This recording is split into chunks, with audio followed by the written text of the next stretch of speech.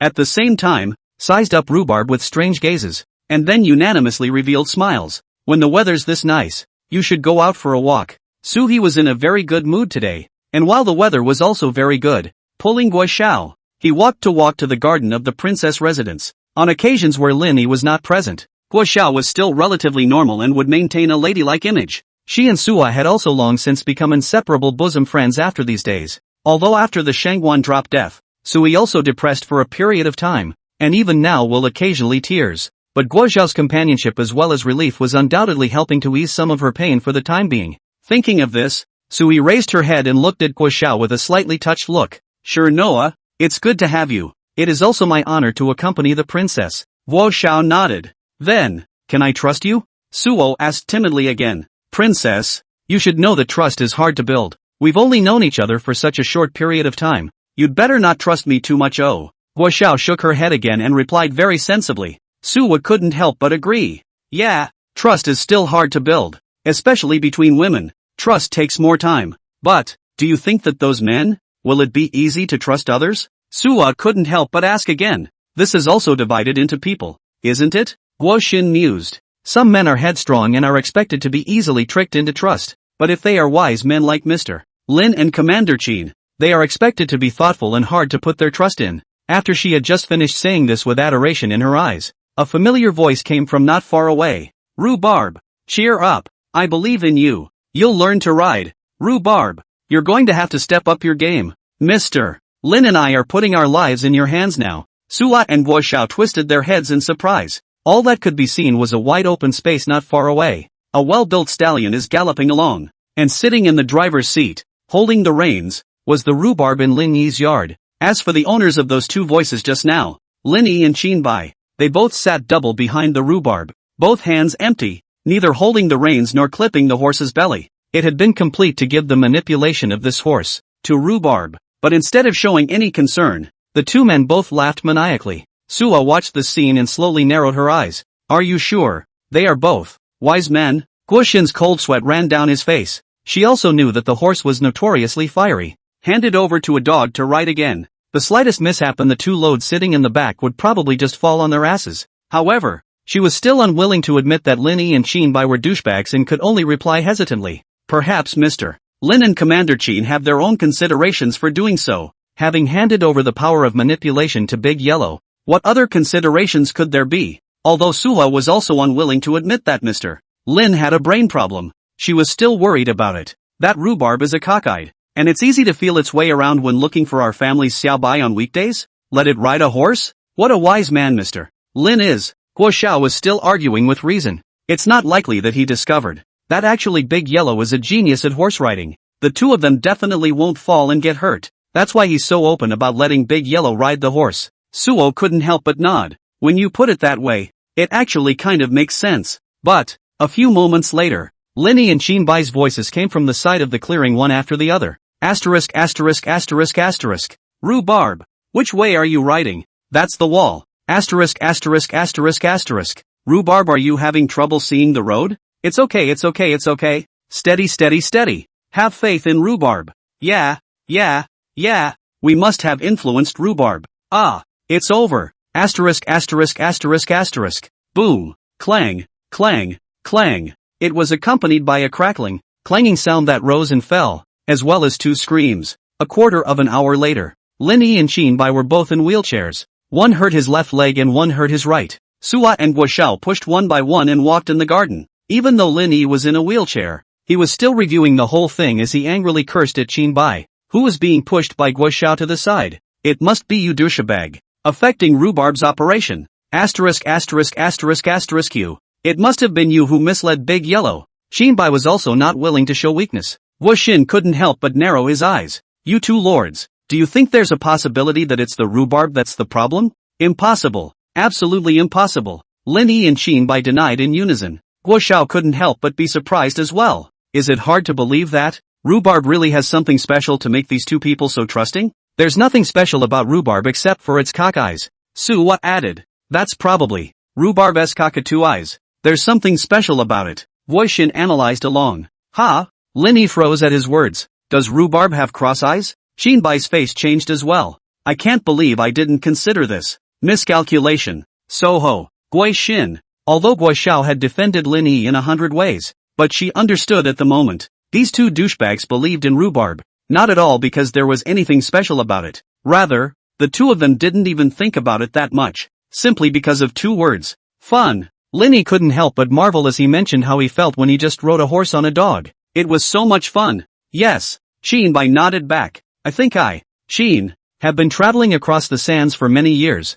but for the first time I feel so free. The two of them lowered their heads again and conferred with each other. Next time I should let White ride one too. Isn't White pregnant? Isn't that just right? It's more stable to be a mother's dog. Asterisk asterisk asterisk asterisk. Makes some sense. Guo Xiao. Su He, no. You two are almost done. Chapter 077, Guo Xiao's special request. Your Highness, just give us little White to play with for a little while, and you definitely won't die playing with it. Guarantee that the mother and child will be safe. No. I'm not afraid of you playing with it to death. I'm afraid of you playing with yourselves to death again. Lin Yi and Qin Bai, at this moment, were surrounding Su He, pleading with her in 100 ways. wanting to borrow her beloved dog Xiaobai to be a driver for the two of them. Sui held Little White tightly in his arms. His eyes swept the colorful Linny and Qinbai again, shaking his head even more resolutely. When the two of them saw that Suwa was hesitant to let go, they simultaneously deflated and stopped hitting on Xiaobai's idea. They rocked their wheelchairs and turned their heads just ready to leave.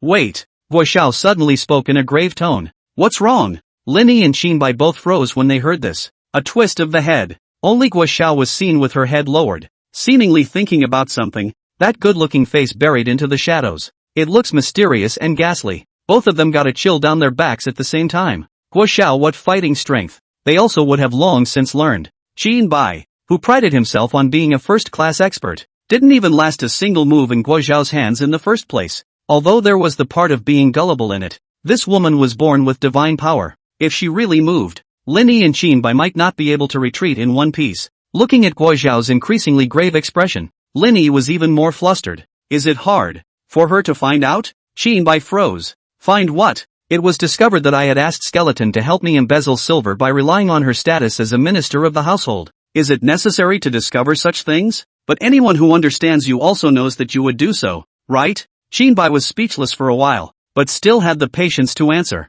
And what does she mean by this now? Linny looked at Guo Xiao, whose face was becoming more and more gloomy, and had no bottom at all in his heart, especially when she saw her body start to tremble. Qinbai also swallowed as he recalled the fear of being dominated by Guo Xiao. At any time they were ready to slip on their feet, and thinking about being on top of a wheelchair now. You can't even run far. Guo Xiao suddenly lifted his head, his gloom swept away, his smile bright and unusual, even a little excited. It's okay, Mr. Lin. Xiaobai can't I can. I think I am naturally suitable to be a dog for you. Linny froze. Ha, come on Mr. Lin, let me ride for you. Guo Xiao's tone was getting more and more excited, even flushed, as she began to walk towards Linny. If you can't, I can be the horse and you'll stop. Linny called a halt in time to stop Guo Xiao from saying anything further down the line that wouldn't pass muster. Watching the woman gradually lose her mind over some more silver dash asterisk associations, Linny also knew that it was not advisable to stay here for long.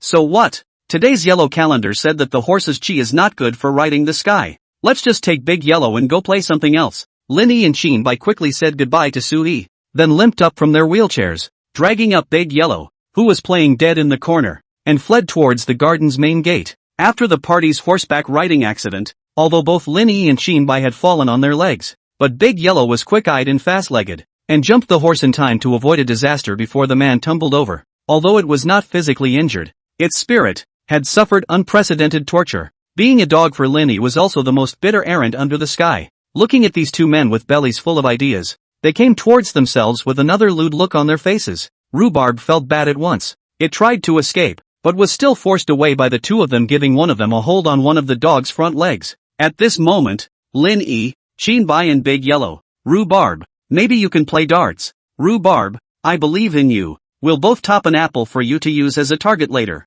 Life can be considered in your hands. Looking at the backs of the two men and a dog that were fading away, Suwa had a worried look on her face. Is it true that nothing will happen to the two of them if they're like this? As soon as he turned his head, he saw the flamboyant Guo Xiao again. Her gaze locked onto Linny's lean back. Mr. Lin rejected me again. Reject you and you'll stop pestering. It scares me every time. It feels like you have two souls. Suwa complained. Ha, man, must be lusting after me. Actually fell for me inside a long time ago, right? Guo Xiao lowered his head and gave another hopeless smile. So-ho, the two of them don't know it. Behind them, at a small garden gate, there was a pair of eyes that had recorded everything that had happened here. The Imperial Palace. Do you mean that you want me to start preparing an edict of meditation now? Within the Emperor's chambers, Su Zhan was wearing his hair barefoot and had a face of shocked anger. Kneeling across from him was a squinty-eyed, purple-robed youth. That's right. Since the trial of the He family father and son, His Majesty can be said to have been completely driven into a desperate situation. A faint smile hung on the purple-robed youth's face. Today's Rapunzel is not only the popular support of the people of the world. At the same time, there are also many ministers within the court who support her. His Majesty has no military power and no popular support. Zen ceding to the Rapunzel and saving a life should already be the best ending. Su Zhang's anger gradually dissipated as he sat down on the bed and asked, so according to Mr. Dongfang's opinion, I just need to give my royal sister the throne in time, and I can save a life. The squinty-eyed man shook his head. It's late. maybe 3 months ago. But now, you just zen in the front foot. The back foot that Lin Yi will let you accidentally die somewhere. At those words, Su Sheng's heart couldn't help but sink. His face was also incredibly ugly. Yeah, after that guy named Lin Yi came out of nowhere, everything was going in an uncontrollable direction. In the 3 years since Su Zheng ascended to the throne, he had been relying on Su's weak and uninterested dynastic character to gradually eat away at her power, while at the same time plotting and cultivating his own power at the same time.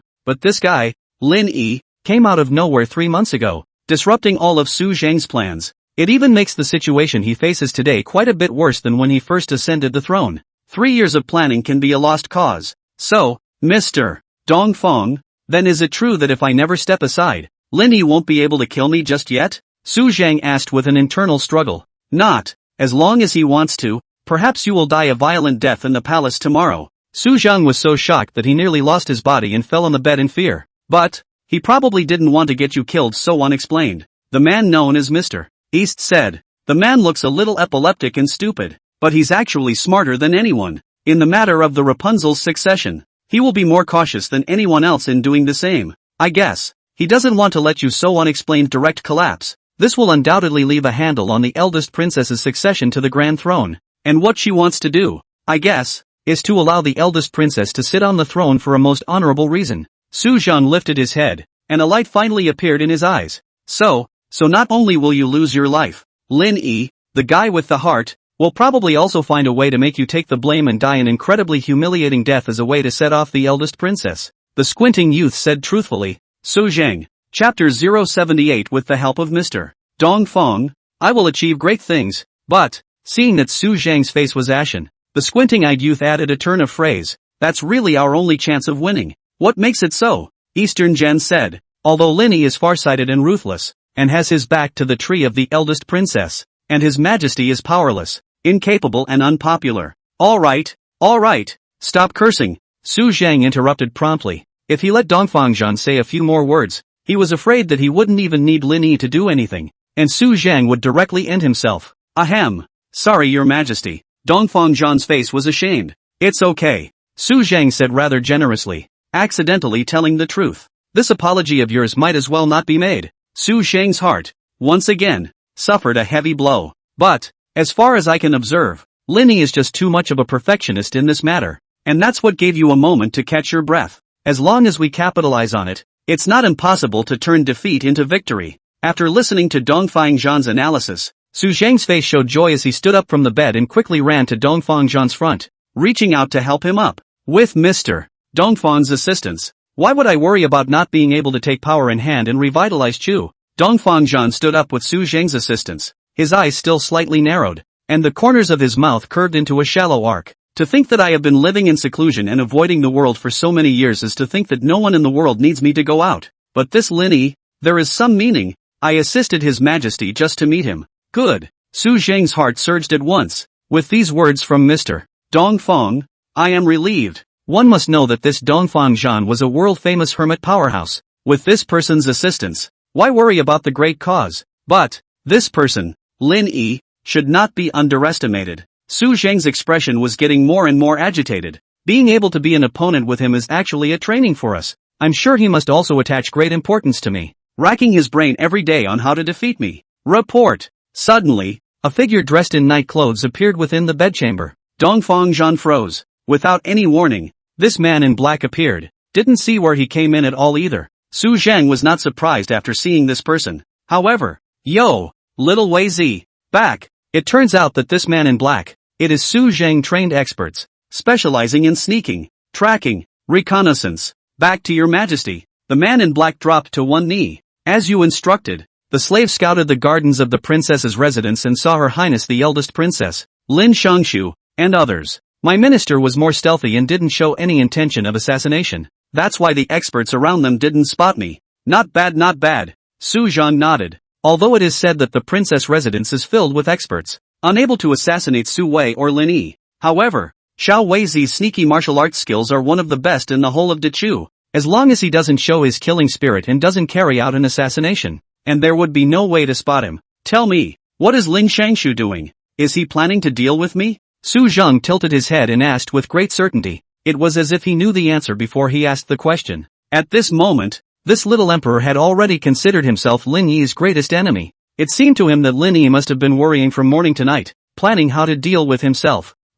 That's a no. The man in black hesitated. So what's he doing? Su Zhang seemed very dissatisfied with this answer, but after a moment's thought, he added. Then he is estimated to be planning something else big, such as the Northern Xiao War, border defense disaster, or a diplomatic mission. Such talent, but also in important positions, day-to-day management, it is estimated that every day is busy cannot breathe, cannot wholeheartedly against me, but also understandable. That's not true. The man in black spoke the truth after much hesitation. He's teaching dogs to ride and throw darts. Su Zhang, dogs, Dongfang Zhan, however, realized that something was wrong, and his brain raced, summarizing his many years of experience in power and wisdom. He guessed, can it be that Lin Yi's new group of assassins or dead soldiers are being trained to be dogs? Meaning they're as loyal as dogs? Su Zhang was shocked. So that's how it is. Could it be that Lin Yi is going to start an assassination campaign? In order to eradicate dissidents? Very likely.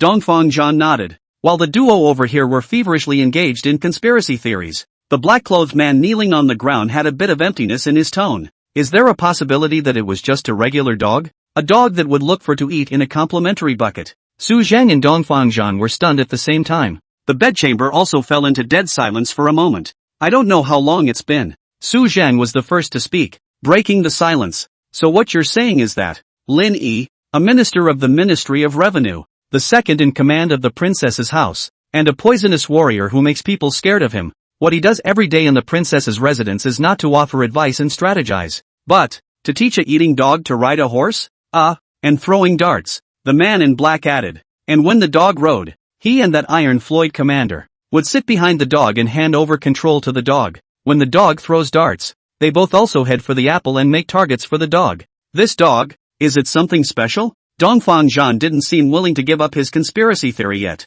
Does a little cockeye count? Eastern Gen? So you mean, Lin Yi would rather go teach dogs to ride horses than think of schemes to deal with me? On top of Su Zhang's head, streaks of black lines had sprouted. He felt a great insult. Actually, Your Majesty, that's a good thing. Dongfang Zhan immediately relieved. With Lin Yi slacking off, isn't it a good time for us to figure out how to turn the tables? But that doesn't really soothe Su Zhang. So in his eyes, I'm really no better than a dog? Also, maybe it's because, for a moment, he couldn't think of a good way to deal with you. So he trained the dog to pass the time. It was only with these words from Dongfang Zhan that Su Zhang was truly comforted. Really? Su Zhang raised his head and moved slightly. Really? Origen nodded. The black man on one knee froze for a moment and picked up. Is there a possibility that it's because it's more of a challenge for Lin Yi to train his dog than to deal with his majesty? Upon hearing this, Su Zhang's eyes went black and he fainted on the spot. Declare the imperial doctor. Quickly, declare the imperial doctor. His majesty has fainted from anger. Dongfang Zhan was alarmed and immediately shouted. Chapter 079 Rhubarb is my good brother. Jail big. Jail big. When Fu Anger hurriedly ran into Lin Yi's yard, Lin Yi and Qin Bai were teaching Big Yellow to make darts in the courtyard. Let me tell you, Rhubarb, when you use the dart, you must close one eye, so it will be more accurate. The gaze of two eyes is scattered. Lin Yi held a dart in his hand, assiduously. It's not right. Rhubarb is cockeyed, and there's nothing wrong with having both eyes open? Qin Bai suddenly reminded. Asterisk. Makes some sense. Lin Yi was pondering this serious question. Fu Anger ran to Lin Yi and said, Jail big. What about? Without waiting for him to finish, Lin Yi interrupted. What's the matter? In such a hurry? Can't you see I'm teaching my good brother? Good brother? Fu Anger froze, then looked at Qin Bai. Is Qin commander? Of course it's Rhubarb. Lin Yi wrapped his arms around Big Yellow's neck and said with great bravado, after this half day together, Big Yellow and I are already high on the list of soulmates. Big Yellow is the good brother we can't abandon. He's just idle out of his ass and really doesn't know what to do. Mahjong, chess, fishing, can do recreational activities we have done. Qin Bai demolished. Commander Qin did it too? Fu Anger was surprised. That's not a nice thing to say. Lin Yi narrowed his eyes and coldly spat. As Fu Anger grew more and more confused, Lin Yi had already started to send him away. If there's nothing else, you can leave. Don't interfere with me teaching my good buddy how to play darts. Rune Anger said truthfully. Actually, it's something. You shouldn't be bored anymore. Because Hong Tran is here, and their carriage will be arriving at the imperial capital soon. Oh, Linny was so excited to hear that he finally had something to do. Asterisk asterisk asterisk asterisk Q. He only saw him kick Big Yellow out, then rolled up his sleeves and walked over to Fu Anger. That's great. Fu Anger looked at the direction where Rhubarb flew out and hesitated. Your brother. Then. What brother? It's just that I'm just too idle to have any fun. Lin Yi's face-changing speed could be called a master even within Sichuan opera. Even the most heartless scumbag would applaud the sight of it. Luckily, this guy's hobby is just killing people and setting them on fire. If he was any more horny, I wonder how many ignorant girls would have to be hurt by him. Oh no. Seems like murder and arson is a bit more egregious. Everything is ready to go straight away. Fu Anger had already prepared the carriages and horses, and the tiger leopard riders had already been waiting outside the princess's mansion for a long time. Wait. Qin Bai, however, suddenly called out to them, and he raised his eyes falsely. You prepare carriages and horses. Are going to find Hong Tran? Right. Or else. Linny blinked. Rightfully so. Didn't Minister Yen say so? Let's not pose any threat to Hong Tran. Qin Bai narrowed his eyes in question. Of course I'm not going to go pose any threat to him, Linny said in a righteous manner. How can you think of me like that? I'm picking up the Northern Xia Crown Prince. You're pretending to be your mom. Qin Bai reached out and pointed at Lin Yi's back past hand, saying, you pick up and bring a knife, don't you? It turned out that when Fu Anger had just uttered the words Hong Tran, Lin Yi had already prepared a knife in advance, the same one he had sharpened in the Prime Minister's residence. It's normal for me, a schemer, to carry a sword, isn't it? Lin Yi, however, was not willing to show weakness. And what's with that rope? Qin Bai pointed again to the bundle of ropes that had appeared around his waist at some point. It's normal for me, a schemer, to carry a rope, right? Where's the packet of poison? It's normal for me, a schemer, to carry a bag of poison, isn't it? Then I ask. Qin Bai's face was already topped with black lines. What is the meaning of this agreement on the ransom of 10 million taels for the Prince of Northern Xia, and the cession of 2 cities in Northern Xia? He reached out and pointed to the piece of paper in Fu Anger's hand. Didn't I tell you not to take it out? Lin Yi immediately scolded Charm's indignation. Rune Anger quickly hid it behind his back with a thief's face. That's not me to see if it says the right thing. Do you recognize words? Lin Yi asked the fateful question again. Don't recognize words. Well, look at your mom. Lin Yi slapped Fu Anger on the head. Qin Bai lowered his head and raised it again a moment later. There was no longer a hint of a joke in his eyes, but rather he was more serious than anyone else. I'm sorry, Lin Yi, I can't let you go. Minister Yen said that Hong Tran's well-being is a matter of peace and stability between Maichu and Northern Xia. You can't be allowed to fool around in matters of this magnitude. In the face of Qin Bai's resolute blocking of the road, Lin Yi was not angry or annoyed. He tisk-tisked 2 times, sighed. That's really a pity. Originally, I heard that Hong Tran's saber was the first in Northern Xia and the third in the world, sharpening iron like mud, and I wanted to snatch it for you to play with. After you said that, I am deeply ashamed. But, in the next moment, Qin Bai appeared by Lin Yi's side without warning, an arm resting on his shoulder, his expression firm. Hong Tran, right? Let him see the power of the great Chu iron floaters today. Lin Yi revealed a cold smile that saw through everything. What? Not for your country anymore? What words? What kind of talk is that? You are my good buddy. If you're going to that Hong Tran, can I not go with you? Qin Bai said again cynically. And we've been at war with Northern Xia for many years, so we have to take out the bad blood. It doesn't matter what sword or whatever. Well. Lin Yi's arm also rested on Qin Bai's shoulder and patted it, saying, all a couple buddies. When the good brothers hooked up and lumbered out the door, he happened to meet Su He and Guo Xiao who were walking this way. Your Highness? What are you doing here? Qin Bai wondered. Ha, I came to see you. Su He opened her eyes wide, her eyes dainty and her tone naive. I just saw that there were a lot of tiger leopard riders outside the door. I asked them what they were going for and they said that Mr. Lin had called them, saying that they were going to find Hong Tran. But isn't Hong Tran the Crown Prince of Northern Xia? We clearly made an appointment to negotiate the day after tomorrow. Why did you guys go to see him today? Lin Yi said smilingly, Hong Tran is, after all, the Crown Prince of Northern Xia, and it's not easy to come all the way to Dechu. How can we say that we have to make him eat? Even not right, is to eat and drink well. We're going to pick him up here, pick up the dust. Is that so? Suo nodded hesitantly. Do the two of them really look like people who would pick up after others? In comparison, Guo Xiao was much more sober. Who's a nice guy who brings a tiger and leopard to a reception? Then, since there's nothing else to do, we'll leave first. Lin Yi and Qin Bai quickly said goodbye to Su He and quickly left. The two hadn't gotten far. Suddenly, listen to the sound of clanking. Suo followed the sound. Just see a dagger, kitchen knife, sword, short sword, meteor hammer, wolf tooth stick. It fell out of Linny and Shinbai's bodies. The two couldn't help but stop in their tracks. What are you guys? Suan narrowed her eyes, revealing a puzzled look. Dagger chopper can still understand. Meteor hammer and wolf's toothstick, how you guys carry on your body, hey? Guoxin then spat out loud. Chapter 080, helping the Northern Summer Crown Prince to receive the banquet. Is this all you're taking with you to meet Hong Tran? Suwa finally began to question Linny and Shinbai.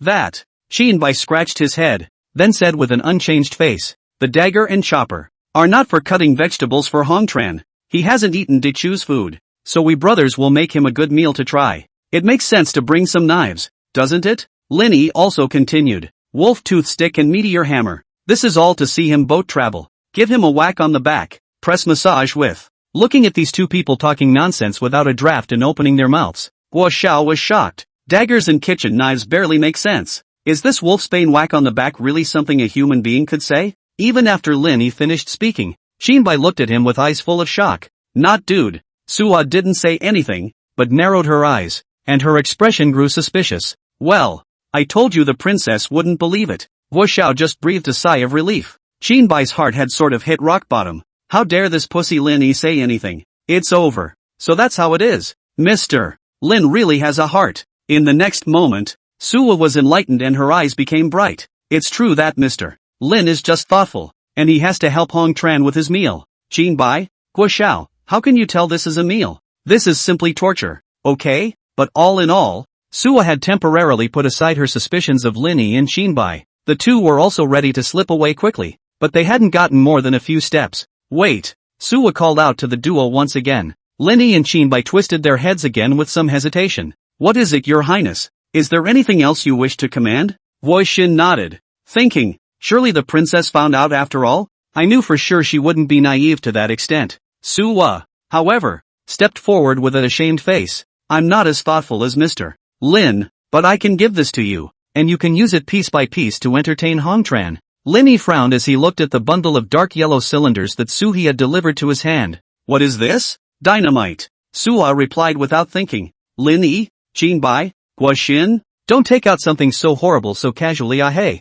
Isn't this something that can also be used to entertain Hong Tran and the others? Suwa blinked her eyes again and said very seriously. These seem to be the ones they just came up with at the Ministry of Public Works, and they're very powerful. More powerful than ordinary black explosives. But there's only a limited number of them. So they paid me a tribute first. Don't say something so horrible with a cute face, ahoy. Guo Zhao's inner desire to vomit got erupted at this moment. Lin Yi, however, had already been moved to tears. Thank you so much. What a great help. After Linny and Shinbai excitedly took the tube of explosives and left, Suwa also wore a happy face. Go. Sure Noah, let's go back. Looking at Linny and Shinbai's excitement as if Sun Monkey had just jumped out of the Five-Finger Mountain, Guo Xiao could not help but worry in her heart. Are you sure that it would be a good thing to give them that dynamite? Mr. Lin has said that I've done him a great favor, Suwa said triumphantly. But 9 times out of 10 what? Help Mr. Lin's do is not good. Guo Zhao's heart was still hesitant. No way.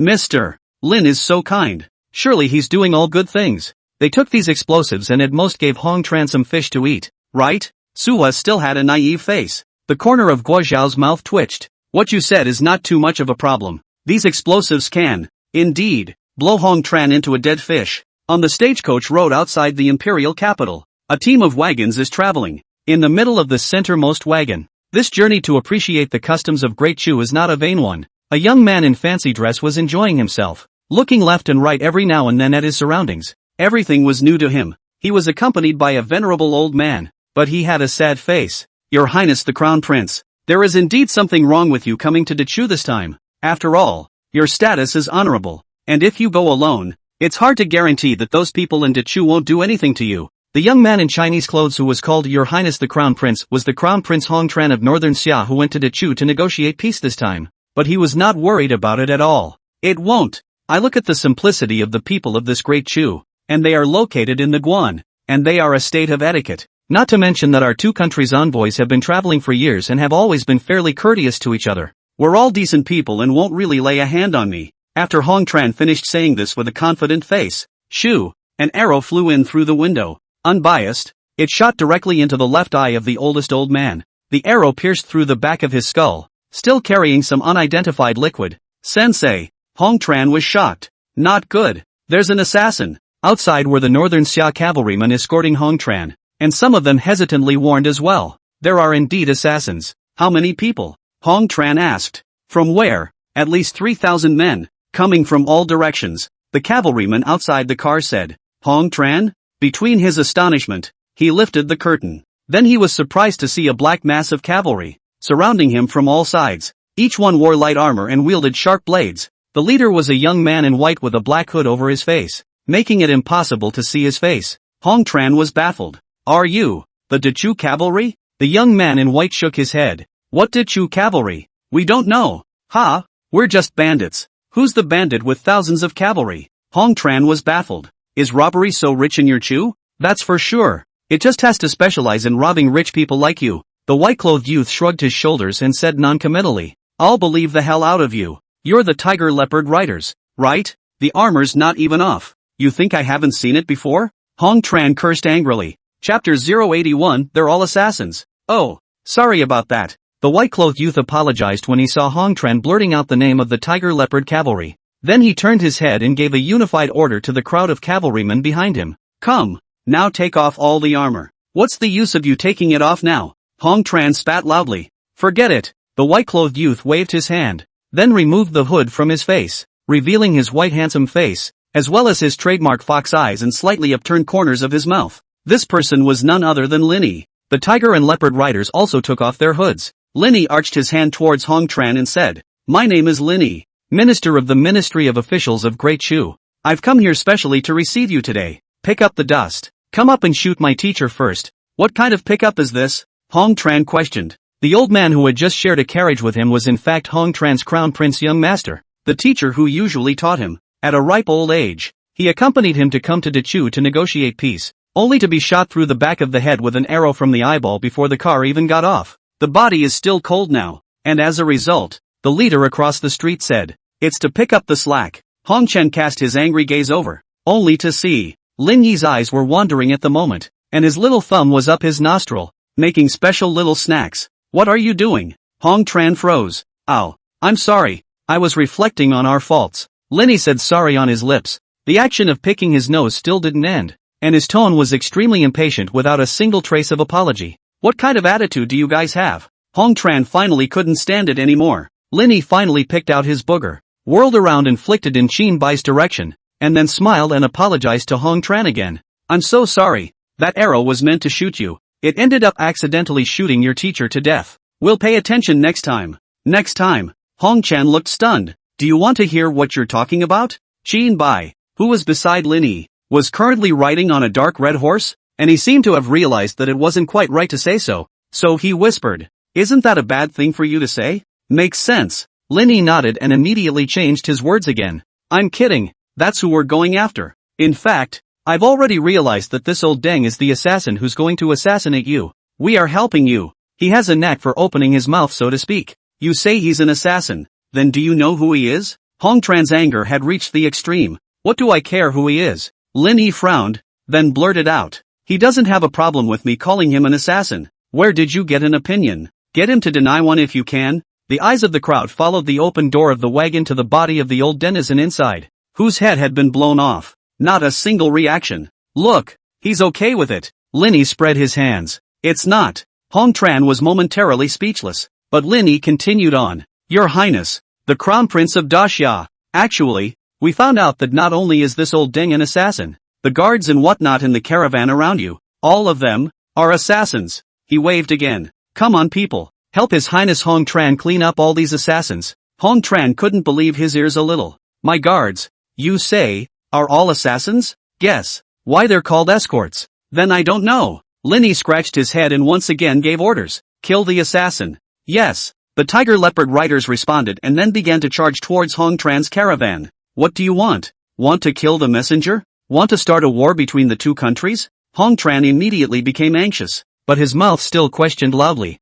Linny was much more laid back in comparison. Your Highness Hong Tran, I know you're in a hurry, but hold your horses. We are not going to kill you. After we help you get rid of all these assassins, you will be welcomed into the quarters we have prepared especially for you. A place to stay? Hong Tran frowned. Princess Palace Deluxe Prison Presidential Suite. So it's prison, right? Hong Tran also heard out Lin Yi's words. Probably only the word prison is true. He had not brought many people with him on this trip to Dachu, and after another boat ride all the way, when they ran into the tiger leopard cavalry, which was the elite of Chu, these guards obviously did not have any resistance. About half an incense burner, the valiant tiger leopard riders simply casually swung the sharp blades in their hands a few times. Everyone in Hong Chen's convoy except for him had become a cold corpse. As the prince of Northern Xia, where had he seen such a bloody scene? What's more, he was right in the very center of the battle. The screams haunted his ears. Blood splashed over his body. Hong Tran was immediately so frightened that his legs went limp and he fell onto the carriage. Lin Yi's smile was still springy and warm. Your Highness Hong Tran, come with us. 2 tiger leopard riders then greeted Hong Tran and bundled him up. Backhandedly, he shoved him into the prison wagon that had been brought along with him. Jail big. What about the convoy? Fu Anger came up to Lin Yi's side again and inquired. Take all the horses. Scrounge and scavenge anything of value and send it to me. As for the corpses, throw them to Medicine King Valley as fertilizer. Lin Yi said succinctly. In fact, in recent times, it's rare for him to sink someone directly into Poyan Lake, because he found that the corpse thing could be a unique fertilizer for the cultivation of those medicinal herbs in the Medicine King Valley. It's kind of wasteful to do so. After ordering the aftercare, Lin Yi then took this team of tiger leopard riders and escorted Hong Tran, who had just gotten into his private car, back happily. But not before entering the city. They ran into another familiar team. The visitors were few in number, only a few cavalrymen who opened the way. But the beautiful dark red carriage escorted in the very center was too familiar for Lin Yi to be familiar with. The curtains of the carriage were drawn back. Suo poked his head out. Mr. Lin Yi, who was sitting on a white horse, froze. Your Highness? What brings you here? Your Highness? The first princess of Chu? Hong Tran in the prison car also branched out when he heard this. He poked his head out from between the 2 logs and looked at the stunningly beautiful Suo with wide eyes. On the one hand, he was amazed that there were women of such beauty in this world. On the other hand, he was feeling saved. I have always heard that the eldest princess of Dachu was kind and generous, even to the point of cowardice. That's why when he first proposed peace talks, he named Suwa. Now that he had been captured by this minister of officials, Suwa must not know about it, but she was so powerful that if she complained in time, she would surely be released. Thinking so, Hong Tran opened his mouth and just wanted to shout. Suo was the first to notice him. Hey, this person looks a bit familiar. Isn't he Prince Hong Tran of Northern Xia? I've seen his portrait. Why is he in Mr. Lin's jail car? Didn't you go to fetch him? Hearing this, Hong Tran was moved to tears. That's great. Having just arrived in the vicinity of the imperial capital of Great Chu, he hadn't even waited for him to feel the local flavor of the place.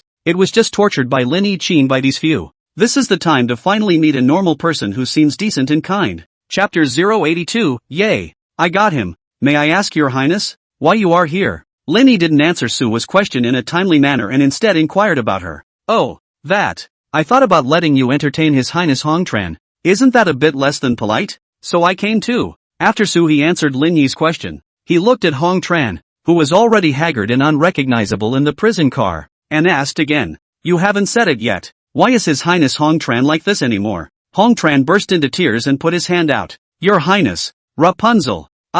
Well, before he had a chance to say anything, Qinbai was quick on his feet and tied his hands to the wooden bars of the prison wagon and gagged him with a rag. Why are you gagging him? What the hell are you doing? Suwa became more and more puzzled. Although Hong Tran was gagged, he was already relieved in his heart. It looked like Lin Yi and the others were afraid. But everything has been water under the bridge. Her Highness the Princess has become suspicious, and it is probably only a matter of time before she is released. Who would have thought that Lin Yi would say to Suhi without changing his face? Your Highness, we're actually playing a game of eagle catching chickens. An eagle catching a chicken? That's right. In fact, His Highness Hong Tran likes to do a bit of this role-playing, and he had to make us play the role of officials and soldiers, and he played the role of a thief. Let us arrest him. We really couldn't argue, so we arrested him, Lin Yi said with a helpless face. Hong Tran? No. Would anyone really believe such a bull answer?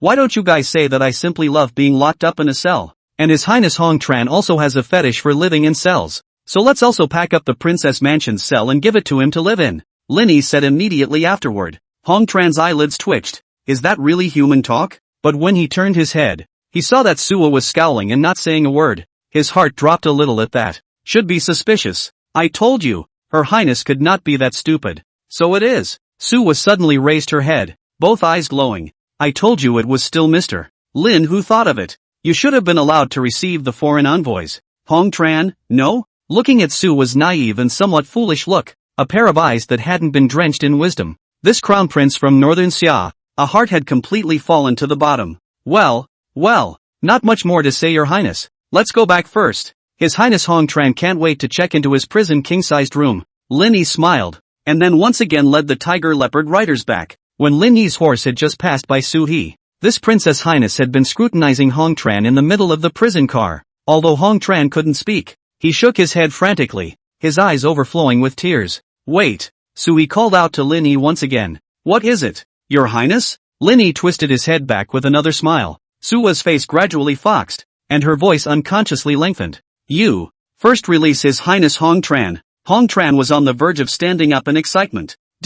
The princess has realized something is wrong and is going to rescue herself from her own fate? In the next moment, an innocent smile once again climbed onto Sua's pretty face as she scratched her head. Why don't you guys play this without me? I want to play too. She twisted back around again and looked at Hong Tran with a longing face. I haven't captured the Prince of Northern Xia yet? Hong Tran inside, I'll measure your... Hey, how could this be forgotten? My problem.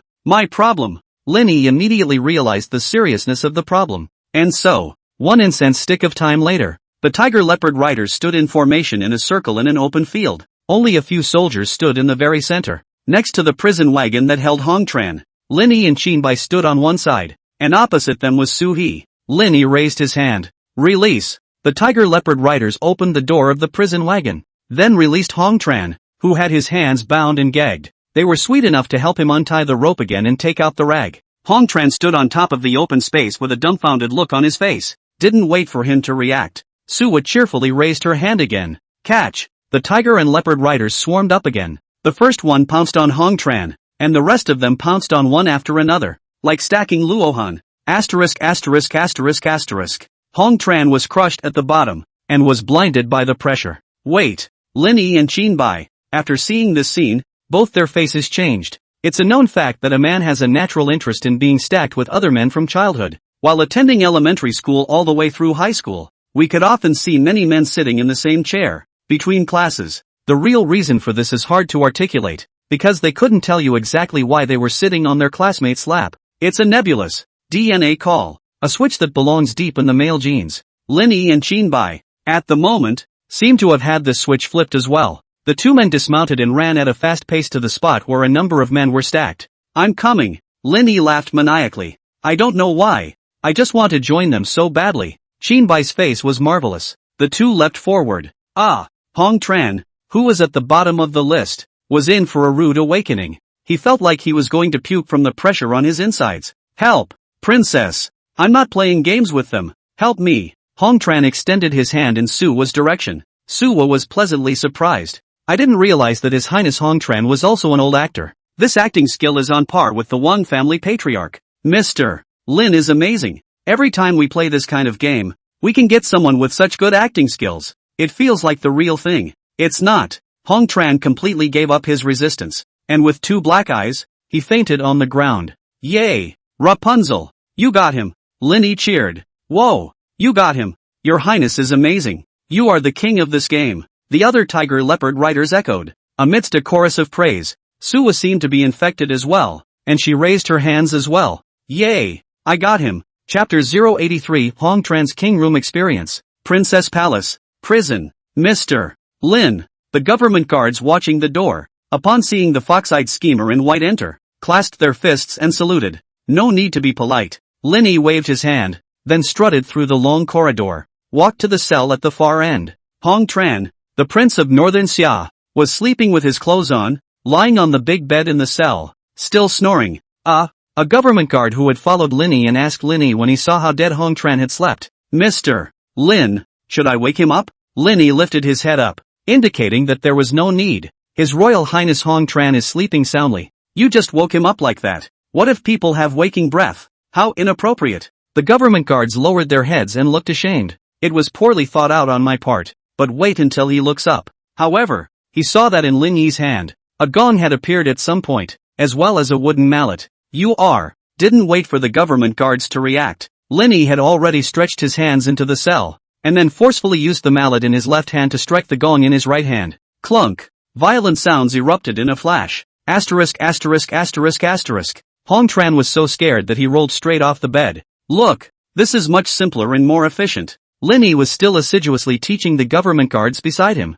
That gong went down and the wake-up call went right out for him. The corners of the house guard's mouth twitched. Still, you've thought this through. Hong Tran, in a flash, was directly after coming to his senses. He was also furious beyond measure, pointing at Lin Yi and cursing. Lin Yi, don't be too deceitful. I am the crown prince of Xia. How can I allow you to insult me like this? I also have a temper and dignity. Lin Yi lifted the lunchbox in his hand and said, since His Highness the Crown Prince is so dignified, it seems that you won't be wanting any of my box of additions to your improved diet. I want it. I want it. Hong Tran immediately smiled with joy, and the anger of the previous moment was gone. All buddy, there's nothing wrong with a couple jokes. Lin Yi also stopped messing with him and sent the lunchbox across the iron fence. Hong Tran took the lunchbox and sat on the floor, and after opening it, he smiled even more happily after seeing the clear meat dishes inside. Great! It's been a long journey, so I can finally have a good meal. While he was feasting, Lin Yi instructed the government guards around him to go out,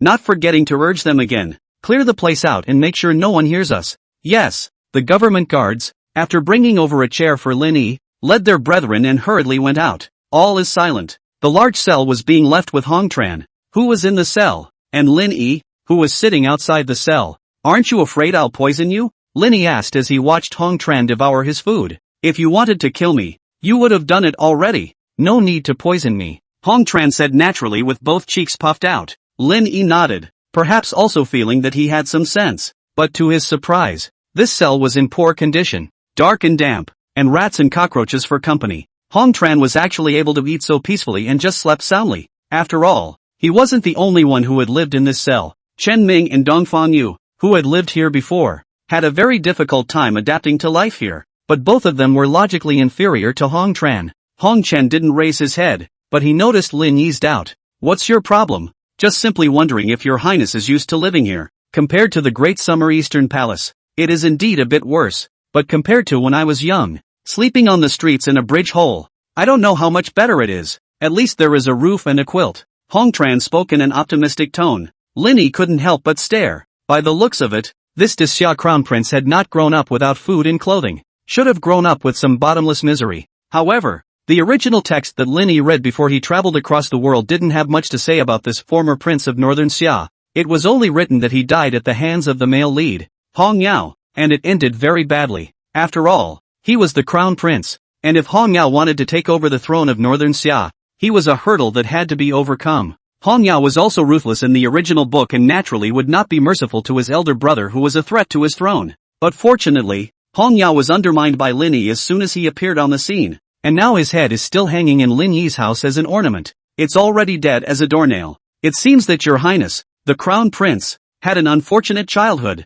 Lin Yi asked. Well, it doesn't really count. Hong Tran scratched his head and said, it can be said to be poverty-stricken, but it is not considered unfortunate. If we really want to talk about misfortune, after becoming this crown prince, it can be much more unfortunate than those days of poverty. But fortunately, I met you today outside the city, Lin Shangshu, Woods. Hong Tran shook off the appearance of the party's cowardice. A pair of eyes flashed a shrewd light. Now that it's just you and me in this cell, there's actually no need to beat around the bush for a long time. Just say what you have. Lin Yi suddenly spoke, his gaze suddenly becoming sharp. Is it really just the two of us? Hong Tran's gaze changed as well, but he still seemed to be wandering a bit. Really? Lin Yi spoke with certainty. The flavor of intrigue gradually arose between the two. Everything seems to say, things don't seem to be that simple. While it's not a good time to interrupt your plotting, I think that I should be counted as a person. Not far away, in a cell, Chen Lizhong poked his head through the bars. Someone?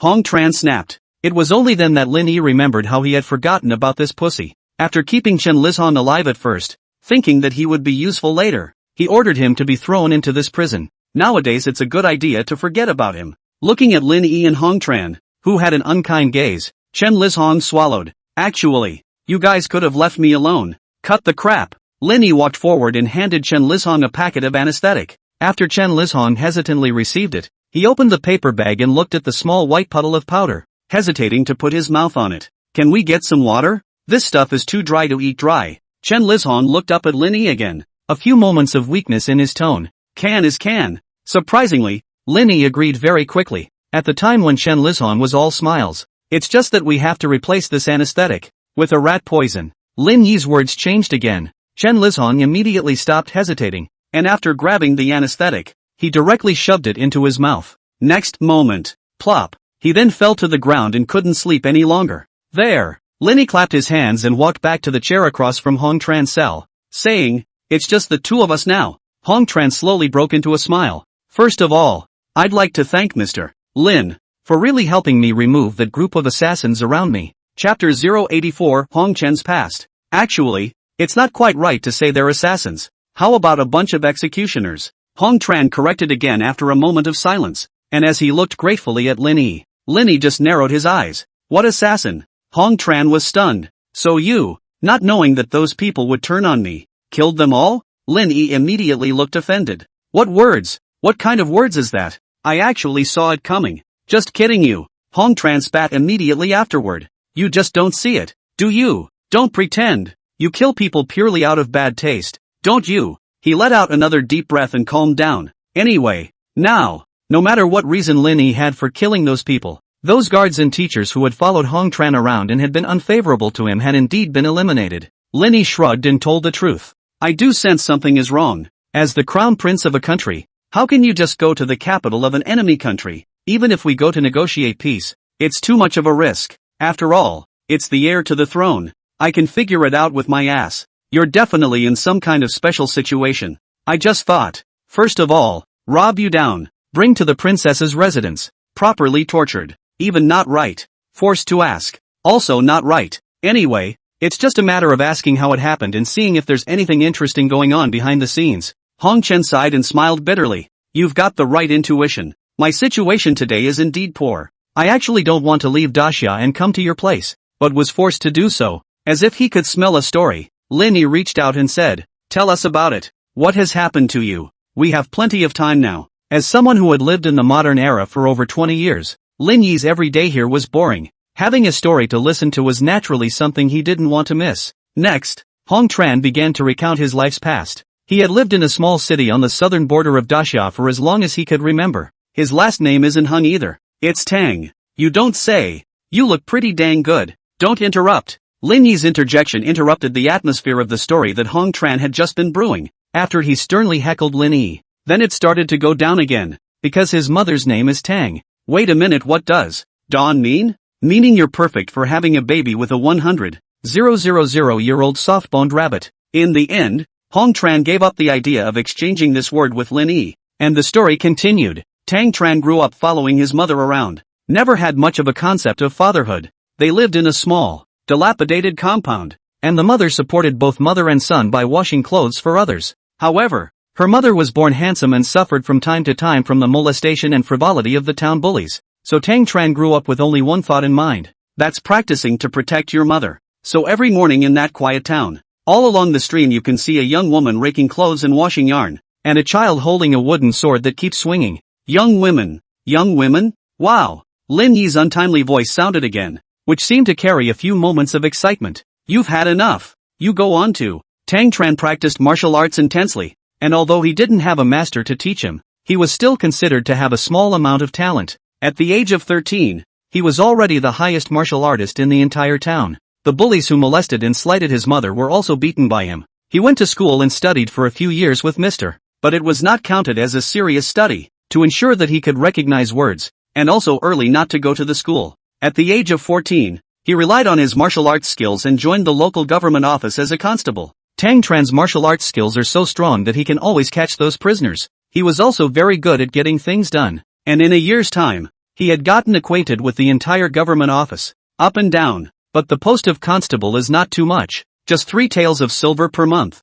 It didn't really improve the family's life, but at best it saved the mother from having to work so hard to wash other people's clothes. He was 15 years old. His mother arranged a marriage for him with Zhang Pinger, the daughter of the blacksmith across the street. The girl was diligent and capable, and looked like a lotus flower, a pretty woman known in the town. The matchmakers who match her every day are breaking down the threshold. However, Zhang Pinger followed Zhang's mother when she was young, and coated yarn with Tang's mother by the river. Just looking at the figure of Tang Chen dancing with his sword, He was lost in thought every time. Can't get enough of it. Ever since she was a child, she had been secretly in love with Tang Tran. Tang Tran also likes Zhang Pinger. The two are also considered childhood sweethearts. So blacksmith Zhang and mother Tang said so, and the marriage was finalized. When the two were married, Tang Tran was 15 and Zhang Pinger was 14. Asterisk asterisk asterisk asterisk. Nima is getting married at 14. I'm 24. Lin Yi's grating voice once again interrupted the still cozy story. Are you not functioning well in that area?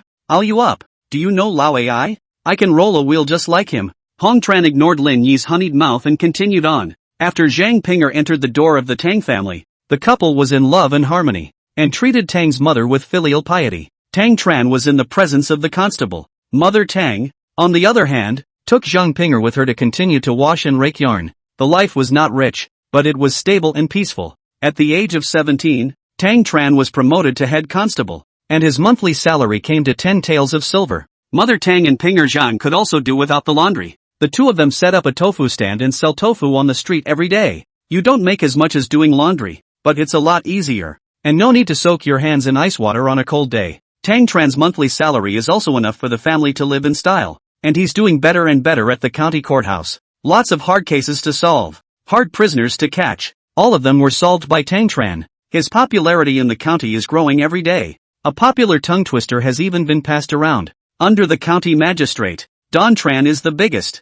It is enough to see the position of Tang Tran in the hearts of the people. Originally everything was flourishing. The days are getting better. Don's mother will also be able to rest and recuperate in peace. But the peace was finally broken one day. On that day, a loud convoy of cars rolled into the small town. The people had never seen such a battle before and asked, "Who's here?" As soon as someone says it, it's a royal caravan. Everyone was too scared to speak. Royalty? What are you doing in this hole? Chapter 085 Hong Shua. Tang Tran was also half knowledgeable about this matter. In his opinion, he guessed that it was these royal lords who were used to living a good life of fine clothes and food in the northern summer metropolis. So they went out and came to this frontier town to experience life. But all this had little to do with him. He only had to assist the prefect and serve these pampered lords and grandmothers well. It's time to live your own fun little life. Until, under the guidance of the magistrate, he met the man who looked almost exactly like himself. The man was dressed in yellow robes, arrogantly sitting on top of the dragon carriage.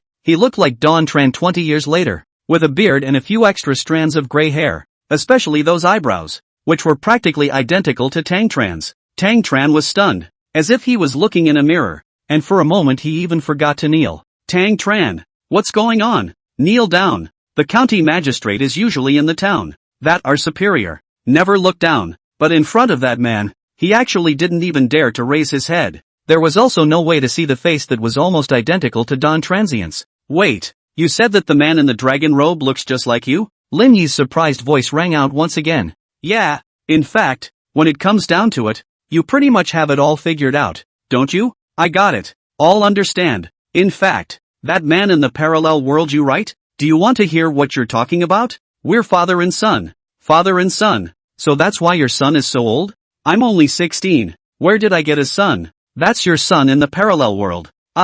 Hong Chen sighed and told himself internally not to get angry. He was almost a bit used to Lin Yi's strange brain circuits by now. The story goes on. Tang Tran seemed to understand what was going on, but he felt the oppression from the man's body, and he also fell to his knees as soon as his legs went limp. The man didn't reach out to help him, but only briefly lost his mind before asking Tang Chen to show him around the house again. This man is the emperor of Disya Hong Shua, and Tang Tran's real father. The moment he stepped into Tang Tran's house, he happened to meet Tang's mother, who was washing tofu in the yard, at eye level. Tang's mother froze for a long time, turning to tears that couldn't be stopped. But then, after seeing the crowd of officials and the Dasha Forbidden Army that followed in unison behind her, she also knelt down. It was only at this point that Tang Tran realized his true origin. It turned out that Hong Shua, now the son of heaven of Disya, a generation of majestic masters who had led Disya to the peak of its boundaries, had once not been the first heir to the throne. He wasn't even the heir of the first emperor of Dasya, but Disya seems to have suffered from a strange disease ever since the founding emperor. It is the difficulty of childbirth, especially the boys. Compare this to the emperors of other countries who move dozens of children. Every emperor of Dasya, no matter how full the harem is, the number of royal heirs born remains small. It's almost a single generation. And when it came to the emperor before Hong Shua, it was even more bleak. Throughout his life, he actually did not even have an heir. So the whole dynasty, after the sudden and violent death of the late emperor, began to look for someone in the clan who could inherit the throne. Although Hong Shua is also a member of the Hong clan, he has long been considered a side branch that does not know where to go. The family wasn't down and out, but it was by no means a high-class family either. Hong Shua skipped school at a young age and led a gang of brothers around, becoming a notorious local punk. Parents in the local are famous squire, but also the Daxia clan, the face cannot stick, fought to open a marriage for him. Who knows that Hong Shua knew? Directly led a group of brothers to the door, went to smash the in-laws, and the marriage is off the table. Just such a mixed-up devil. But at that time, he was not close to beauty, and was only interested in that little maid who had been with him since childhood, Tang Xing. Tang Xingming is an orphan picked up by Hong Shua's parents, a little resourceful, so he stayed with Hong Shua to make a miscellaneous. But Hong Suk just likes to move closer to her. Soon after breaking that marriage, Hong Shua knocked up Tang Xing. Hong's in-laws were happy and angry. The happy thing is that the Hong family is having difficulty with their heir, and Tang Xing is pregnant, so it's a good thing that there's someone to follow in their footsteps. Angry at Hong Shua for messing with anyone, but had to mess with a low-born maid? It was also at the same time, when the late emperor of Daxia died violently, the chancellor went through many rounds of screening and finally chose Hong Shua. Hong Shua leaps from being a city scoundrel with 2 sons at home to becoming the emperor of the dynasty. I thought that if Tang Xing followed Hong Shua around, not to say that she could become the queen, at least she could mix a concubine. But who expected to learn that he succeeded the emperor Hong Shua? Sexually assaulted poop. Oh no, it is a big change in temperament. It seems like you have a deep opinion of this father of yours. Linny coldly spat out another sentence. If you know what he has done, you will also be able to understand why I have a problem with him. Hong Chen's voice was cold. The story goes on and continues from the point where Hong Suk learns that he is going to take over the throne. In order to curry favor with the then chancellor of Daxia, Chen Dao, Hong Shua announced that he was going to set up Chen Dao's daughter as the queen before he was ready to leave for Daxia's metropolis, and at the same time he was going to kill Tang Xing, who was pregnant with her in the 7th month of her pregnancy, in order to show his loyalty. It was good that Hong Shua's parents still had some conscience and couldn't bear to see their grandson die like that, so he secretly hid Tang Xing and hid her in a border town, so that she could give birth to Tang Tran and just live her life incognito. It would have been nice to just be at peace with each other. Hong Shua did his Daxia emperor, and Tang Tran did his city folk, but after all these years, he actually didn't have a single heir. At this point, word leaked out somewhere. It says that Tang Xing is still alive and has a son, so Hong Shua approached with Chen Dao, ready to pick up Tang Tran as his successor. Tang Tran just transformed himself from a head constable, and jumped to become Hong Tran, the imperial crown prince of Daxia. He was naive enough then to think that this would allow him to take his wife and mother and go to the metropolis for a better life. But Hong Shua gave him a head start. This has been the emperor for more than 10 years. Majestic man, cold and merciless, said. Tang's status is too lowly to live in the palace. Let her find a place to spend her days on her own. At the same time, he asks Hong Tran to stop recognizing Tang Xing as his mother and instead to go and recognize the daughter of the powerful minister Chen Dao, Empress Chen, as his mother. Hong Tran was greatly puzzled by this. For the first time, he raised his head and questioned this so-called father. Although he knew that the other party was the emperor and he was just a grasshopper, he was overwhelmed by anger and simply asked, "Do you disregard any of your old friendships with your mother's total horn?" Hong Suk, however, told him coolly, "Since you were born in an imperial family, don't think about the so-called love. It will only become a burden to you."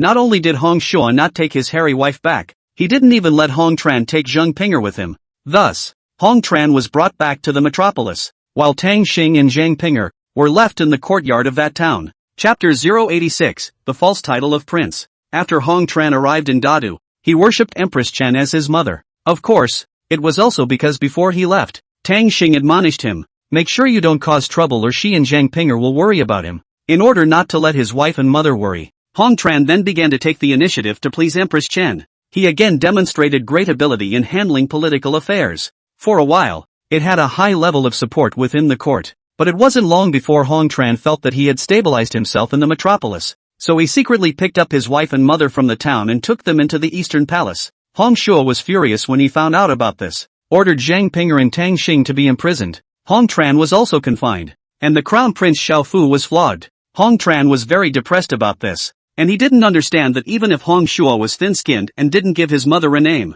then why can't you even pick her up yourself? He can't stand his mother? He was superficially well-behaved while accepting all of Hong Shua's punishments, while secretly sending people to rescue his mother and wife. But in the end, the wait was over. Tang Xing died for no apparent reason. Zhang Pinger was also poisoned, and if she hadn't found it in time, she was afraid that she would have died along with Tang Xing, and according to the guards, it was the emperor who sent the poison. Hong Tran, who had gotten this news, was completely devastated. He ignored the order of confinement and rushed all the way into the emperor's chambers, barefoot and sword in hand. Hong Shua, however, transferred all the guards away, also holding a sword. Standing in front of the gate, quietly waiting for Hong Tran, the father and son duo put on a show of fatherly kindness and filial piety. Hong Tran killed Hong Shua like a madman. The two of them fought back and forth. Although Hong Tran is a constable and has high martial arts skills, but Hong Shua is not bad. He is a teenage ranger, and his martial arts skills have not been wasted. But in the end,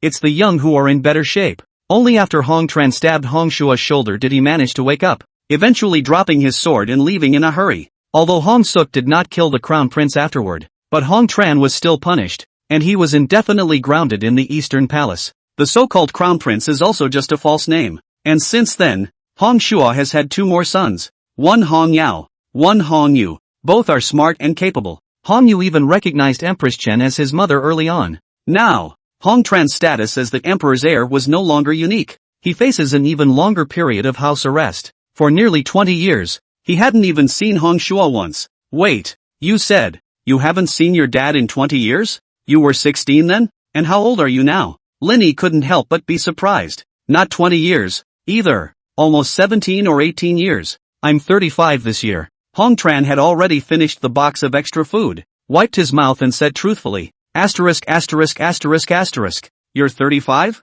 Although Linny could see some traces of age in Hong Chen's beard, he hadn't expected that the other party was already this old. The main reason is that Hong Tran looks too young. He looked to be 27 or 28 years old, and there was none of the deadness and dullness of old age in his eyes. Hong Tran smiled. Imprisoned for 18 years. My daily life is not bad, except for not being able to go out of the Eastern Palace. Everything else is taken care of by specialized personnel. Usually just practicing sword in the courtyard, accompanying my wife to play chess, raising flowers. Naturally look quite young. I think it might be because you're so stupid. That's why it doesn't look that old. Linny continued to be sarcastic. Hong Tran's mind was very good as he lay back. Whatever you say. And then what happened? Lin Yi, on the other hand, still wanted to continue listening to that story, so he pursued it. Later, Hong Tran shook his head. Actually, my two younger brothers are both pretty good, even though they're both a teeny bit younger than me. I was expecting someone to replace me, but then I sat down in the position of crown prince for 18 years.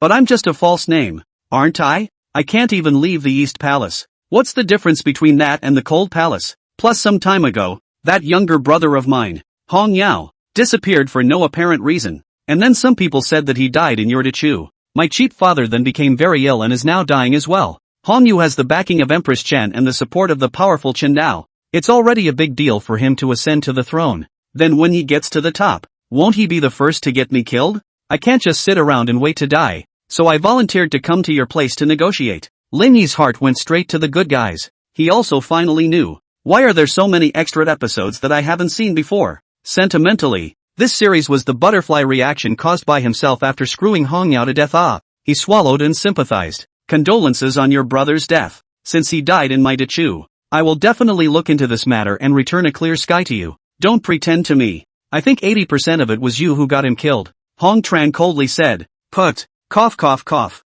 Linny almost choked on his own saliva. His gaze shocked as he looked at Hong Tran. ********. It's really you. Hong Tran was clearly more shocked than him. He was just saying it off the top of his head, and he didn't expect to blow it up for real. No. Linny hurriedly shook his head. Not me. I just met him in passing. The two of us were on pretty good terms, and he left me some souvenirs before we parted. I didn't expect this goodbye to be a farewell. Anyway, whether you killed him or not, it doesn't have much to do with me. I haven't even seen him a few times in total, and I'm just hanging on by the thin bloodline relationship between Hong Shua and me. Hong Tran was indifferent. I had thought that when I arrived at your Dachu to negotiate peace, by the way, stay as a hostage or something. You can spend the rest of your life in peace. I also quietly sent Pinky over. But who knows? Hong Yu and the others still refused to let me go. Preparing such a group of so-called guards for me, as well as that crown prince who was shot out of his left eye by you, was also arranged by them on an impromptu basis for me.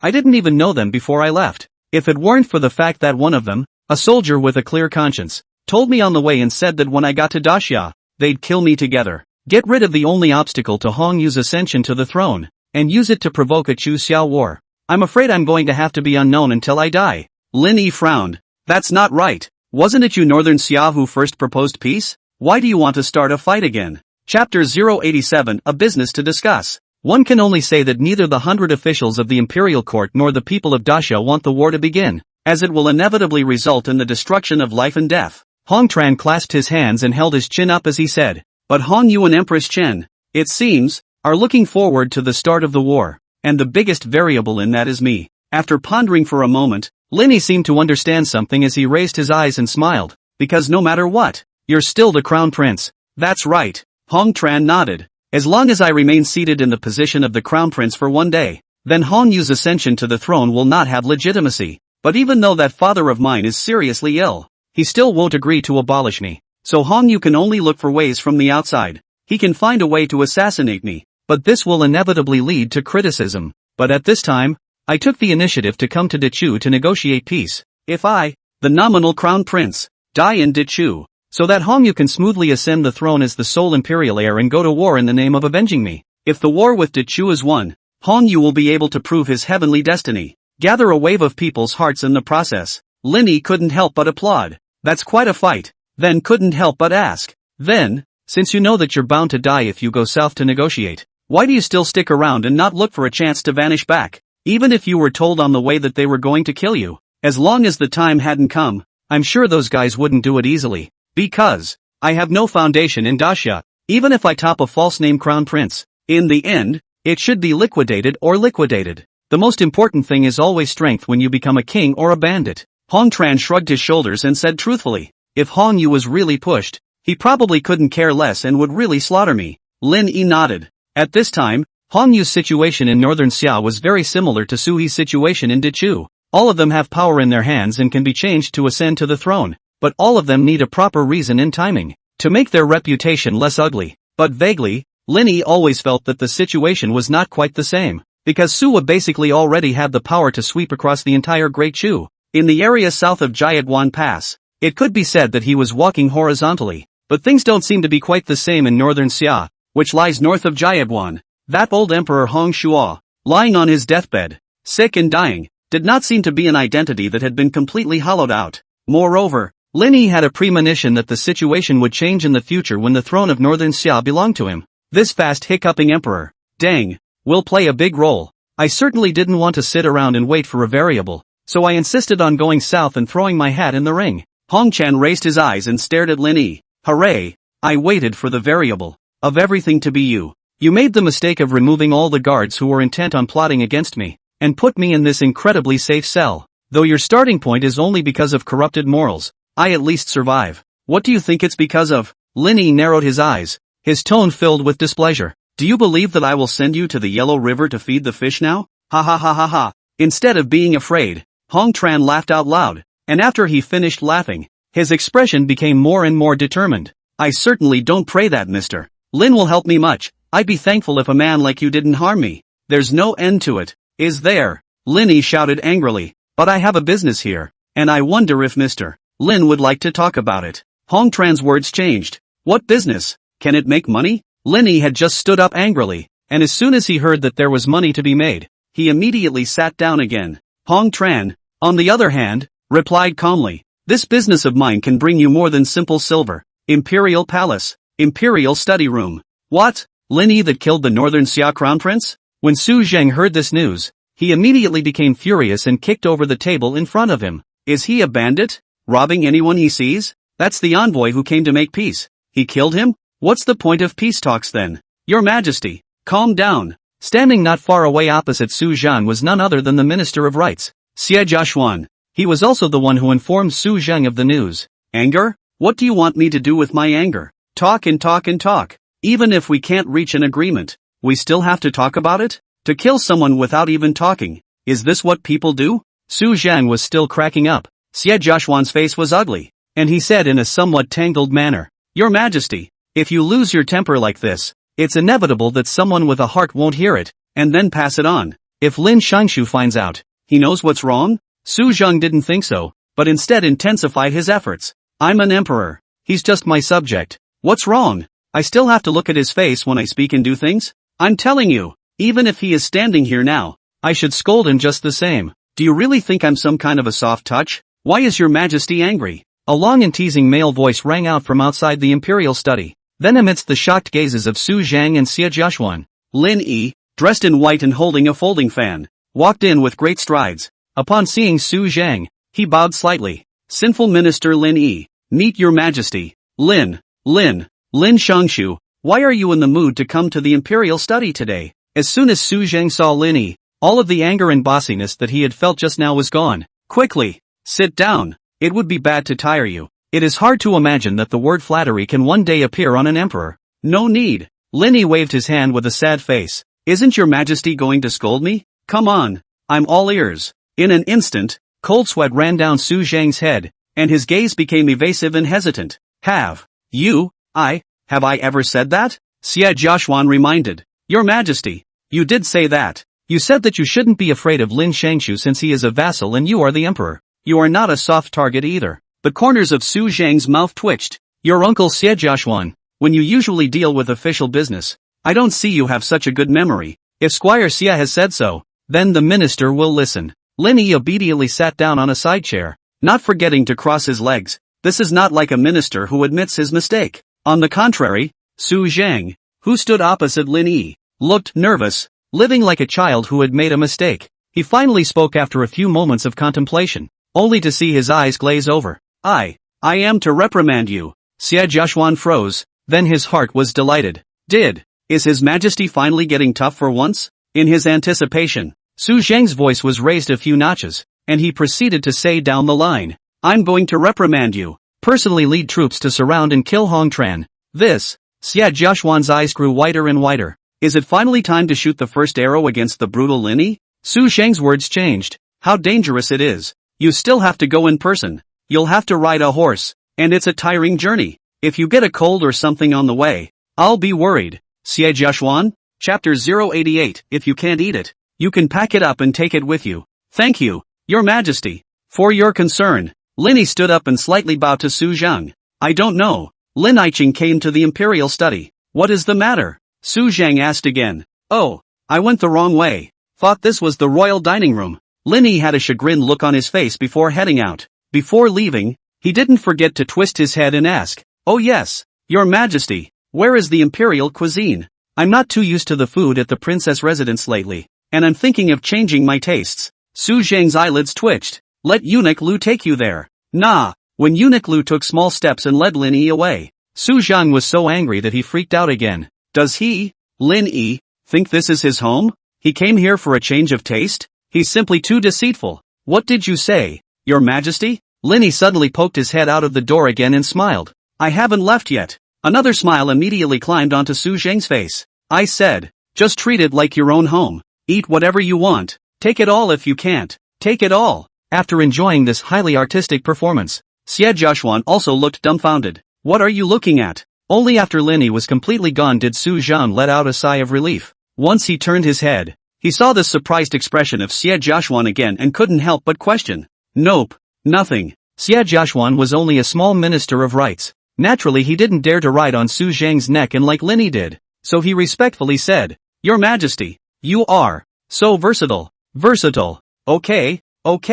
You have nothing to do, also go away. Don't bother me here. Su Zhang had a bellyful of fire from Lin Yi, so he beckoned and drove Xie Jiaxuan away as well. Wait until the imperial study is completely empty. Su Zhang sat on his chair with his butt. His face could not hide his anger, and he slammed the table again. Damn it! Why is Your Majesty angry? Suddenly from the back of the bookshelf, an ink-robed young man flashed out, holding a folding fan, with cloaked hair and squinting eyes. It was the famous scholar, Dongfang Zhan, whom Su Zhang had sought from the mountains. Mr. Dongfang, you should have heard everything at the back just now, right? It's impossible for you not to know how angry I was, right? Su Zhang poured himself a cup of tea and drank it again. Boom! The teacup landed heavily on the table. Dongfang Zhan just looked at the door bashfully. This is the first time I've seen Lin Yi, even though it's just across the bookshelf. I can tell something. He then fell into a longer reflection. Is Mr. East getting any ideas? When Su Zhang saw this, he was overjoyed, thinking that Dongfang Zhan had thought of some good idea to deal with Lin Yi, Who would have thought that Dongfangzhan would just faintly say, "He's a bit more handsome than I expected." Damn, a schemer of equal beauty to me? This is too tricky. My title as the #1 man of talent and appearance in Dechu is facing a challenge. Su Zhang narrowed his eyes slightly. As much as I hate to say it, Lin Xingshu should look a little better than you. At that moment, it was as if 1,000 arrows pierced into Dongfangzhan's heart at the same time. He was internally bludgeoned. What the hell do you care, Aoi? Su Zhang spat loudly. I'm asking you to come up with ideas. It's not for you to choose a beauty pageant. Ahem. In short, it's not like there's no way to say you can deal with Lin Yi. Soon, Dongfangzhan finally got serious. Just build momentum. Nowadays, whether it's Dechu or Disya, the people and the court officials, all have their hearts set on peace. But Lin Yi directly killed Crown Prince Hongtran, who came to negotiate peace with Great Xia, which will undoubtedly cause an inevitable war between the two sides. We just need to make a big deal about this matter and scandalize Lin Yi,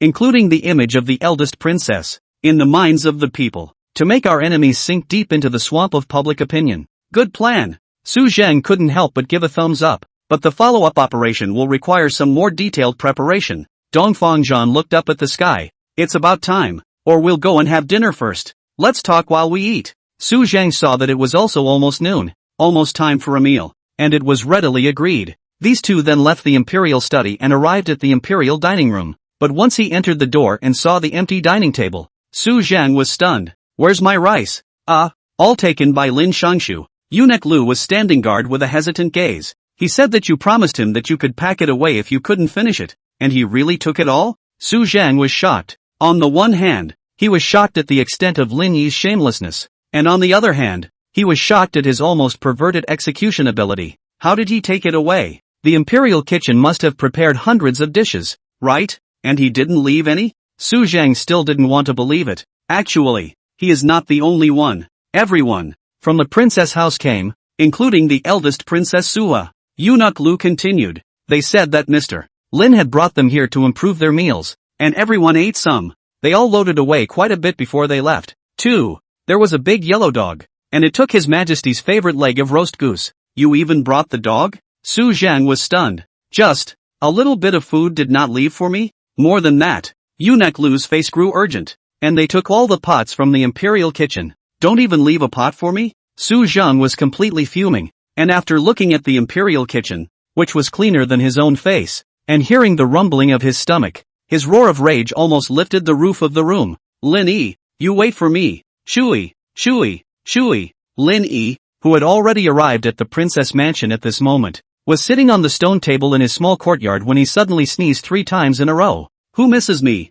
Shinbai sat across from him and couldn't help but spit. Wants you dead, more like. What words? Old me is so wise and handsome and loved by everyone. It's normal for a few more people to have crushes on me. Lin Yi blurted out, biting into the roasted goose leg in his hand, and couldn't help but marvel again. Have to say, this imperial cuisine's cook is a professional. Roasting a goose leg is so delicious. Wait, this goose leg of yours, it can't be snatched from the mouth of rhubarb, right? Shinbai froze. Yeah, so what? Does it eat to understand? Lin Yi had no moral burden. If it eats or doesn't understand I can't say, but it seems to have eaten something not so clean when it has held this goose leg in its mouth. Chapter 089. Where did the explosives go? Grass. After Qin Bai's reminder, it took Lin Yi a moment to remember that rhubarb's beak, which had held a goose leg, had just eaten not too long ago. He immediately threw the goose leg out along the window, then began to brush his teeth and rinse his mouth nonstop. You're also to blame. Qin Bai sighed, and after a sarcastic comment, he couldn't help but ask, but then, nowadays the rumors are spreading that you killed Hongtran in the prison of the Princess Palace. Is it true? Lin Yi spat out the mouthwash in his mouth and said without thinking, it's true. I killed him straight away and sunk him in Poyan Lake. What happened? Oh, looks like a fake. Qin Bai nodded, understanding the answer. Where is he in person now? Lin Yi, not Buddy, said it's sinking in the lake. Then the probability is that it won't have anything to do with Poyan Lake and the Yellow River. But that's right. After all, the people who helped you bring people to these 2 water systems are all from the army. Although they are loyal to the princess, but there is no guarantee that none of them will be a threat to Hongtran. Qin Bai then analyzed. Asterisk. Have you been listening to me seriously? Lin Yi's eyes widened, shock written all over them. Generally speaking, the odds are that you can't be trusted when you say something, especially when it's such a big deal that everyone knows about. It doesn't take a lot of brainpower to realize that you're probably up to something bad again. So as long as you think in the opposite direction based on what you said, you can come up with the right answer. Chinbai said truthfully. Linny was confused, thinking how this pussy had studied himself so thoroughly, but quickly sighed again. Okay, not going to lie to you. He's hiding in the princess mansion right now, but I can't tell you exactly where he's hiding. Then he is definitely not in the princess's mansion. Chinbai categorically said. You can't be trusted with this statement, either. Put. The mouthwash that Linny had just sent into his mouth sprayed out once again. Chinbai then continued to analyze downwards. The opposite direction thought of the princess's residence. Then the probability is that it's the imperial palace. It just so happens that you just went to the palace, and it's definitely not as simple as to improve the food. After all, Hong Tran's identity is special, and there are too many people who want to kill him. It's possible that any one of them is a paid assassin of Baixia. That heavily guarded deep palace is probably the best place for him to hide, but the person you certainly cannot hand over to His Majesty. Let me think about it. Then the probability is that it is in the Jingfei. It was naturally not without reason that Chinbai had made such a guess. Consort Jing, who should now be called Consort Jing, was the birth mother of Marquis Wu and Su Mu. Su Mu was the younger brother of Suwa who had gone to the Jixing temple to pray for blessings 3 months ago. He was also one of the generals who led the expedition to northern Xia this time. However, due to the fact that half of the Hu people's blood flowed in Princess Jing's body, it resulted in Su Mu, since the beginning, having no connection with the throne. He could only follow the Rapunzel's lead to establish some merit. So it's sort of a princess house for the time being. Princess Jing's relationship with Suwa was also extremely good. At the time of the former empress's death, Suwa was in her early teens, and it was Princess Jing who took on the task of raising Suwa. Between the two, they have also long been like mother and daughter. The only person within the entire palace of Great Chu who would never turn against Her Highness the eldest princess. So you just entered the palace in order to place Hong Tran at Princess Jing's place, right? After a series of analyses, Chinbai finally looked at Linny with a stern look in his eyes and told the truth. You're a horse's ass. How on earth did you guess? Linny was puzzled. Is your train of thought really that strong? You can deduce so much just by the fact that I like to lie? Why don't you be the schemer? Chinbai slowly lifted his chest with a voluminous face. It's unfortunate that the literary and military skills just happen to be concentrated on me. When Wu Bianzhong a hammer when Wu Bianzhong, a shrill voice rang through the door. Looking at the voice, it was the skeleton who was made up to look like Gui Yutong, but topped with heavy black eyes. He walked in with his hands behind his back and his frame hunched over, because I told him all these things, and he purposely acted like he was reasoning in front of you. Hey, don't tear me down so quickly, okay? Chinbai spat with a face of displeasure. It turned out that this near-dripping reasoning of Chinbai's was all told to him by the skeleton beforehand. The skeleton, on the other hand, was the person that Lin Yi had commissioned to send Hong Tran to the harem, to Princess Jing. He knew all of Lin Yi's maneuvers and intentions, and naturally, he could tell Chinbai word for word. Nimalagopis, cheating on my feelings. Lin Yi narrowed his eyes and huffed. Hey, obviously you have what all snub old brothers. Chinbai also not willing to show weakness, but when these 3 old brothers get together, so-called schemes and politics don't seem to be a topic of interest anymore. Hey yeah, Hong Tran's caravan is all sorted out, and he's now faked his own death. So, is there something we haven't had a chance to use yet? Chinbai suddenly asked. Lin Yi and Skeleton were stunned at the words, then unanimously revealed lewd smiles. It's actually not too late to use. Lin Yi smiled again, and from the waistband of his pants, he pulled out the tube of yellow explosives. Wait, where did you put the explosives? Chinbai was confused. He didn't expect Lin Yi to be so ruthless that he would actually take something as potent as explosives and shove it directly into his pants. Aren't you afraid of a flamingo? Oh, what Mr. Lin means is that he doesn't feel comfortable placing such a powerful thing on an outsider. He even got a fake one specifically to put it here with me. Skeletor pulled another tube of yellow dynamite from the waistband of his own pants. As well, it says it can act as a disorientation. But aren't you afraid of death? Lin Yi? Is there really no psychological burden in carrying one of these vicious things in your pants that can blow a small squad of soldiers into the sky? Chinbai couldn't help but ask again. Whoever expected it? Lin Yi directly threw the explosives in his hand and said indifferently. Of course there's no burden, because this tube of mine is fake, and that tube of the skeleton's is real. I purposely said this was true about me so that he wouldn't have to psych himself out. Skull, I give you my heart and you give me a hard time, right? Alright, don't you know what Lin Yi is like? Hurry up and bring the explosives over. Let's think about how to make the best use of them. Chinbai urged. Whoever expected it? The skeleton twisted his head and looked at Chinbai again. Commander Qin, I gave you that packet of medicine yesterday and told you to be bound to carry it with you. Is it still with you? Shinbai nodded. Yesterday, before setting out to find Hong Tran, the skeleton did give Shinbai a parcel, saying that it was a special effect gold sore medicine, so that Shinbai could keep it well and carry it with him. And non-essential cannot be opened. Wait, Shinbai snapped, as if realizing something, then narrowed his eyes. Shouldn't. That's right. The skeleton nodded solemnly. I've known for a long time that what Linny gave me was real, so I backhandedly packaged it as a gold sore pill for you. You don't think about it. How could I possibly get my hands on a potent gold sore medicine when I'm a professional at making rat poison? Shinbai gritted his teeth. Yet. Don't curse. You hurry up and bring the explosives here. Linny urged again. Obviously, he couldn't wait to see the power of this thing. Actually, Shinbai poured out, looking a little squirmy. I really thought it was gold sores. You shouldn't use it, right? Skeleton suddenly smelled a bad odor. I'm not using it. Shinbai shook his head. Linny and the skeleton had just let out a sigh of relief. Shinbai, however, continued, but I gave Rune anger to use. He said he had broken his hemorrhoids in the meantime and asked me if I had any gold sores or something, and I suddenly remembered that Skeletor had given me this. So Linny, Skull, Chapter 090, Uses of Explosives. When the three of them, Linny, brought the explosives back from Fu Anger, it was fortunate that there was still more than half of it left. Fu Anger looked at the three's nervous expressions and wondered. Jindai, why don't you guys look right? No, nothing. Linny waved his hand. But then again, what kind of gold sore medicine is this? Mr. Skeleton, why does it not only not get better when applied to the wound, but instead it's hot and painful?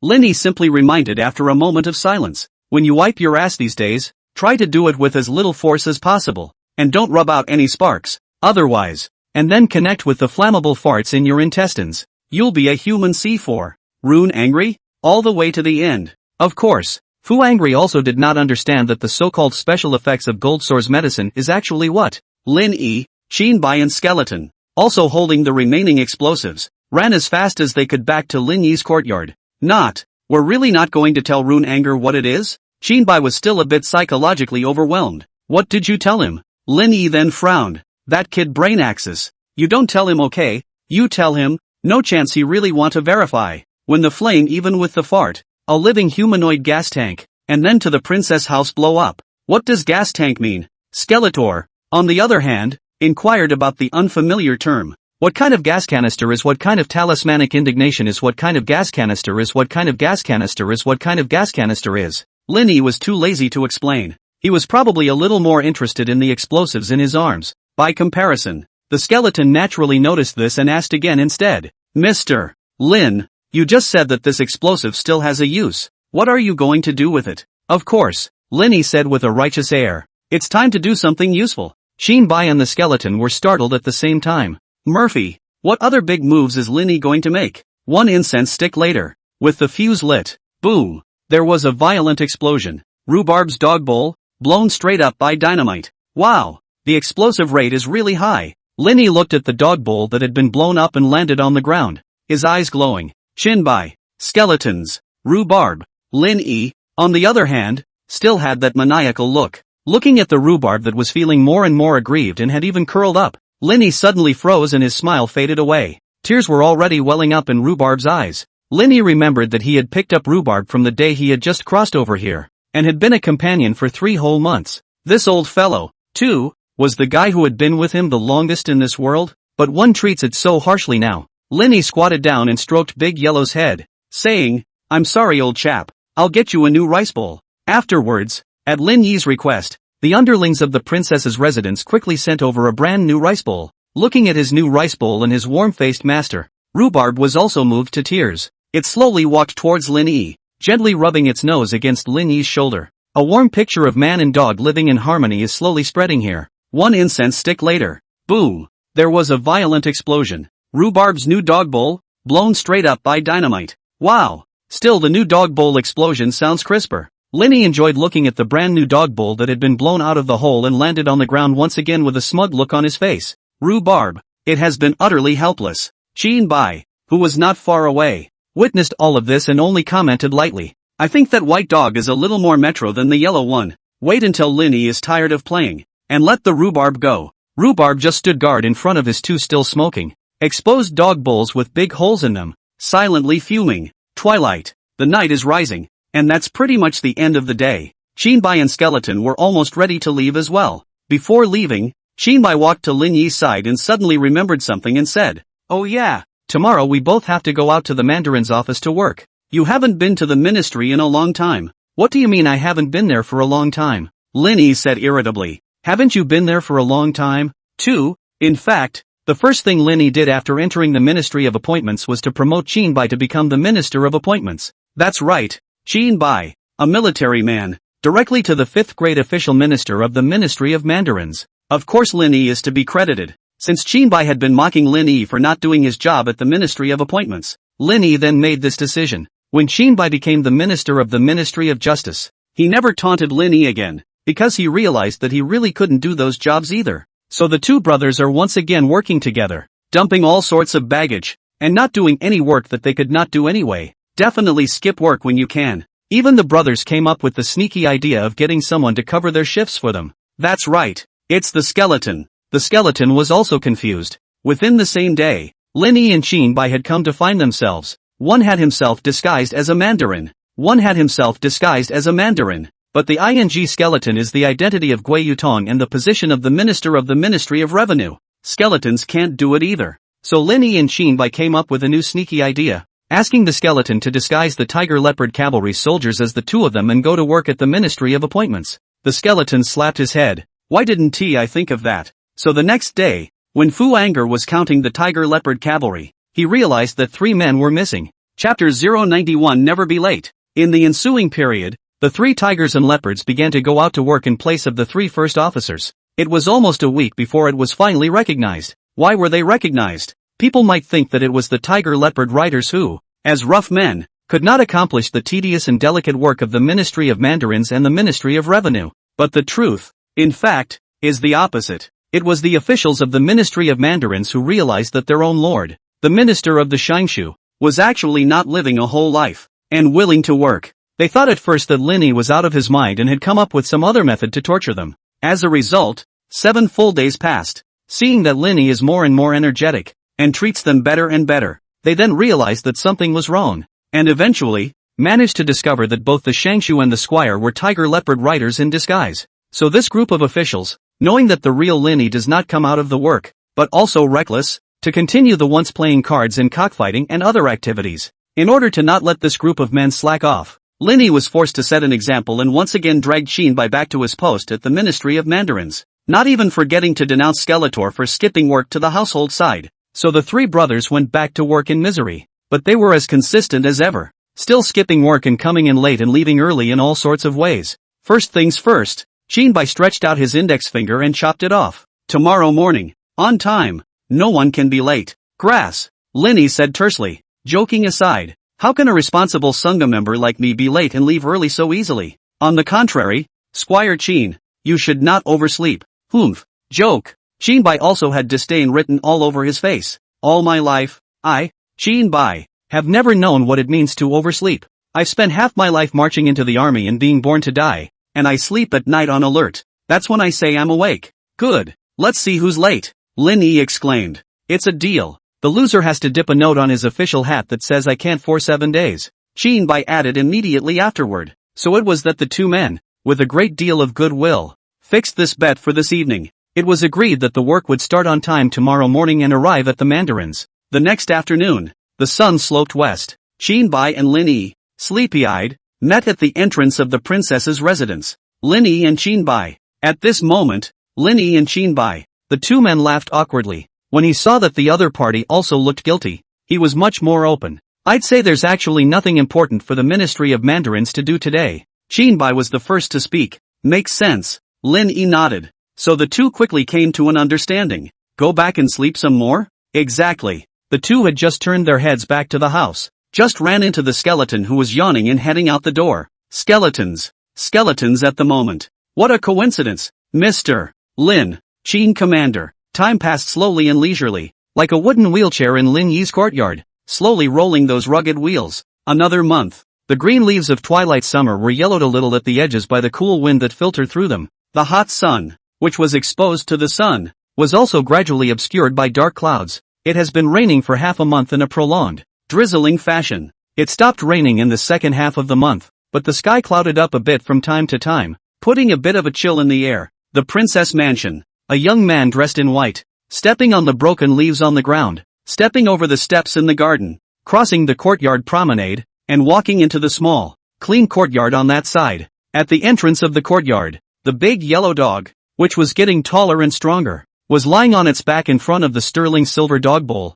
taking a nap and resting. He had the beautiful little white dog snuggled up next to him and already had a very noticeable bulge in his belly. Mr. Lin, the red-clothed woman in the house, poking her head out of the door, beamed with joy and waved her hand enthusiastically after seeing Linny coming this way. Your Highness. Linny clutched the closed folding umbrella and bowed slightly. Mr. Lin doesn't have to be polite. Sui hurriedly helped Linny up. Then he pulled him again, toward the house. We've got everything ready, just waiting for Mr. Lin. Linny couldn't help but glance at Sui's bright red outfit. I think your highness loves the color red. It's been more than a month since I wore red every day. Sua pressed her index finger against her lower lip and thought, can't really say I like it. It's just that I just made peace with Chen Lizhong last month, and he didn't like me wearing brightly colored clothes once upon a time. So I've been wearing plain clothes, but last month Mr. said that I'm suitable for red, and then sure Noah told me that my features are more generous, and that I do fit in with a more gaudy color. So that's what I've been wearing.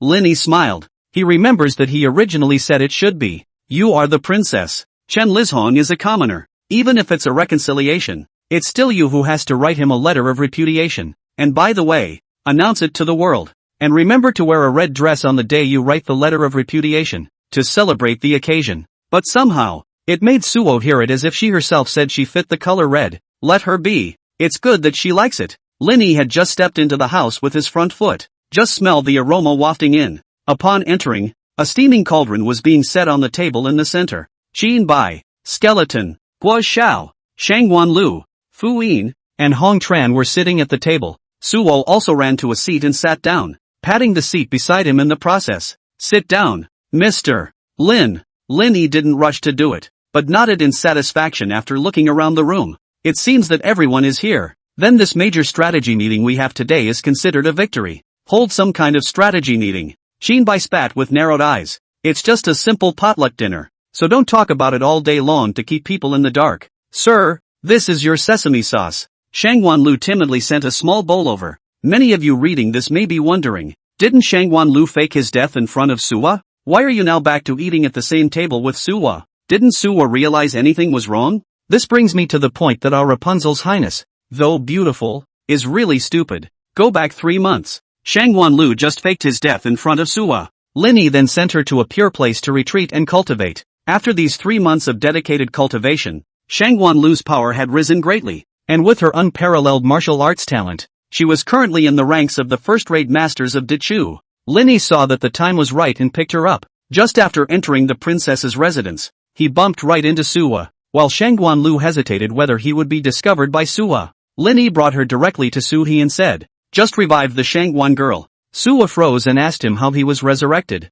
Linny didn't even frown before blurting out a martial arts mastery. Sua asked again what kind of mastery was so powerful. Linny replied calmly, filthy transmigration. Chapter 092, The Resurrection. Shangguan Lu was confused when he heard this name. I don't know exactly what it is, but it doesn't sound like a reliable martial art, does it? But Sua just watered down enough to believe it. First, he hugged Shangguan Lu and cried bitterly. Then he grabbed Lin Yi's hand and asked with a pious face, Mr. Lin, is there still a way to resurrect Grandpa Wang? It turned out that she was still thinking of resurrecting Wang Di, but as soon as Lin Yi thought about it, after the last time he acted in that scene, Wang Di sat on the ground and demanded 1,000 taels for the movie, and he was furious. Now I wonder where that old eunuch is getting away with the money. If he were to be recalled for another play, who knows if he would Leoneize him and continue to demand more money. So he told Sua Dao, that might not work. Why? Because he lost the resurrection fight. So, Although she hadn't figured out what the resurrection match meant, she figured that if Mr. Lin had said it wouldn't work, then it probably wouldn't work. So when she went back, she sadly burned more paper money for Wang Di. Who would have thought that Linny would come over again at this time? And with a silvery smile, he threw a long strip of something into the fire. Sua was surprised what that was. Linny said, it's a horsewhip. Burn it over to the old eunuch. He should need it. At the same time, far away in the land of South Vietnam to seek pleasure. 1D, even 3 sneezes. Again, I felt a nasty chill in my back, as if someone was cricketing myself. Time to go back to the present. In the hall of Lin Yi's small courtyard, the hot pot was already boiling. Everyone couldn't wait to move their chopsticks and start pinching the food inside. Oh yes, Suwa had originally still had her head down, concentrating on shivering the powder, when she suddenly remembered something, so she raised the cup she was holding in her hand, which was filled with iced tea. Ever since Lin Yi's iced tea factory opened, Suwa has become the drink's #1 fan, but her iced tea was different from those trashy remnants from Lin Yi's factory. What Suwa usually drank was the top quality iced tea that was carefully prepared for her. Both the black tea leaves and the lemons used are the best of the best. Suwa was holding her cup high at the moment and perked up. What about us today? 2 main things, and the first thing? It's to welcome my Shangwon drop, win the resurrection match. Still unable to hide the joy on her face, she pushed the quilt in the direction of Shangwon Lu. What do you think she won the fight? Naturally, Jinbai hadn't heard Lin Yi explain all of this yet, so at first glance, when he heard Sui say this, his brain was still blank. Oh, it was Mr. Lin who said that. He said that Shangwon Lok won the resurrection match, and then he was obscenely reincarnated. And then there was another tone of voice, but I don't know what it means. Suwa explained with wide eyes. What tone of voice? Man. Suwa thought for a moment before repeating. Although Jinbai couldn't understand it either, he always felt that what came out of Lin Yi's mouth must not be anything good. Thank you, princess, for thinking of me. Shangwon Lu flusteredly raised his own cup of iced tea and clinked it with Suwa, then drank it all in one go. Come on, let's drink one together. Lin Yi flurried, and the entire table raised their glasses at the same time. But the hand holding up the glass stopped in the air uncharacteristically. Do we want to say something? Jinbai sensed the awkwardness of the atmosphere and said as an afterthought, why don't we just wish Xiao Lu a happy victory in the resurrection match? Gui Xiao proposed. No, it's too long. Lin Yi shook his head. So, happy resurrection? Skull asked again. Lin Yi shook his head once more. It's a little weird. Then tell me, what's good? Hong Tran asked, narrowing his eyes. Man. Lin Yi raised one eyebrow. Well pronounced and powerful. What can I say? It's simply the best toast for the table. Although the crowd was still a little skeptical about this proposal from Lin Yi, but seeing how insistent he was, the cup in his hand was slow to fall again, so it was done to his liking. The cups clinked together and the crowd chimed in.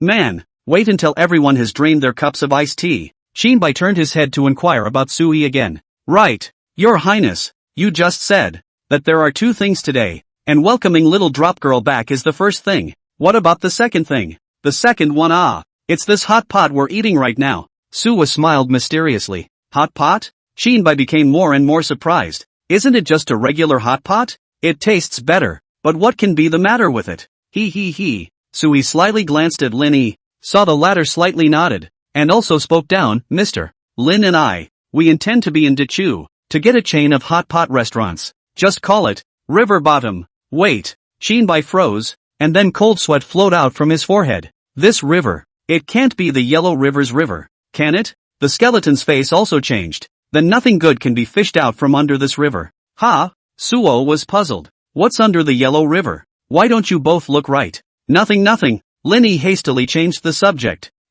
Indeed, I intend to work with Her Highness, to run this chain of hot pot restaurants in River Bottom. What do we intend to do? Make this hot pot restaurant, with service as its biggest selling point, offer all kinds of humanized emotional values, and launching Her Royal Highness, the Rapunzel, as our CEO and face of the company. I believe that with the Rapunzel's pro-people image, we at River Bottom will definitely get stronger and stronger. Suwa sniffed and was again very excited. That's right. This idea of Mr. Lin's is really awesome. We are, today, inviting everyone to try it out. And then the first store. It's already planned to open on Fairview Street. But, except for the 2 of them, no one else said anything more. It's not that fondue is hard to eat. Rather, when they hear the words river bottom fishing, they tend to associate it with something bad and lose their appetite. Shangwon Lu was the one who reacted less among them. Perhaps it was because she had been in seclusion for too long and didn't understand Lin Yi's perverted maneuvers. She just pondered. Hot pot store. Iced tea. I practice. Oh no. It seems like I missed a lot of things during the time I was dead. The skeleton sneered and said, let's not talk about 3 months. Just this 1 month. A lot of big, amazing things have happened. His gaze, once again, locked onto Lin Yi's body. Mr. Lin, right? Linny smiled without saying anything. Hearing the two of them say that, Qin Bai, who was still concentrating on pinching the crab stick, seemed to have thought of something. His mind moved. Then he raised his eyes and looked at Linny incredulously. Wait. Chapter 093, Two Bureaus. In the midst of Shangguan Lu's clueless gaze, Guo Xin explained to her as he shabu-shabued the mutton. A lot did happen this month. First of all, because His Highness Hong Tran was nominally killed by Mr. Lin, the northern Xia side was enraged and declared war on Maichu. But then, the war had just begun when a plague broke out within northern Xia. Hundreds of thousands of northern Xia people died from the plague, causing us to give up without a fight. Although the plague only raged for a dozen days, it was enough to make the people and army of northern Xia panic, and they had to sign an alliance with us under the city, willing to worship us as the sovereign state while paying annual tribute in annual coins. Plague? Shangguan Lu froze. Why would there suddenly be a plague? Who knows about this? Guo Xiao shrugged. Anyway, this plague is very evil. It appeared all of a sudden. I heard that not many of the doctors in the whole of northern Xia have figured out the cause of the disease, but it's not unlikely that there will be a new discovery in a few days. Listening to the conversation between the two of them, Guo Xiao and Shangguan Lu, Qin Bai just looked at Lin Yi with a cold smile. Lin Yi's face didn't change, and he even chimed in with a sentence or two every now and then. In my life, what I, Lin, hate the most is the plague and how many innocent people's lives are harmed. The meal was filled with laughter and was soon over. Lin Yi had eaten and drank his fill and had just patted his stomach to go out when he was dragged away by Qin Bai. All the way to the corner. Facing Qin Bai's suspicious gaze, Lin Yi asked, "What can I do for you, Commander Qin? Don't pretend for me." Qin Bai's tone was unkind.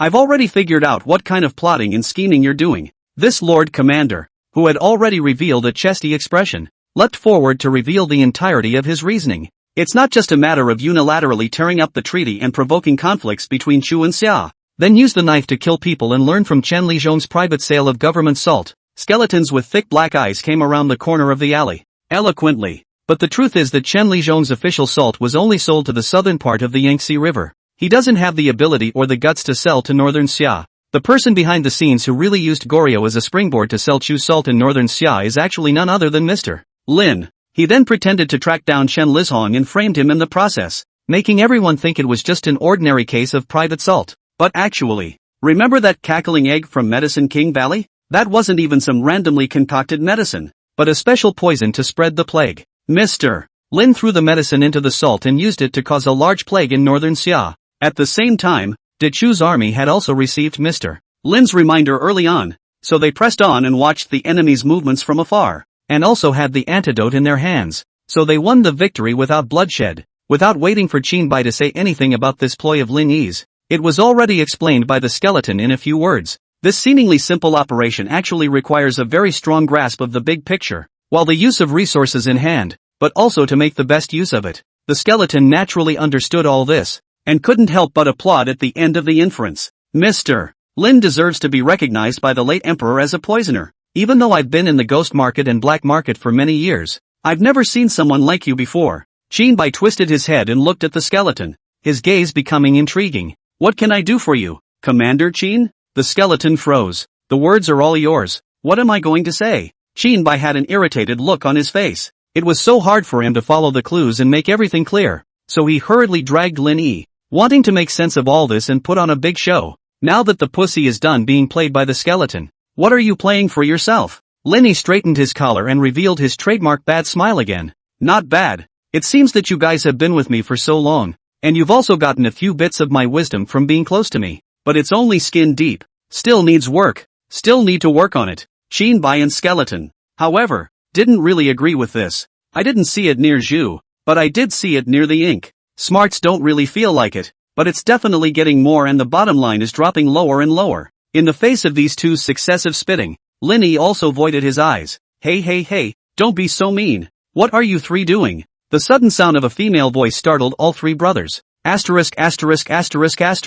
The three of them were startled at the same time, and when they turned their heads, they saw Guo Xiao and Sui standing behind them with two curious faces. Lin Yi immediately panicked. Your Highness, why don't you guys walk without sound? At this point, he was indifferent to his scheme being known, though, after all, it had been accomplished and succeeded. Then it won't matter if more people know about it. However, he still felt that he couldn't let Sua know about these things for the time being. After all, the girl was so innocent and flawless. If she was really tainted and lost her lower limits like the skeleton and Shinbai, then he should be heartbroken as an old father. Shui, Shui, skeleton and Shinbai sneezed in unison, then revealed a suspicious look. What's going on? Why do you feel like someone is muttering about yourself? What are you guys? Suhi frowned, looking at the three people with evil intentions. His gaze became suspicious. Linny instantly became even more flustered. Could have been discovered? Guoshin, business eyes burning, seemingly able to see into everything.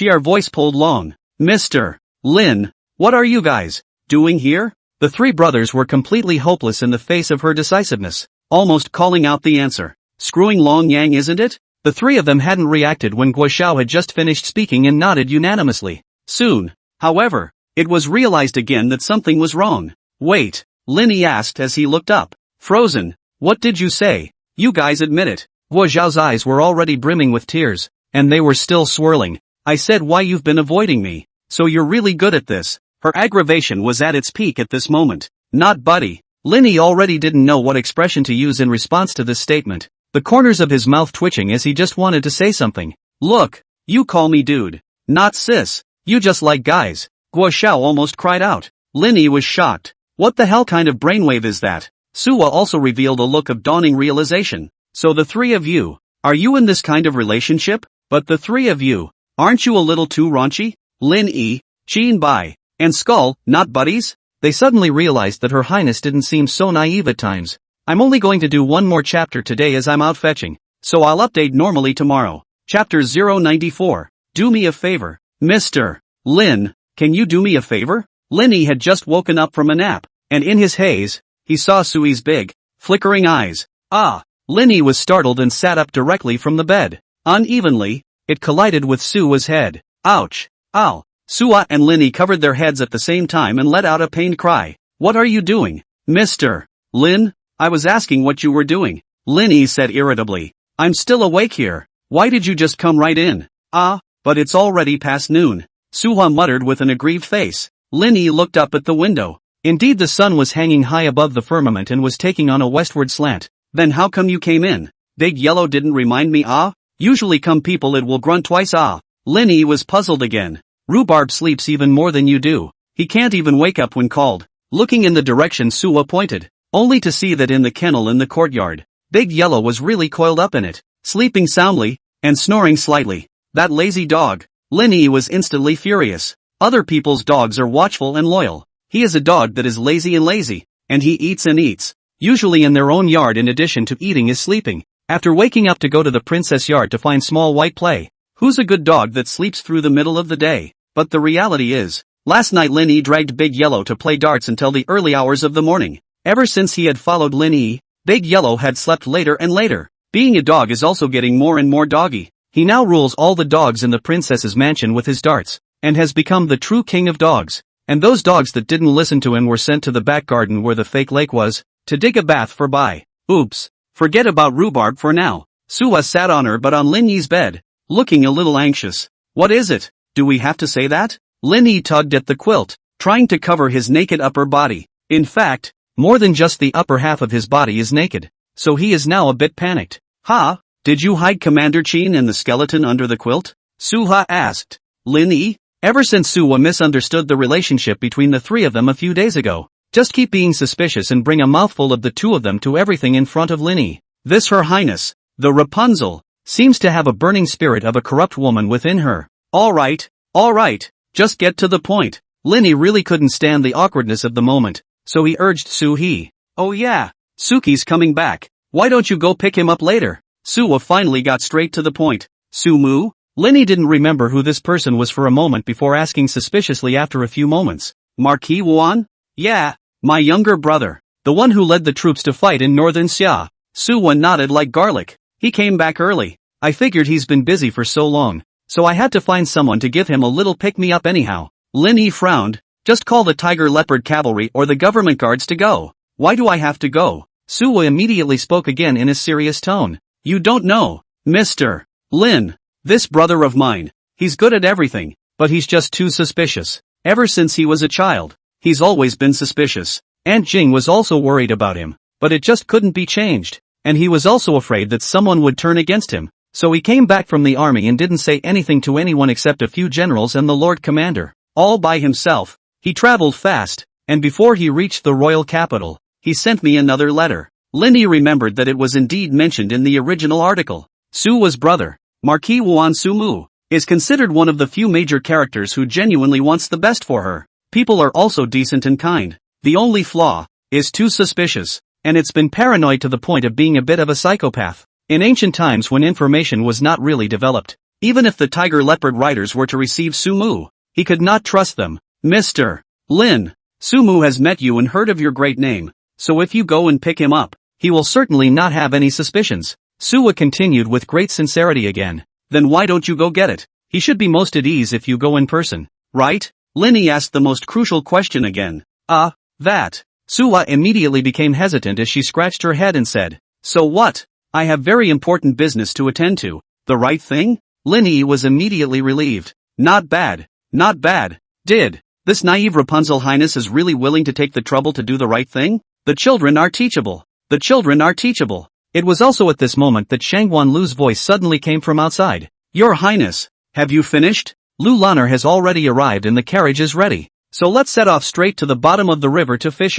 Lin Yi's face darkened. So by business you mean going to fondue? Oops. That. Suwa said with a needy heart. Didn't Lanner go on tour a while ago? It's not easy to end it. So go back to the imperial capital. And let's get together as sisters. Just to support the newly opened River Bottom Loot. Think about it. River Bottom Loyal just opened. And the top-stream female idol of Dechu and the Rapunzel went to dinner. What a good advertisement. How helpful to our business. I think it's just that you're greedy. Linny just wanted to continue. Guo Zhao's voice sounded again outside the house. Your Highness. I seem to have heard that Mr. Lin usually sleeps without clothes. Is he still not wearing it now? Let me take a look. Sha. As Guo Zhao's voice became more and more perverted, Lin Yi's face changed, and he immediately panicked, rushing to dismiss Su Hidao. You guys go quickly. Leave Suki to me to get it. Okay. Thank you Mr. Lin. Suwa was in a good mood and was smiling happily. Bounced right out. Within moments, several female voices came from outside the house. It was none other than Suwa, Guo Xiao and Shangwan Lu. Done. Let's go straight to River Bottom. So Mr. Lin really isn't wearing any clothes? Sure Noah. How can you say that? Shame on you. Come on Locke. Don't cover your face. I know you must want to see it too. Hey. Hurry up and get going. Lanner is waiting impatiently outside, with Su was urging, as the trio's voices grew farther and farther away. The footsteps also drifted away. Only then did Linny let out a sigh of relief. Lifting the covers and starting to get dressed, he murmured, it's a good thing we didn't let Guo Xiao in, or else we'd really be a sheep in a tiger's mouth. Next moment, Guo Zhao's head suddenly poked in from the doorway, only to see that her eyes were glowing, and her pretty face, which was nearly exquisite and flawless, was actually filled with lewdness at this moment, and her tongue kept licking her lips. Mr. Lin, what are you doing? Asterisk. Linny was so scared that his eyes and tongue flew out. Subconsciously, he picked up the pillow and threw it. Unbiased, it smashed into Guo Zhao's face. She fell to the ground in response, but two little dancing hearts still shone in her eyes. See, Mr. Lin's body. Although Linny had already put his pants on when she came in, he hadn't had time to put his top on yet. Naturally, it's also completely exposed to this female pervert. Still, he channeled himself. It's fine. At least the important places aren't visible. Well, what are you talking about? Mr. Lin? Linny turned his head and saw that in front of the supported window, Shangwan Lu was standing there. Her eyes seemed to vibrate as two nosebleeds ran out of her nose. Linny was confused. When were you here? From when you still had your pants on. Linny? Seeing that the atmosphere was getting more and more awkward, Shangwan Lu just had a red face, gave a thumbs up and said incoherently, Mr. Lin, very powerful weapon. Linny narrowed his eyes. Do you realize what you're saying? Chapter 095, Maintenance. When Qinbai met Linny, the latter was wearing a head full of black lines and a depressed face. What's up buddy? Qinbai only felt amused, so he couldn't help but ask. It's nothing. Linny waved his hand with a look of the past. Then why did you rush me over here? Qinbai yawned again. By the looks of it, he hadn't been awake long either. Nothing much, just going out of town to pick up Suki. Afterwards, Linny repeated what Sui had just told him, one by one, to Qinbai again. Qinbai narrowed his eyes as he listened. So what's it got to do with me? Asterisk. I don't know martial arts. Someone has to protect me. right? Linny said with vigor. In case I run into bandits along the way. It wouldn't be purely for nothing. Where's Rune Anger? Where's the skeleton? Shinbai followed up with another question. Don't ask why. Linny stretched out his arm and put it on Shinbai's shoulder in a brotherly manner. Because you're my best buddy. Because you can't stand to see me sleeping at home. Can you? I'm sleeping fine. Get someone to wake me up and accompany you out to do what you need to do. Shinbai already knew Linny too well. Hey, what you and I? It's not fair to say that. Linny laughed evilly, with an air of treachery. Shinbai also sighed helplessly. The two brothers started to head out of the yard. As he walked, Shinbai wiped his face with his hand and murmured, after hanging out with you guys for a long time, your routine has become deadly. I feel like my skin has gotten worse lately. I've been staying up all night every day, and all of a sudden it's like I've aged a few years. Linny couldn't help but question. No, you're a roughneck who practices martial arts and you care about that.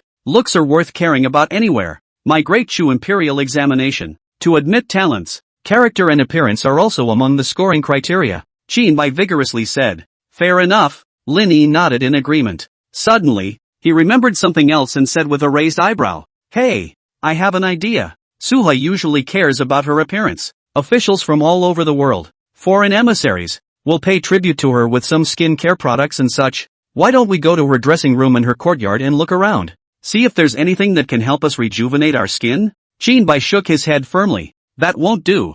That's something belonging to Her Highness. How can you just move it around? There should still be a clear distinction between the upper and lower ranks. One incense stick of time later. Suwa's yard. Linny and Shinbai, the two of them, sneaked in furtively. Aren't you not coming? Isn't it the superior-subordinate relationship that needs to be clarified? Linny couldn't help but tease Shinbai. Shinbai remained righteous. I'm keeping an eye on you for fear that you'll do something detrimental to His Highness. Asterisk asterisk asterisk asterisk Q. After a few brief words of banter, the two of them headed back towards the small, elegantly decorated, brick and white-tiled courtyard. As soon as he entered the courtyard, he saw a young maid, carrying a water basin, heading outside. That was exactly the subordinate that Shinbai had newly recruited at the beginning, Xiaoya. Because of her quick-witted nature, she was left at Suwa's side as her personal maid. Sayaka looked puzzled when she saw the duo. Commander Chin. Mr. Lin, why are you guys here? Are you here to look for His Highness? His Highness went out not long ago. No. Linny waved his hands and said, we've come to get something by order of the eldest princess. Oh, Sayaka nodded in understanding. So what? Your Highness's dressing room. Which one is it? Linny asked again. Dressing room? Sayaka craned her head and pointed toward the side. From here, walk through the long corridor, around that bamboo forest, and the room on your left, is the dressing room? Good. I got it. Linny nodded slightly, then joined Shinbai again and walked in the direction Xiaoya pointed. The two of them smoothly felt their way to the dressing room and quietly pushed their way in. As soon as I entered, I was struck by the light of it. It was full of all kinds of bottles and jars and exotic treasures. Shinbai casually picked up a small red box, opened it. Inside is a top big, shining bright pearl. Asterisk asterisk asterisk asterisk. Pearls. Linny's eyes were dying to stick to it. So many big pearls. How much do you think they're worth? That's something you don't know. Shinbai gave him a blank look and said, these pearls, but the finest muscle pearls from the East China seaside, crushed into powder and applied to the face, have a miraculous effect. Really? Linny became even more excited. Shinbai nodded and looked around the room again, saying, all these things in the house are probably more useful than this pearl. No wonder Suwa is so pretty. Any man who sees her, his eyes are dying to stick to her body. Linny skimmed his mouth. Born with beauty and working hard afterward. It's impossible to say that she's not beautiful. Then it's not too late. Let's hurry up and find out if there's anything we can use. Preferably the kind most effective. Shinbai pointed to the table in the very center of the room and said, these on the table should be what Her Highness usually uses. Only the best used ones. She would use them all the time. Then these must be the ones. Makes sense. Lin Yi nodded, then quickly ran to the table. But looking at a table of bottles and jars made it difficult. So which one should I use? See which is the oldest. That's the one with the most signs of use. Let's use that. Shinbai's thoughts were as smooth as ever. Makes sense. Linny couldn't agree more with this. Chapter 096, the contents of the bottle were changed. Lin Yi's gaze quickly locked onto a very delicate little jade bottle. He saw that some undried milky white liquid remained at the edge of the cork of the small jade bottle. This one. It looks like it hasn't been used very long. Linny lifted the small jade bottle up as if he had discovered a treasure. Looks like it to me too. Shinbai nodded in agreement. I've seen this bottle before. I remember this was offered to Her Royal Highness from the Lingnan side. It seems to be some kind of resident flower essence, which can moisturize the skin and make it blow away. Then what are you waiting for? Linny couldn't wait to pull out the stopper and poured out a few drops, applying them to his face. Shinbai also picked it up without slowing down, and similarly followed Lin Yi's movements and began to smear it on his face. The two huddled in front of Soho's tiny side of the vanity mirror to make sure it was applied evenly. Holy, you point over there. I'm losing sight of my handsome face, Lin Yi muttered. Don't you squeeze. I can hardly see my face clearly either, Shinbai retorted, just as these two men were seriously loving their faces. Mr. Lin, Qin Commander? What are you guys doing? A familiar female voice rang out. Linny and Shinbai looked up at the same time in dismay. Suwa, dressed in red, was standing in front of the door, staring blankly at the two. Linny stood up straight. Shinbai put his sleeves down and put away the narcissistic gesture he had just put up to show off his biceps. Your Highness, why have you returned? Shinbai was flustered to the naked eye. Oh, the sun is quite big today. I thought of joining Xiaolu and coming back to get an umbrella. Suwa pursed her lips and explained with a serious face. Then she asked dully, why are you two in my dressing room? Said Shinbai, still thinking of an excuse. Lin Yi, however, felt that it wasn't that troublesome. Suwa would definitely not mind this kind of thing. So he confessed, we've both been staying up late lately and our skin isn't doing so well. So we thought we'd come to you to use some skincare products. Suwa really didn't have any displeasure as she said gently, Mr. Lin, just use it. But as soon as she turned her eyes, she saw the small jade bottle in Shinbai's hand and froze. Shinbai also noticed Sui's abnormality and asked carefully, this bottle, what's wrong with it? You guys took the contents of this bottle and put it on your faces? Suha asked in surprise. Yes, Lin Yi nodded. Commander Qin said that this is the essence that Lingnan offered you, and that it can keep your face beautiful. This time it was Sua's turn to panic. Her eyes fluttered and her voice grew smaller and smaller. That resident flower essence did first come in this bottle, but it was so good that I used it up quickly. But this bottle I like so much that I used it for something else. Lin Yi was stunned. You packed something. Some tribute from the western region. Hair growth elixir. Raw hair. Lin Yi pronounced these two words in a confused manner. It doesn't seem to have reacted. As soon as he twisted his head, he saw little black fuzz hairs starting to grow on Shinbai's face, and the growth rate was fast. In just a few breaths, it grew to the length of a fingernail cap as far as the naked eye could see. Lin Yi turned his head and saw himself in the mirror. And at the moment, he also had a face full of black hair. His handsome face was destroyed and only a handful of black hairs remained, which was like a bolt from the blue for Lin Yi. Suwa became even more vain. Because I'm trying to keep my hair nice. Just came up with this stuff. And it works great anyway. Hair grows fast. You guys don't use it much. It should grow to, at most, a finger length. 1 finger long? Lin Yi stared at Suhi with wide eyes, incredulously. Doesn't that make you a monkey? What? Monkey? Shinbai was also struck by lightning and was scared out of his soul. But, moments later, wait, monkeys? You mean, I'm going to turn into a monkey? Lin Yi and Shinbai simultaneously collected their emotions and narrowed their eyes. Actually, just cut it off. Scrape it with a razor blade and it won't grow back. Suwa just wanted to give a solution, but a lift of the eyes. Again, he saw that Lin Yi and Shinbai had both switched to an excited expression. How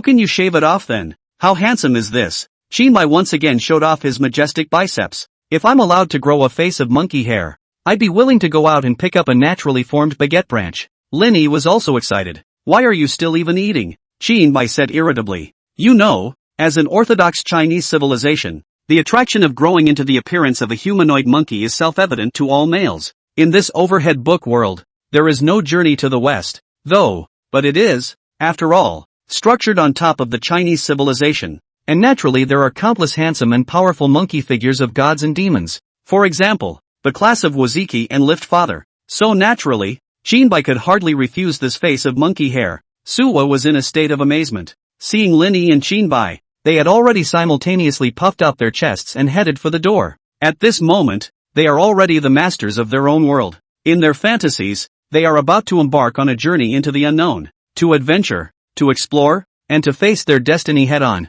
The two headed out the door with another sad face. At the moment, the fall wind is picking up. Falling leaves rolled up at the legs of both men's pants, paving the way for them. A ziggurat. Commander Qin, it seems that you and we are the chosen ones. This Qi Tian de Shang may be my way back, Lin Yi said with his middle two breath. I don't know what you're talking about, but I feel so handsome. Chinbai also said forcefully. So ho? Not. You two are just applying hair growth solution. What being chosen? Suo spat. Hush dash said Linny with a flirty face. Don't you think I'm overly handsome now? It was at a time when Suwa didn't know how to answer. Shangwan Lu happened to walk over, and she waved towards Suwa. Your Highness, have you got your umbrella? Shall we go? Just right. Let Shangwan drop see if I'm handsome like this. Linny twisted his head, his expression pinned, trying to make that face of his perfect in front of Shangwan Lu. Chinbai was not to be outdone. I think, still, I'm a little more handsome. Let's see what Shangwan Lu says later.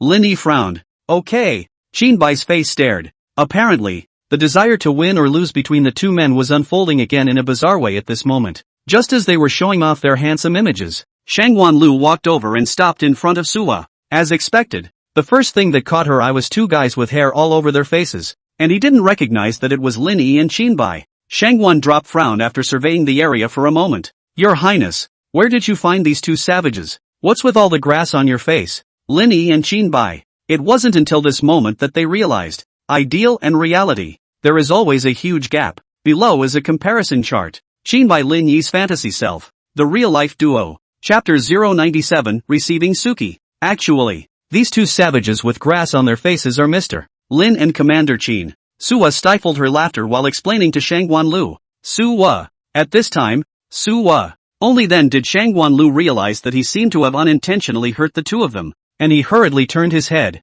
apologizing to Chinbai and Lin Yi, who had been petrified. I'm sorry, my problem. I'll make sure not to say you guys look like savages next time. Even though your facial hair is straggly and ugly and your whole face looks like a broken flower pot, I shouldn't discriminate against your aesthetics. Say no more. Are you thinking of going to the Yellow River to retreat for a while? Linny and Chinbai lowered their heads, their faces growing more and more ugly. Shangwan Lu finally closed his mouth and didn't say anything more, but when her eyes moved to Lin Yi's face again, she suddenly remembered what she had seen and felt in front of Lin Yi's window just now, and her pretty face brushed dash a little red again. Lin Yi immediately understood and became less natural as well. He just pulled Chinbai and headed outside. So what? Old Chin, don't we have to pick up Suki? Let's go. Hey, this face of yours, why is it as red as a monkey's butt? Chinbai also noticed that something was wrong with Shangwan Lu, and just as he wanted to inquire, he was directly pulled away by Lin Yi. After walking out for some distance, he waited until he was out of Sua's yard. Chinbai narrowed his eyes and looked at Lin Yi suspiciously. Wait, between you and Shangwan Lu, why does it feel like the atmosphere is a bit not quite right? Is there something unseemly going on? Lin Yi scratched his head in embarrassment. It's not like it's anything unseemly. It was just in front of her, showing the cow juice. Huh? What? You exposed the cow juice? Chinbai's eyes widened in amazement. Then, the two of them forgot about the unpleasantness of the place for a while. Even though they had been tortured by Shangwan Lu, they still felt handsome with this face of monkey hair. So they wore this face and galloped towards the outside of the city. Go pick up Suki, outside the royal capital. An inn on the Stagecoach Road. A shed had been erected outside the door of the inn, and a few tables were listed under it. It was part of the inn's business, specializing in providing tea and a place to rest for passers-by. At this moment, there was a dusty young man who had landed in front of a table. The youth wore a cocked hat and a girdled huarache. There was some stubble on his face though, and skin that was brown from exposure to the sun, but it still couldn't cover up the heroic spirit between his eyebrows. Your tea is here, sir. The store assistant carried a tray of tea and walked out of the inn with a smile, then placed it in front of the youth. Immediately afterward, he saw it. The youth skillfully pulled out a silver needle and stabbed it in the tea. Silver needle test for poison. Very common way to test for drugs. The shopkeeper froze. Guest, you are a little too cautious, right? We're a small business. How dare we poison you? The youth looked at the unchanged color of the tip of the needle and nodded with satisfaction. Then Taidu explained to the shopkeeper. It's not uncommon to be cautious when walking in the jungle. The shopkeeper nodded. That's not unusual. A little overly cautious, though, but walking in the Jianghu, all sorts of open and secret plans, is indeed indefensible. It is indeed considered normal to carry a silver needle with you to try the poison. Next moment, the youth reached into the collar of his coat and pulled out a package. After spreading it flat on the table, it was lined with a single silver needle, starting with at least 30. Don't be in a hurry. It's just that size has been tried. These sizes haven't been tried yet. The youth calmly picked up a silver needle and began to test the poison in the tea. The shopkeeper's eyes dropped out.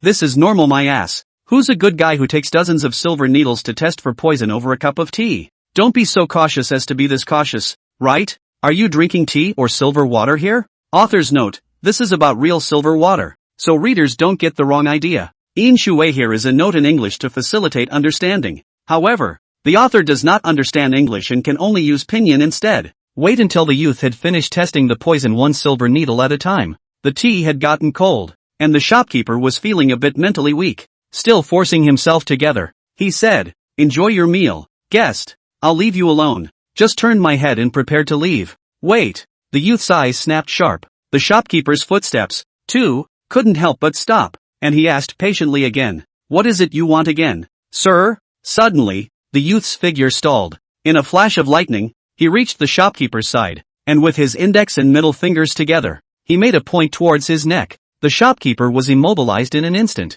unable to move. Only his mouth could move. He panicked. Guest, what are you doing? Let's see if you're an assassin. The youth sounded nervous. Then he began to go up and down on Junior. After some groping, eventually did not find any hidden weapons, poison or the like. Then again unlocked the point of the second. You don't know martial arts and you're not armed, so you're ruled out as a suspect for now. No. What the hell are you doing? The shopkeeper just wanted to question. Another turn of the eye revealed that the youth was out of sight again. Instead, he appeared in front of a shed post not far away and was drumming his head down on something. Guest, what are you up to again? The shopkeeper was shocked again. You can't be too relaxed with tea. There has to be some safeguards. Like these strings. The youth held up several thin ropes held in his hands and explained again. These ropes? But then my bell. If there is an enemy approaching, it will definitely alert me. And this is the key to being able to drink tea without fear. And so, to the increasingly puzzled gaze of the shopkeeper, it took the youth a full half hour to finally lay out the cords.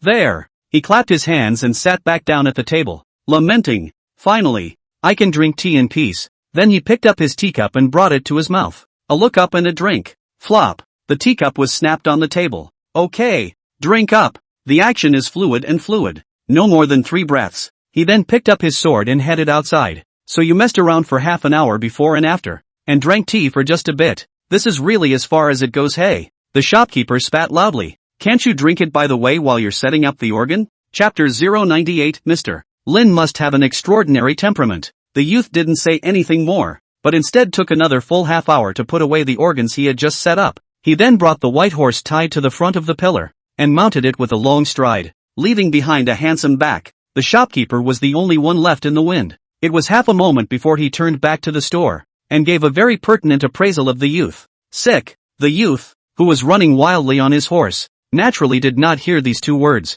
All his attention, at the moment, was on the lookout for bushes on either side, scouting for any sneak attacks that might suddenly appear. Once you get to a wide area, there are few obstacles on either side to hide people. Only then did he let go of a bit of caution and pondered. About 30 miles ahead, it should be the imperial capital. An hour's time would probably be good enough to get there. The flying pigeon message given by Imperial Sister said that although she could not come to greet herself in person today, but Mr. Lin Yilin will be appointed. That's right. This cautious youth was none other than Su He's younger brother, Marquis Wuan Su Mu. As the war in the north has largely subsided, only a few finishing touches remain. He had nothing to do but place his soldiers under his command and give them to the vice-general for the time being. He himself took the lead back to the royal capital, but because he was overly cautious by nature, he didn't bring a single soldier with him. These days are also pillowed. Tense spirit has not been slack for a moment. Lin Yi, Suki muttered. I had a one-sided meeting before the expedition, and I only remembered that this man had an extraordinary demeanor,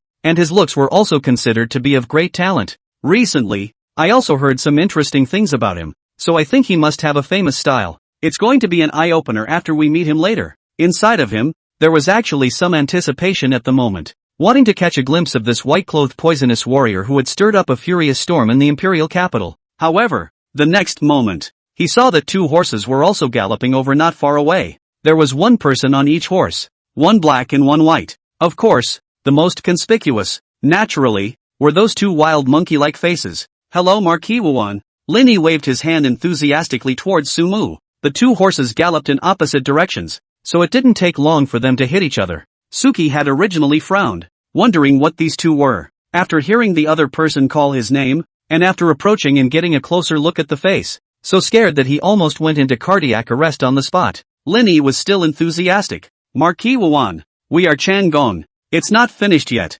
Suki then pulled out his sword and slashed down towards him. Where did the demon come from? Asterisk.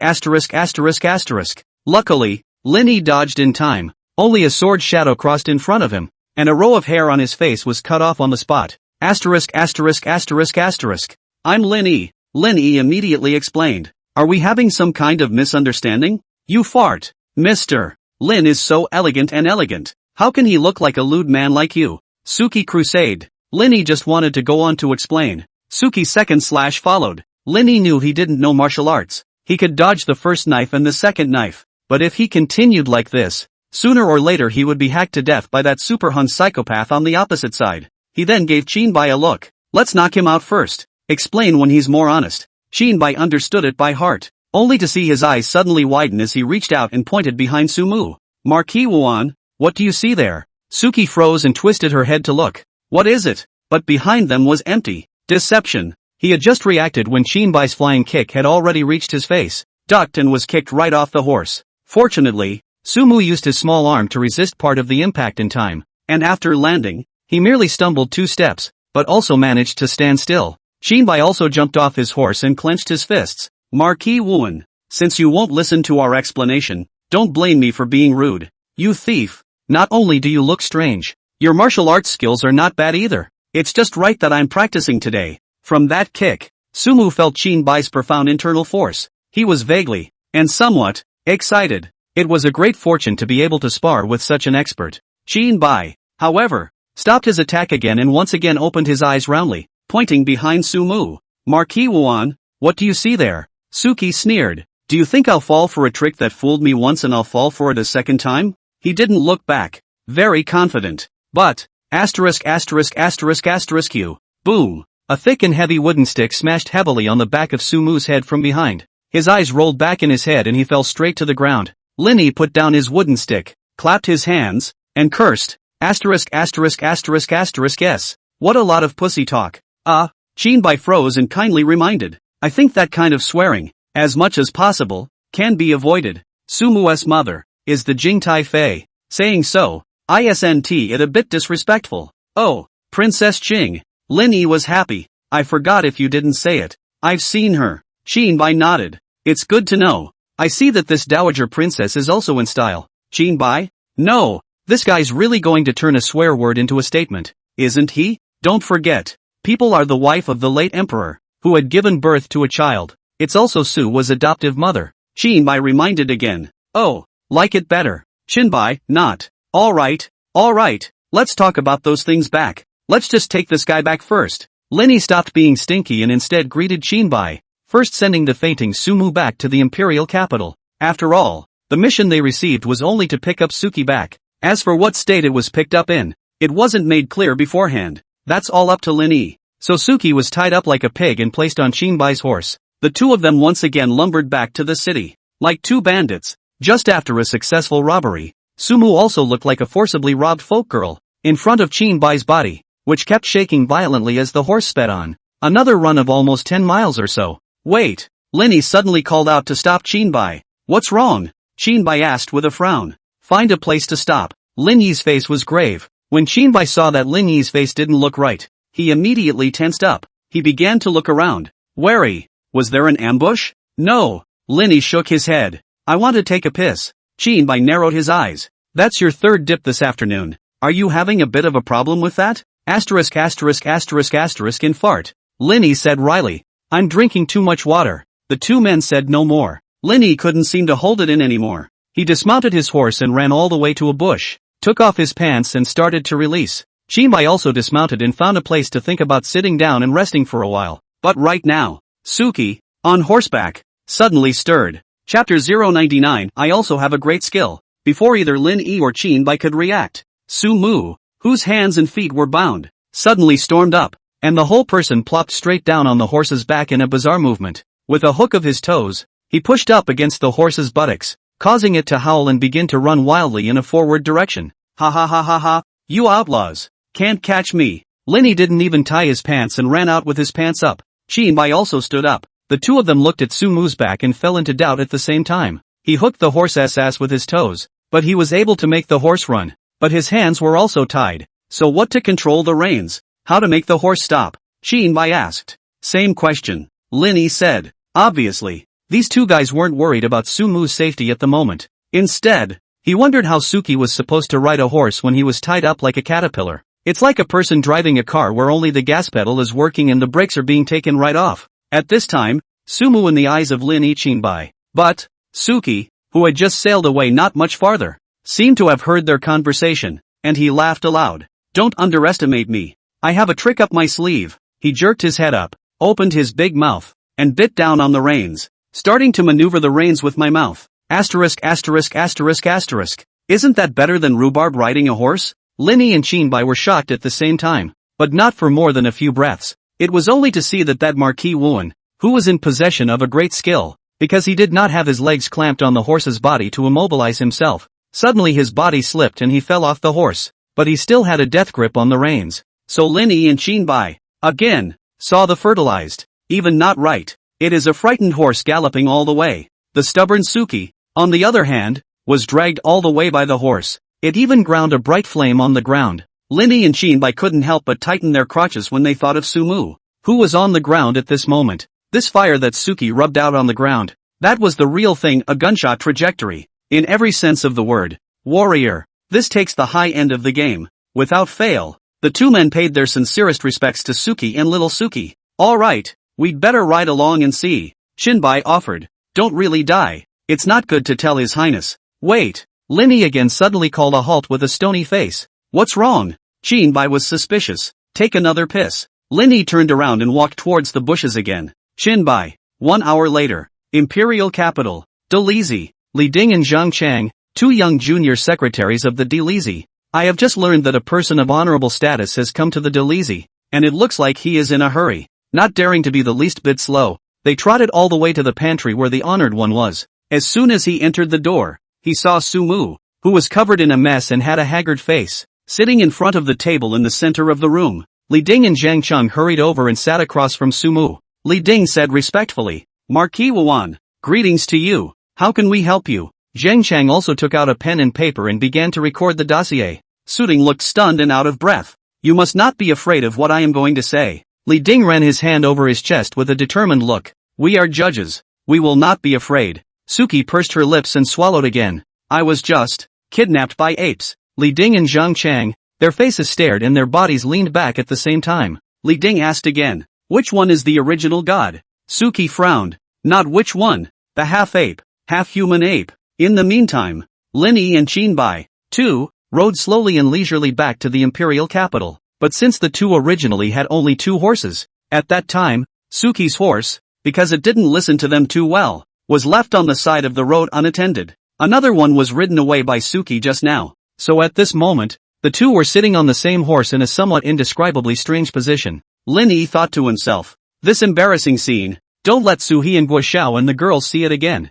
Otherwise I can't tell you how many more misunderstandings will arise. But once you enter the royal capital, it's a bustling marketplace. In front of the first stall that he faced was standing the stunning woman in red. She was holding a sugar gourd and taking a big bite when she turned her head and saw Linny and Shinbai. Suhi and Linny looked at each other with 2 confused faces. Suhi was originally still intoxicated with the sugar gourd in his hand, but after seeing the image of Linny sitting between Shinbai's arms and riding the same horse, the candy cane in his hand fell uncontrollably to the floor. It fell with a smack-dash sound. You guys are so brave, yo. Sua froze for half a day, her pig brain on the verge of overload, and finally gave this comment. Linny and Shinbai's faces darkened at the same time, but it was a good thing there was a face of monkey hair in the way, so you couldn't see what they both really looked like. Actually, I can explain all of this. Linny was incoherent and was just about to say something, but Sua suddenly showed an expression of I understand everything. Mr. Lin, I finally realize why you're not interested in Xiaolusher no Alaner or any of them. I was just skeptical, but now I'm really sure. I wish you all the happiness in the world. What the hell do you know? Linny couldn't help but growl. Mr. Lin. After Linny heard this familiar female voice, he turned his head again in dismay, and saw Guoxiao standing at the side, who was also originally holding a bunch of sugar gourds in her hand, but at the moment, it also fell to the ground, as if her heart had been torn apart by the fall. Seeing that she was on the verge of tears, Linny was just about to explain again. Mr. Lin, Lin Yi turned his head again and saw that on the other side of himself stood Shangguan Lu, who was similarly stupefied and had a similarly broken sugar gourd at his feet. She looked flustered. Mr. Lin, with your weapon, you should be the one above, right? Qin Bai, huh? Mr. Lin, another female voice. Lin Yi's heart was completely dead now. As expected, a turn of the head. Behind her stood Lu Lan'er, also with tears in her eyes and broken candy canes at her feet. Incredulity, pain, sadness, skepticism and a few moments of relief were written all over the pages of her pretty face. Surfacing on it, Lin Yi Page was completely relieved. Ha, this is now sort of. There's enemies on all sides. Only Qin Bai covered his face. What's all this about? One incense stick of time later. So it turns out that it's only because Commander Qin's horse was ridden away by Su Mu that the two of you are riding the same horse. After figuring out what happened, Lu Lan'er, Guo Xiao, and Shangguan Lu could not help but let out a sigh of relief at the same time. Su Wa, however, was puzzled. Then, where is Suki in person now? Chapter 100 Painting Sage of the Dali Temple. Half man, half ape. Did you know that? The Dalizi. Su Mu was still stating to Li Ding and Zhang Chang in a panic. Zhang Chang, the young and promising young secretary, was the same victim who had been victimized by the skeleton and had been lying in bed for more than half a month in the first place. He immediately lowered his head after hearing Su Mu's statement and began painting furiously. He then held up a conceptual drawing of the round man in his hand. Zhang Chang's first painting. On the scroll, only half of a matchmaker and half of a rugged circle are seen spliced together in an eerie manner. Suki paused for a moment and corrected. It's not the circle, it's the ape of apes. Zhang Chang lowered his head again and began to draw a new one. A few moments later, the second painting was lifted again. Zhang Chang's second painting. The painting this time depicts half man, half ape, also separated from the center. Suki added, not left and right, just a face like an ape. No cock. He's wearing clothes. Zhang Chang once again lowered his head and went to draw the third one. While he was painting, Suki didn't forget to urge, can you draw more seriously? I can't even see what it is when you draw like that. Zhang Chang's brows wrinkled and the pen in his hand suddenly sped up. Half an incense stick later, he held up a third painting. Zhang Chang's third painting. He then pointed to the top and said, what you want? Half round on top, a face full of hair, in a dress, all over. Suki was confused. Are you sure this is from the same person as the first two paintings? Li Ding smiled. Normal. Zhang Chang is known as the saint of painting in the Dalizi. This has nothing to do with painting a saint or not, right? Suki nearly growled. The painting is all obviously wrong, isn't it? And who is this person on the painting? Are you sure someone from our country could have drawn it? This man is called Jesus, a god to be exact. Li Ding popularized it. It was told to us by Mr. Lin. Is the main god believed in by a religion called Gijuism? He was once nailed to a cross by pagans and burned alive. As for Zhang Chang and I, we've been influenced by Mr. Lin and are now believing in him as well. Do I need you to explain this to me? Suki was surprised again. And aren't you the Dalizi? We in Dichu don't allow officials to believe in ghosts and gods. Do you really believe in such strange gods? Li Ding and Zhang Chang exchanged a glance before twisting their heads again to explain. Mr. Lin's original point was that there are skills in practicing religion. Tricks? Right. He said that you are if you think of Jesus as your master and everything is about giving to him and doing good things for him. Li Ding perked up. But if you use Jesus as a shield, you first kill and set fire to people and do no evil. And when you feel uneasy and guilty inside, kneel before God in repentance and let Jesus take the punishment for you. Then in this way, all those guilty feelings you originally had inside you disappear. Anyway, Jesus, the Lord in whom you believe, has atoned for your sins. Anyway, he's been burned to death once already, so it's okay if he dies twice more. He's suffered enough, and he's not afraid to suffer twice more for you. After hearing that answer, although Sumu didn't listen too well, he roughly understood the meaning. For a moment, his pupils quaked and the corners of his mouth twitched. Are you sure? This religion is what you're told to believe? Li Ding and Zhang Chang shrugged at the same time. I don't know. That's what Mr. Lin said. Shui, Shui, Shui. Lin Yi, who was sitting in front of a fried rice stall far away on the street, coldly sneezed 3 times in a row again. At the moment, he had shaved all the monkey hair from his face, and had regained the appearance of a white, shrewd schemer. What's going on? The probability of sneezing has been a bit high lately. Lin Yi rubbed his nose in confusion. But then again, what were those flyers you had me customize a while back? Qin Bai, who was sitting next to Lin Yi and was chewing on a sugar gourd, suddenly remembered something and inquired. The Taiping Heavenly Kingdom. Lin Yi answered directly without even thinking about it. Qin Bai? What's that? You can understand it as a kind of peasant uprising, through the form of religious packaging to attract a group of embrace lay. Wait, peasants revolt. This thing, is it for people to revolt? Shinbai asked again hesitantly. Of course. Lin Yi nodded. Shinbai stood up with a miso sound. Lin Yi, your brain has been kicked by a donkey. Now Dachu was basically considered Her Highness the Princess's Dachu. You incited the peasants to revolt against her? You think the two of us will be able to run away after her downfall, don't you? Hey! Lin Yi gently patted Shinbai's arm and said, I didn't say those flyers were distributed in Dachu. Don't you get so excited. Shinbai sat down again, skeptical. So where are you going to post it? Without waiting for Lin Yi to reply, the stall owner brought a fried rice to Lin Yi. Guest, your fried rice is here. Enjoy your meal. Okay. Lin Yi took out a pair of chopsticks from the chopstick tube in front of him, picked up the rice bowl, and then grubbed into his mouth, wolfing it down. After a day of running around, he had long been hungry from the front to the back of his spine.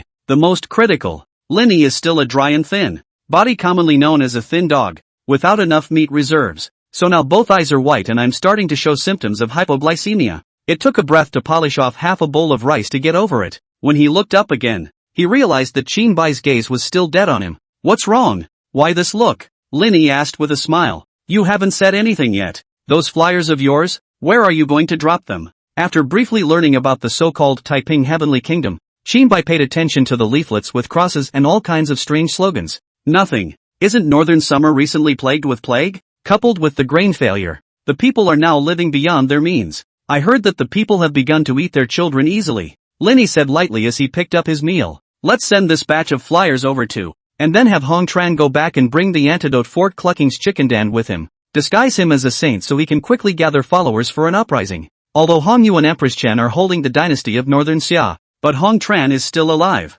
They are after all not worthy of the name. This rebellion is enough to cause them to be greatly wounded. At that time, the civil unrest in Northern Xia, no matter which side of Hong Yu Hong Tran wins, we, Dachu, are the ultimate profiteers. After listening to Lin Yi's ploy, Shinbai couldn't help but clap again. Indeed, Northern Xia and Great Chu had been facing each other for many years and had been at war with each other. Lin Yi hadn't been helping Hong Tran just to make friends. Rather, it was to set off civil unrest in Northern Xia and take advantage of the opportunity for Chu to reap some benefits. Shangguan Lu suddenly ran from a distance and stopped in front of Lin Yi, his chest slightly heaving as if he was a little anxious. Mr. Lin, Delizy has sent word from his side that the Marquis of Wuan is with them now. Chapter 101 Lin Yi's soft underbelly. Lin Yi and Shinbai rushed to the Delizy without stopping after receiving the news. Perhaps it was because they were usually in and out of the Delizy too many times. So whether it was the Delizy's handymen, servants, or some low-level judges, they all knew Lin Yi. After seeing Lin Yi, they all nodded their heads. Mr. Lin. Hello Mr. Lin. Young Secretary Li Ting is in the pantry in the side yard. Young Secretary Li Ting is over there. And Lin Yi is always looking for Li Ding every time he comes to the door. So everyone was skilled in pointing out the location and direction of Li Ding. It was also being around such a group of helpful teammates that caused Li Ding to wing it every time. Every time, he would be quickly caught by Lin Yi, and then silently take 2 more notes after Lin Yi left after delivering what he was told to do. Meanwhile, in the pantry. Good. That's all there is to account for, right? I understand. Zheng Cheng had already memorized most of the information Sumu had said, although it was mostly useless information. For example, one of them is, a skinny monkey, lewd laugh, frequent urination, a penchant for spitting, a foul mouth, and a demeanor. Though I don't know how this aura of an S was seen. The other guy is, goofy, good at martial arts, and relatively normal. This relative normalcy is really a bit too abstract. Who is it relative to? Who exactly is it relative to? The guy up there? Then whoever is in his presence should be relatively normal. Suki stood up, ready to head out. They are very skilled in martial arts, and they are also good at mind tricks. Very dangerous. Remember to bring more people. Well. Li Din nodded, but was still unsure. So he asked one last question. Oh yeah, these 2 apes you speak of, aren't they dressed? The clothes they wear, what do they look like? Zheng Cheng immediately picked up a pen and paper, ready to record. In contrast, this thread can be much more tangible and useful.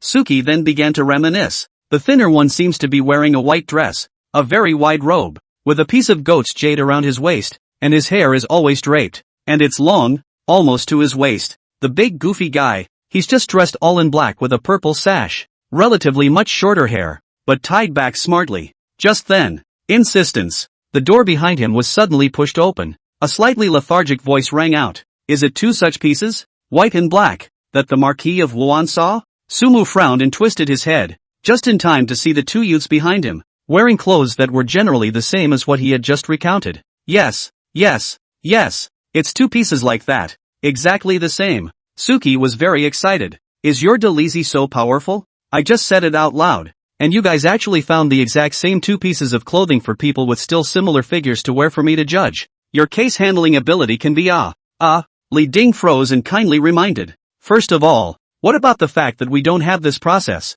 and even if we did, it would be impossible to find the exact same clothes right away. And secondly, these two men, they are not from our Delizy. Ha ha ha ha ha ha. Suki laughed openly. Xiaoqingli is really interesting. Not from your Delizy. Is it really those two apes? The atmosphere of the scene suddenly fell into dead silence. None of them answered him. Suki's smile suddenly froze. He jerked his head around again. Wait. Suki's expression changes. You too are the apes just now? Sumu scrutinized Lin Yi's face and suddenly remembered something. You're Mr. Lin Yi Lin? Lin Yi smiled. An amiable, harmless smile. As soon as I see that His Highness the Marquis of Wuan just got hit by an evil on the road, I have a little trick that specializes in exorcising evil and avoiding it. Come on people, hang His Highness Marquis Wuan upside down in the well, 7 times up and down, and wash his head, and nothing will happen at all. No, you listen to me. Suki wanted to say something else. A hand slash suddenly landed on his neck, knocking him out on the spot.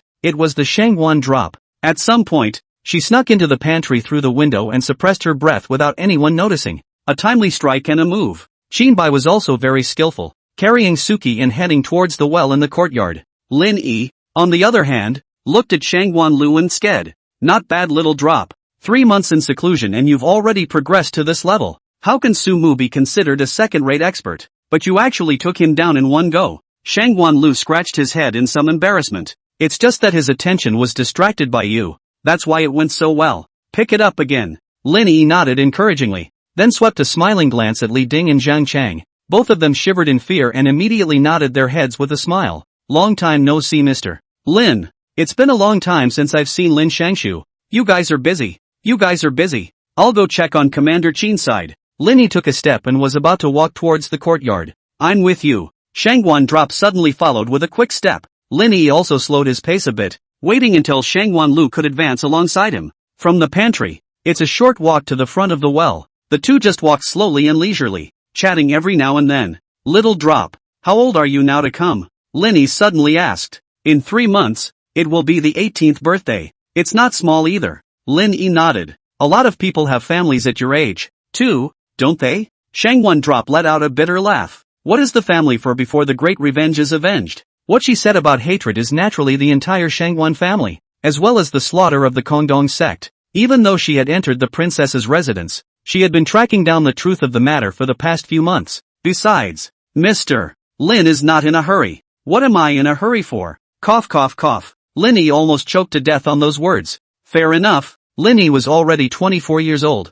and in the middle of the ancient society of Dechu. There should be several children, but he remained alone, drilling a little craftsmanship every day by relying on his spring charts, and before he crossed over, the original owner actually had no intention of getting married. Lin Yi thought that perhaps both he and the original owner, the position of himself has never been that of a decent person, and people like them shouldn't have families. Having a family means having a soft spot, and Lin Yi, there shouldn't be a soft spot present. Chapter 102 The Growth of the Princess. Cookie found it? After hearing the news of finding Sumu, Suwa rushed to the Delizy without stopping. Once inside, she hurried to the pantry. Originally, after learning from Lin Yi that Sumu had escaped by grabbing a horse alone because he was too cautious and did not recognize him as the princess house schemer, Suwa just kept worrying. She was worried if Suki would be in any danger, if she would be tricked by bad people. I can't eat my food for worry. That's only 4 boxes of lamb, 1 drawer of dumplings, 5 rattling rolls, and 2 dozen fish tofu.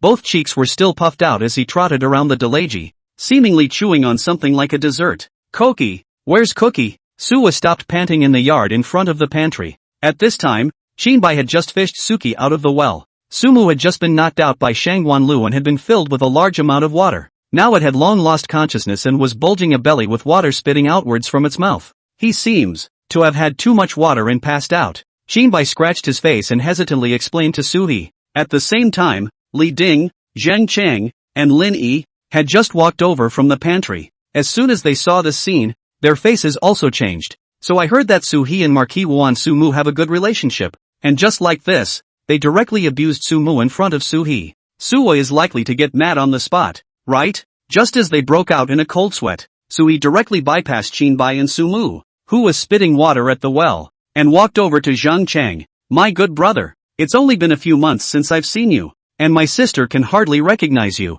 Zhang Chang? Li Ding froze, said, Your Highness, is there a possibility that he is the young secretary of the Delizy? Zhang Chang, not your brother? Ha? Sua was also confused and looked at Li Ding again suspiciously. Is it because my sister remembered wrong then? You're actually my good brother Suki? I'm not either. I'm Li Ding, the young secretary of the Delizy. Mo Fei. Su He was violently startled, his eyes trembling as he looked towards Lin Yi. Mr. Lin is actually Suki. I said why was it that when Mr. Lin came into prominence, Suki happened to be out fighting? You're actually one and the same. Lin Yi narrowed his eyes as well, then pointed at the edge of the water well. Is there a possibility that the one spitting bubbles that Commander Qin set up there is your brother Sumu? Sua twisted her head and glanced questioningly at Suki. Suki had just finished throwing up bubbles and was now coughing. Sue immediately turned her head back again. Can't be my brother if he's that ugly. After 4 months in the sand, Suki not only had a messy beard and hair, his skin had gotten darker and rougher, and his stomach had gotten bigger. Of course, part of it is because in battle, you need to grow fat on your body to face more situations. On the other hand, it was just swollen from being in the water too long. What if I told you that he is? Then I'll disown him. Lin Yi. So this is the legend. Sister and brother are very close. Sis, Mr. Lin bullied me too much. Not only was I dragged all the way by the horse, but when I got here, I was held down by them and soaked in the well for so long. As soon as Su Mu woke up, he immediately hugged Sui's thighs and started accusing Lin Yi and Qin Bai of their crimes. Lin Yi and Qin Bai stood not far away, pretending to be busy, looking left and right sheepishly, and whistling twice every now and then. Sua just quietly looked at Su Mu and was suddenly stunned. Who are you? Suki? Not. Imperial sister. Me Soki. Oh. Suhan nodded. Su Mu. You said that Mr. Lin and Commander Qin abused you? Suki immediately nodded like garlic. But just listening to your family's words, I feel that this matter, it's not good to judge it like that. Sua said bitterly again. Brother. Imperial sister has been an honorary judge in the courtroom on Fairview Street several times these days. Has learned to be rational and objective. Ha? Sumu didn't even think that such a learned remark would actually come out of Sua's mouth. For a moment, his shock was greater than his anger. You wait, until the imperial sister judges for herself. Judge for yourself? Suki frowned. That's right. Suo nodded again triumphantly. As a good judge, I have my mind set on right and wrong. Suki was instantly overjoyed. Could it be that after not seeing her for 4 months, the imperial sister has really grown up and can do justice to herself? Suo also quickly entered the stage of just being right and having a scale in his heart. She raised her head once and looked towards Lin Yi and Qin Bai. Only Lin Yi, at this moment, was leaning his back against the wall, his head bowed as he took a nap.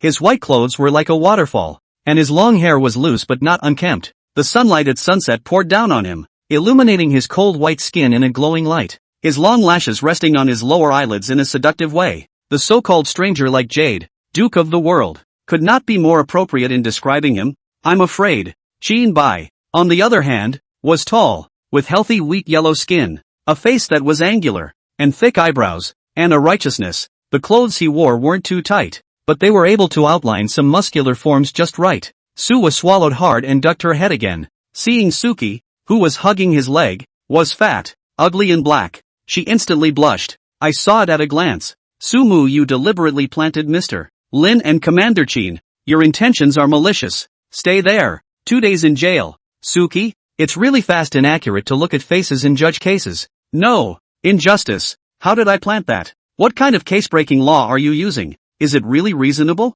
Suki was still trying to explain, but he had already been dragged down by the tiger and leopard riders. Linny was also shocked. Suwa, this has not yet become the emperor. How come the tricks of the dim king played so skillfully? Alright, the matter is settled. All disperse. Suwa smiled and greeted. Li Ding and Zhang Chang, the 2 outsiders, naturally didn't dare to stay longer. They twisted their heads together and went back to the pantry. Qin Bai and Shang Wanlu, on the other hand, went outside the Delizy first and rode the carriage to the gate. We'll go straight back to the princess's house later. Linny straightened his clothes and was just about to head out. Mr. Lin. Suo caught up with him, her voice crisp. When Linny turned his eyes, he only felt that her red dress was a bit blinding. Only this Princess Highness, at the moment, had a few bad smiles hanging on her face. You walk slowly. I have short legs and can't keep up with you. Linny opened his mouth and was just about to say something. Oh yeah, it's not really about locking up Suki. It's about sending him back to his own room for 2 days of rest. Suo added. What about this case I'm making? Looking at faces is part of it. There's also a part that just lets him know a little bit about how Mr. Lin is in the princess's house nowadays. Anyone who goes against Mr. Lin, I'll be the first to not spare him. After saying that, she hummed a little song while bouncing around, walking in front of Linny. The twilight, with the sun shining out of the west, was all intense orange-red. It also set off Sua's red outfit, which was even more eye-catching and brightly colored. It was as if all the red light between heaven and earth emanated from her. Linny sighed bitterly. It looks like the silly, sweet princess that you see as your daughter is going to be more than meets the eye. Growing faster. Chapter 103, come out first. Name, Linny, age, 24. Poisoner rank, 2, poison value, 2/35. Skills, sophistry. Sao postpartum care. Boar karma egg specialist. Current task, 1. Help Suwa to sit on the throne for a sensible and reasonable reason. Reward poisonous scholar value 15. 2. Reorganize the Chu martial arts world and take over the martial arts league. Rewarded with 10 poisonous scholars. 3. Improve the rule of officials in Chu and break the monopoly of the families, so that the poor can't be promoted. Rewarding the value of 10 poisonous soldiers. Linny opened the system panel when he got up in the morning. After the poisoner leveled up to level 2, the quests dispatched by the system were no longer sudden and randomly dispatched. Instead, 3 fixed tasks are given directly. It seemed that depending on the difficulty of the quest, the poisoner value rewarded upon completion was different, but now it seems that none of them are easy tasks. Moreover, after all 3 quests were completed, the poison scholar value gained would be just enough for Linny to enter the 3rd level. Gee, what do you think the quest will change into after this 3rd level? Just as Linny was murmuring and fantasizing about when he would complete all his tasks and pat himself on the back for returning to the real world. Bang, bang, bang. Outside the door of his bedroom, there was a sudden, fierce knocking at the door. Enter. Linny quickly put on his pants and put on his shirt. Only Chinbai pushed the door open with force. Go. Linny frowned. Where to? Go first. Chinbai flung his head toward the outside. How are we going to get there if you don't say where you're going? Linny was even more puzzled. As it turns out, it just so happens that the mandarins are not working today, and there is no morning court. There was no urgent matter for them to deal with in a hurry at the princess residence. Linny and Chinbai, who had managed to stay busy and get a day of rest that was truly their own. As a result, in the middle of the day, Chinbai suddenly pushed open the door to Ling Yi's room with exuberance and called him out. It's pretty obvious that he had nothing better to do than to start ganging up on his brother to go out, but since he hadn't figured out what to do out there either, he simply didn't think about it and instead called his brother out first. Just say, go away or not? Chinbai asked. The point is you didn't even say where we were going. What are we walking to? This is ridiculous, Linny retorted. 1 incense stick later. Boom. The door to Skeletor's room kicks in heavily. The skeleton was originally still lying on the bed sleeping heavily. There's no time to react yet. Linny and Chinbai then yanked him right out of bed and forced him to get up. The skeleton hadn't even slowed down from the dream. His feet were then on the ground. What are you doing? When the skeleton came to its senses, it looked at Linny and Chinbai in horror. Go! Linny and Chinbai tossed their heads at the same time. Their words concise. Where to? The skeleton was even more confused. Go first. Linny and Chinbai spoke in unison again. Skeleton, no, you guys haven't said where you're going? Half an incense stick later. Suki's room. Boom. Linny, Chinbai, and the skeleton simultaneously kicked out the door, dryly kicking it open. Suki was also still awake when she was forced to turn on her computer. His face was dumbfounded as he looked at the 3 big men who had suddenly barged in. What are you doing? Go! Linny, Chinbai, and skeleton shook their heads together again,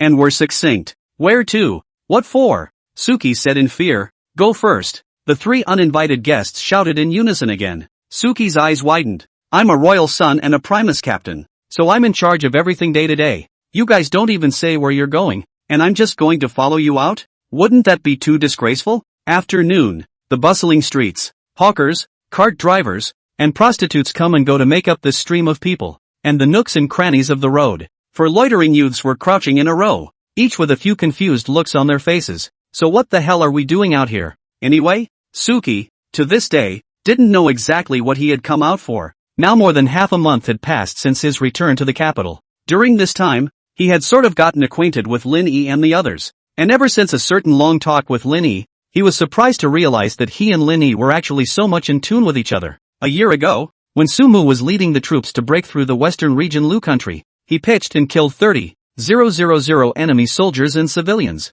but has been subjected to the entire court and even between the rivers and lakes of the verbal attacks. But Lin Yi was all praise for Suki when he mentioned that event. Lin Yi said, the enemy surrendered only when they couldn't hold on any longer, and they caused a great obstruction to our army, resulting in numerous deaths and injuries. There would have been nothing wrong with pitting them, and I think that the old and the young, the women and the children should be buried as well, to prevent the spring winds from blowing again. But he spoke with some regret. So many useful young and strong laborers, not sent to the Yellow River to dig the river channel is a bit of a pity. Sumu then realized what it meant to meet a soulmate in high mountains and flowing water. And from then on, he and Lin Yi became close friends who had nothing to say to each other. The two got together from time to work out how to break up other people's homes and how to maximize the value of enemy captives. Sumu also didn't know until after he met Lin Yi. It turns out that captives can not only be used as fuel in hard labor, but can also be made into a magical object called soap. Time to go back to the present. The skeleton was boredly crushing the ants on the ground and said,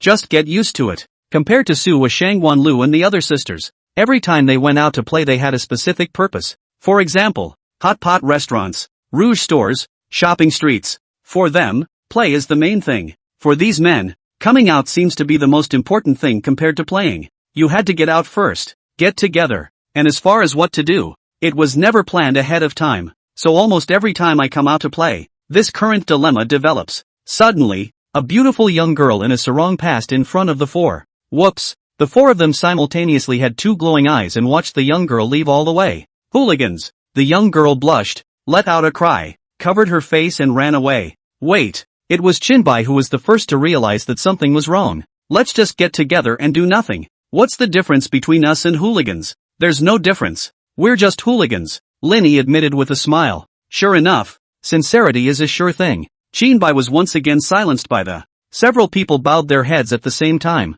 again unsure of what to do.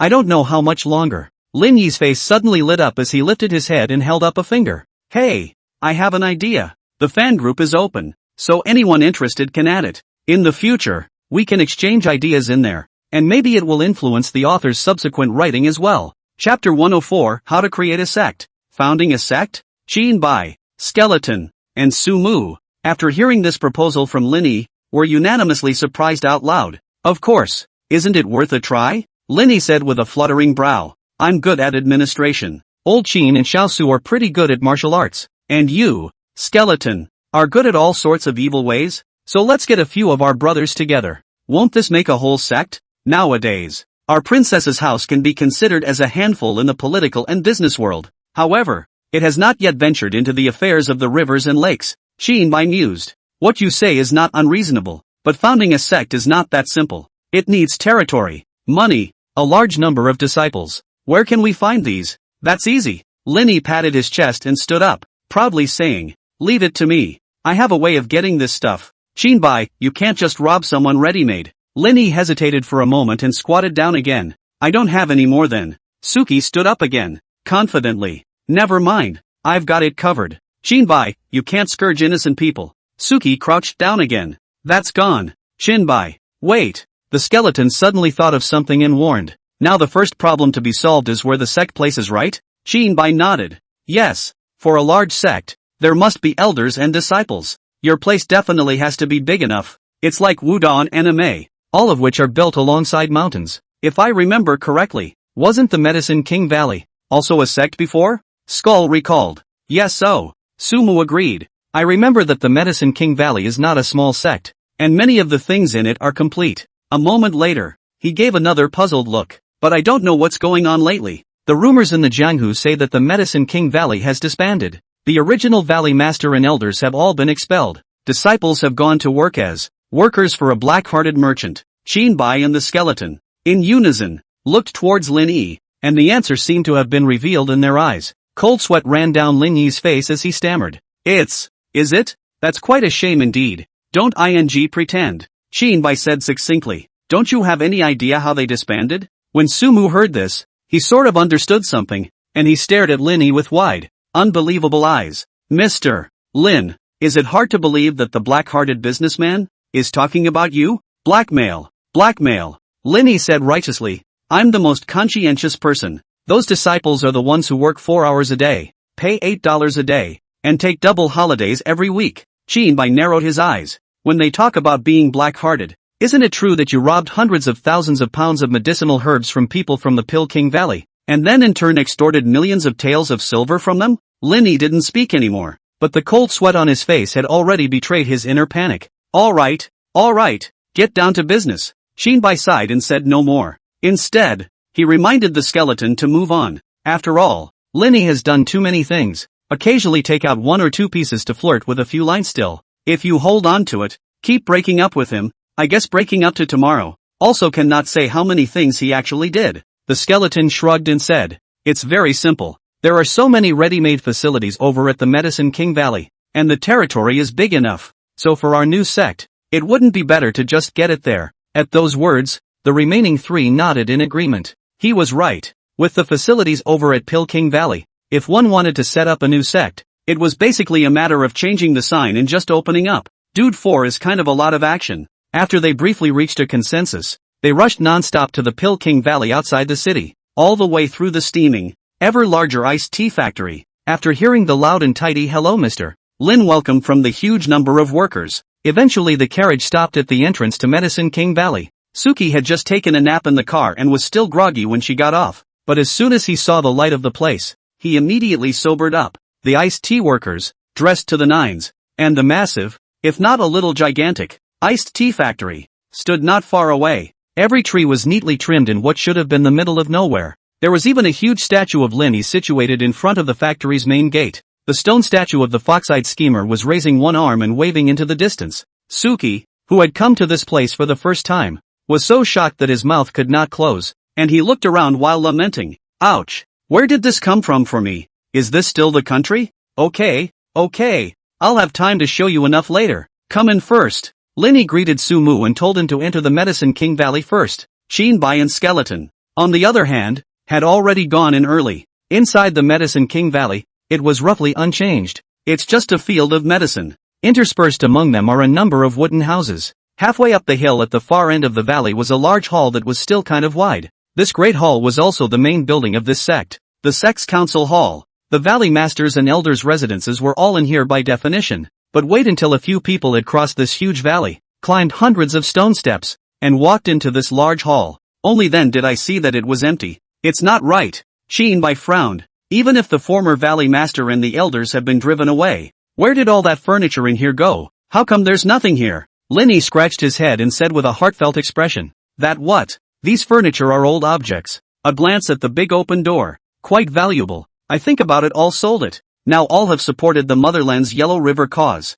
Bai was speechless again. But the good news is that just a few pieces of furniture can't make much of a difference. After a brief discussion, the few people finally decided to locate the sect in the Medicine King Valley. As far as money is concerned, there is nothing to worry about. Linny had gotten quite a bit of money these days, from poking and prodding and burning and looting. Deducting a little out of his vault at random would be enough to start up the new sect. These issues are resolved. Finally, the new sect needs a name, or else it would still be called Medicine King Valley? Skeleton offered. No. People call it Medicine King Valley because they only learn medicine and don't get involved in Jianghu disputes. We definitely can't call it that. Suki instantly denied it, then gave his own advice. In my opinion, why don't we call it the Black Dragon Society? How domineering. Doesn't sound like a nice guy. Bai was not a fan of the name, either. Right at this moment, Lin-Yi, who hadn't said anything, suddenly opened his mouth with a solemn tone. I have a great name. Tell me. The crowd was interested. Seeing Lin-Yi look so confident, they looked forward to it as well. Maybe he can actually come up with a name that will convince everyone? Lin-Yi slowly narrowed his eyes. One word at a time. We'll call it Cowboy Commune. Bai? Skull? Suki? Are you sure that name really works? Chapter 105, How to Make a Name for Yourself. When the plaque for the Cowboy Commune was customized and delivered to the Valley of the Medicine King, Bai, Skeleton, and Sumu all had gloomy faces. They had originally thought that Linny was just talking casually, but they didn't expect this pussy to come true. Only Linny had a satisfied look on his face and kept observing the plaque. He couldn't get enough of it. Just now, he and the remaining 3 people initiated a vote on whether or not Oxen Commune could be used as the name of the sect. In the end, he passed the name with a 1-to-3 vote margin of certainty. Shinbai was greatly puzzled by this. "No buddy. You got 1 vote, we got 3. How did you win?" Linny said righteously. "Because we engage in democratic centralization." "Whose democratic centralization you got so screwed up, ah?" Shinbai had another question mark on his face. Linny then calmly explained. "You are responsible for the people, and I am responsible for the main centralization. This is what is called democratic centralization." Shinbai was confused. "No, isn't that a dictatorship for you, hey?" Linny shook his head. "I'm not being dictatorial. I'm just centralizing the power of the people. It's like taking certain high-nosed bakers and concentrating them in a camp to make soap at the same time." Shinbai narrowed his eyes. "Did you just accidentally say something really scary?" But all in all, the plaques have been customized. Linny is again the core stock of these people. What he set down, the probability is that it will not be changed. So a few people went off to make other preparations. For example, determine the main type of sect, whether it will recruit female or male disciples, or a mix of men and women, or take those furniture guys that Linny sold out at a high price and buy some of the lesser quality ones back at a low price to fill up the sect first, so that the place doesn't seem so empty. By the time all these things are pretty much ready, the day will be pretty much over. The 4 brothers rode in the carriage again and returned to the princess's residence the same way. But that doesn't mean that the sect thing is screwed up.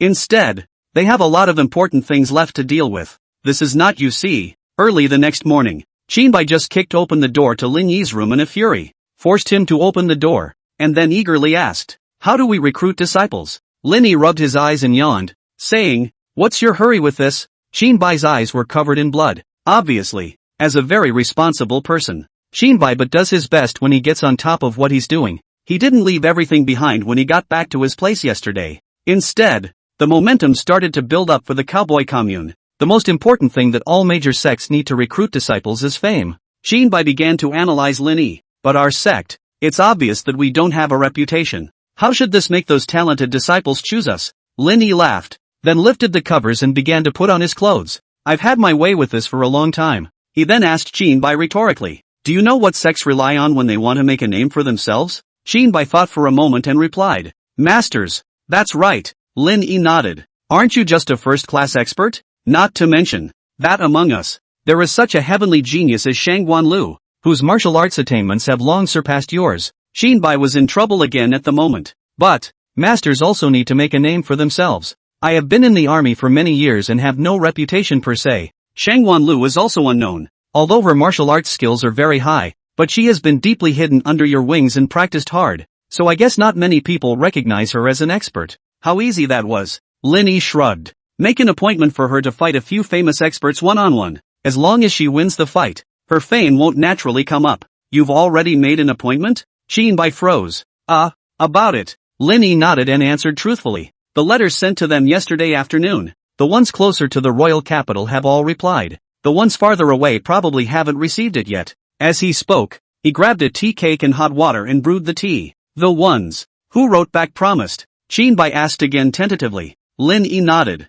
"Agreed. Which sects are all experts?" "Jiangnan, Longmen, Nan also." Lin Yi snapped his fingers and recalled. Shinbai was momentarily surprised. "These sects, they are all renowned in the Jianghu. If Miss Shangguan can really defeat one of the experts, it will definitely have a great impact on our sect." But he couldn't help but question it again. These masters, who teach and preach the Tao on weekdays, are considered busy. Why would they agree to our challenge? And it's baffling that they all agreed. It's hard to believe that the war letter you wrote to them was extraordinary. It gives them a reason why they have to go to war. Lin Yi smiled wryly, then took a sip of tea. "It's easy. I just wrote 4 words." "Which 4 words?" Shinbai raised his eyes falsely. "Your mom died." After hearing Lin Yi's reply, Shinbai fell into a long silence. Indeed, a reason to have to go to war. Fighting for my own mom. "So, Mr. Lin, are you going to set up a sect? Am I going to be an elder?" A clear female voice suddenly sounded. Lin Yi raised his head in dismay and saw Shangguan Lu standing outside the window at the moment with tears in his eyes.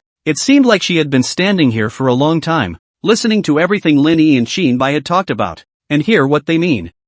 Pretty much. Shinbai scratched his head, but couldn't help but be puzzled when he saw the crystalline teardrops flowing down from Shangguan Lu. "What are you crying about?" Shangguan wiped his tears and shook his head. "I'm crying with joy. I want to return to the Jianghu so badly these days. I want to avenge my parents. Want to avenge everyone in the Kongdong sect. I didn't expect that Mr. Lin would arrange for me to become an elder of this sect, and that he was going to let me make a name for myself. This way, it will be easier for me to investigate the truth. Thank you, Mr. Lin. My arrangement is one thing. The premise is that you have to win the fight. Otherwise the fame won't come out. Linny narrowed his eyes and asked after another pause. And, when did you show up here? From when you were still undressed. Shangwan Lu answered truthfully. Linny, Chapter 106, Who's the Chaperone? After Linny sent those letters with just 4 words written on them to the masters of the major sects, within just a few days, 80% of them had accepted the challenge. This letter, too, can be called one of the challenge letters with the highest success rate of reply among the martial arts. Of course, most of the letters back were also of some unsavory content is all. Linny had also set the date of the first challenge 7 days later. Jinbai was still a bit puzzled after hearing the news. 80% of the people agreed. What about the remaining 20%? Are they the ones with better tempers? No. Linny shook his head and replied with a straight face. Because the 20% of the people, who really don't have a mom, they thought I was condoling with them. Jinbai. Of course. Why should the first challenge be agreed upon 7 days later? Linny said again in a superior manner. There's still a need to prepare Little Drop. Although she has refined her martial arts a lot, her real-world experience is still poor. In case she gets shaded by that group of battle-hardened veterans, it would be more than worth it. Jinbai was very agreeable to this as he nodded. That's true. She really still needs to refine her practical combat skills. With a twist of his head, he suddenly noticed Lin Yi's obviously unkind gaze again. Obscene with a few hints of flattery. Jinbai had a bad premonition rise in his heart. You should not. Commander Qin is too smart. I just need you to be a chaperone for Little Drop. Lin Yi patted Jinbai's shoulder, his eyes full of appreciation for his muscular body. I'm sure that with your help, Little Drop will definitely soar in these 7 days. Jinbai's complexion stared. He suddenly recalled that some time ago Lin Yi had asked Shangwan Lu to display the results of his cultivation. That skinny, paper-thin teenage girl slapped a wigwam through it. Fight through. Jinbai didn't even dare to think that if such a slap had hit him, he would have seen his own tits on the spot. He swallowed. I would like to help Shangwan girl, but, nay, the Ministry of Mandarins is busy with official business. Never mind. I'm the Minister of Mandarins, and I've already approved your leave. Linny turned his hand and took out a thick stack of fake notes. A full 30 sheets. 7 of them are for you to accompany you for these 7 days, and the remaining 23 are for you to recuperate behind you. Linny patted the leave slip and said. The corner of Jinbai's mouth twitched. You're a nice guy. He picked up the pile of leave slips with trepidation, and suddenly realized that the last one was not quite the same as the ones that preceded it. What is it? Oh, if you're killed by her, this is registered as a death in action in the line of duty. Linny replied without hesitation. Jinbai? That's pretty sweet of you. This step was thought of. Of course, if you really die, this piece of paper will be published by me to the whole country. Iron Float Commander Jinbai, 8 feet and 5 inches long, was beaten to death by a 17-year-old underage girl. Older brothers will laugh at you for the rest of your life. Linny said with another raised eyebrow. Jinbai's face immediately sank. He could even imagine how Lingy's few stupid fools would laugh at him after he actually let a teenage girl beat him to death. I'm afraid that I will visit my own grave every day and then play cards at the grave and tell everyone about it. I had a buddy, big and strong, had a teenage girl beaten to death. After all, nothing was more important to a few of them than their fun. Of course, you can also refuse, and I'll also announce to the whole country that the Iron Float Commander, Jinbai, who is 8 feet and 5 inches long, doesn't even dare to be the chaperone of a teenage girl for fear of being beaten to death. Linny shrugged and laughed. It just so happened that the two of them happened to be in Linyi's room when they were conversing. Shangwan Lu was also called over early by Linny. Of course, this time Linny had gotten dressed early. Shangwan Lu sniffed and hurriedly shook his head with a serious face. Commander Qin, it won't. I'll definitely close my hand. I won't beat you to death. No. Jinbai wrinkled his brow and patted Shangwan Lu's shoulder as he solemnly said. You don't have to close your hands. I'll fight you with all my might. Really? Shangwan Lu was pleasantly surprised. Of course. Jinbai nodded, propping his chin up with both hands. It's time to show true strength. Maybe you guys think I'm going to be a little less powerful internally, but I'm battle-hardened. After all, Shangwan girl, the first lesson I'm going to teach you is how to use combat skills to erase the gap in internal force. I'm also going to show you how all that dead internal energy you've practiced is nothing in the face of real combat experience. Look at him with this high and mighty look on his face. Shangwan Lu hesitated, a bit of cold sweat running down his face. Even Linny couldn't help but be skeptical. Could it be that one's perception of Qinbai was wrong? After all, he has participated in so many big and small battles. In fact, his actual combat ability is really above the Shangwan Fall. Half an hour later, martial arts arena. Pung! Qinbai was smashed from midair by Shangwan Lu's punch. His head smashed straight into the middle of the floor of the martial arts arena. His legs were stretched, and his entire body lay flat on the ground. Lin Yi, who was sitting on the stage, was helpless. Before coming to the martial arts arena, he had always thought that Qin had to make a big one out of it. I didn't realize it was a big poop. In just half an hour's time, he had actually lost to Shangwan Lu 28 times. What does that mean? When Lin Yi went to take a piss and came back, Qinbai had already lost 3 or 4 times. Qin commander, are you okay? Shangwan landed on the ground and went forward to inquire with a concerned face. No harm done. Qinbai suddenly sat up, and although his face had swollen into a pig's head, he still downplayed the situation. It's just a little injury. I'm just trying to see how good your caliber is. I haven't gotten real yet. Haven't gotten real yet? If you don't get real you'll really be killed. Lin Yi taunted from the stage. You death glorifier, right? It's only when you're dead that you can utilize your strength. What do you know? Qinbai disliked back. I'm just slower to warm up. Now warm up. Come on Shangwan. Facing Qinbai, who had once again sent an invitation for a duel. Shangwan Lu clenched his fists and nodded again. Come on. I hope those old tricks of mine are still good. Qinbai loosened his fists and with a fierce shout, he rushed towards Shangwan Lu. The majestic Qi instantly swept up leaves and dust all over the ground. Lin Yi was all startled for a moment and raised his sleeve to block it. Could it be that Qinbai has really gotten real? He has a hidden strength? By the time he suspiciously lowered his sleeve, Qinbai once again lay flat on the ground. Shangwan Lu staggered and blinked towards Lin Yi, full of innocence. I was just scared by Commander Qin, so I casually threw a few random punches, and I didn't expect to knock him out. Lin Yi sipped his tea and commented calmly. He wasn't knocked out by you. He was knocked out by Dawn himself. Chapter 107 Two Heads. Not. Ha ha ha ha ha ha. It just so happened that the skeleton that had nothing to do at that moment walked over and witnessed the whole process of Shangwan Lu knocking out Qinbai with one punch. He laughed his ass off. As soon as he turned his head, he noticed Lin Yi's unsuspecting gaze. What do you mean by that, Mr. Lin? It just so happens that Commander Qin has fainted and can't accompany the training.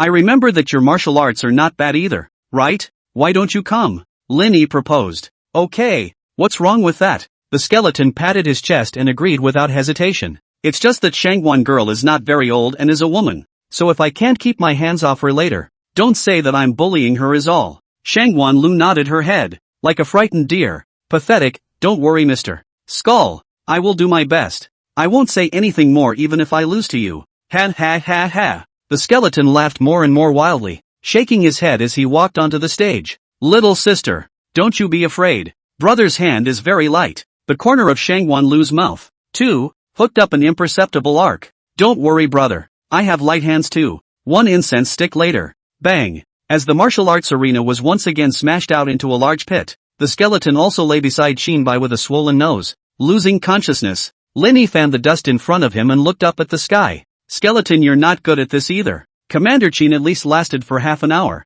You haven't lasted for this 1 T's worth of work. Ha ha ha ha ha ha ha. Another piercing sound rang out. Suki walked in with his chest puffed out and a big grin. What kind of strength do you have, old brother skeleton? I see this little sister is so young. How did you lose like that? Lin Yi once again revealed his standard bad smile. Yo, Marquis Wuan is here? Why don't you come and spar with this little sister? Suki shook her head. That won't do. What if I don't control my strength and break her face? You don't need to worry. Lin Yi immediately explained. If you really gave her an injury, no one will come after you. Suki inquired. Is that true? A word is a word. Lin Yi was confident. A team of horses can't catch up. Good good good. Then it's time to show all of you lucky people who spend their days pampering yourselves and living in the midst of the pomp and circumstance, the strength I've gained from all these years of fighting in the sand. Suki moved her neck, and her whole body came to life. A dozen breaths later, boom! Su Mu, who had gone all out, was sent flying by Shangwan Lu's punch,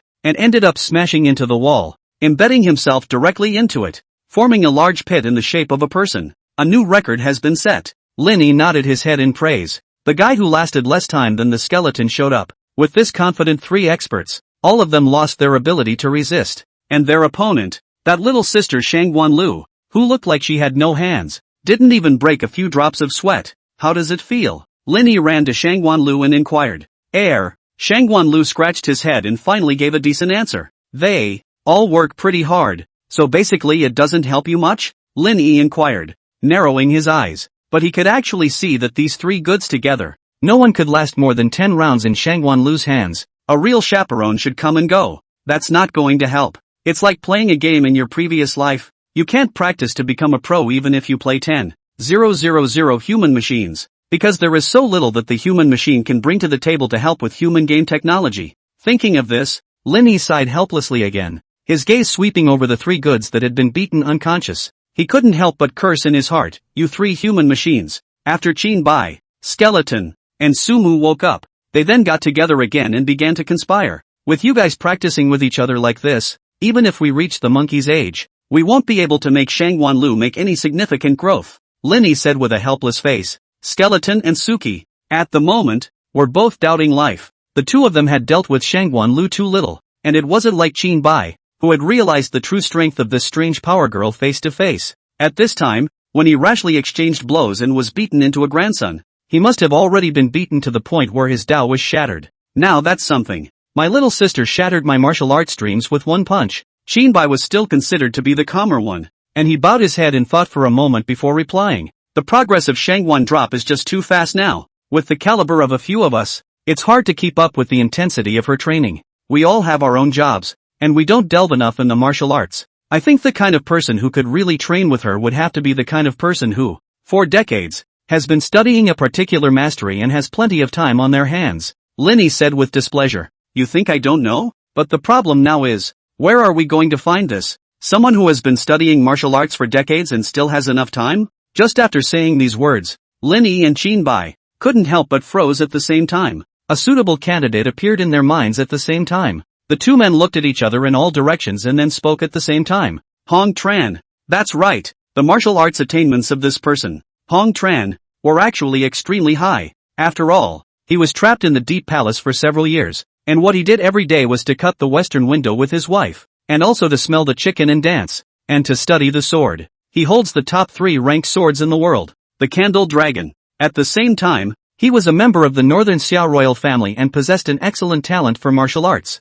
After so many years of painstaking research, today's strength must be unfathomable as well. It's just that it's been hiding and acting like a loser who has nothing better to do.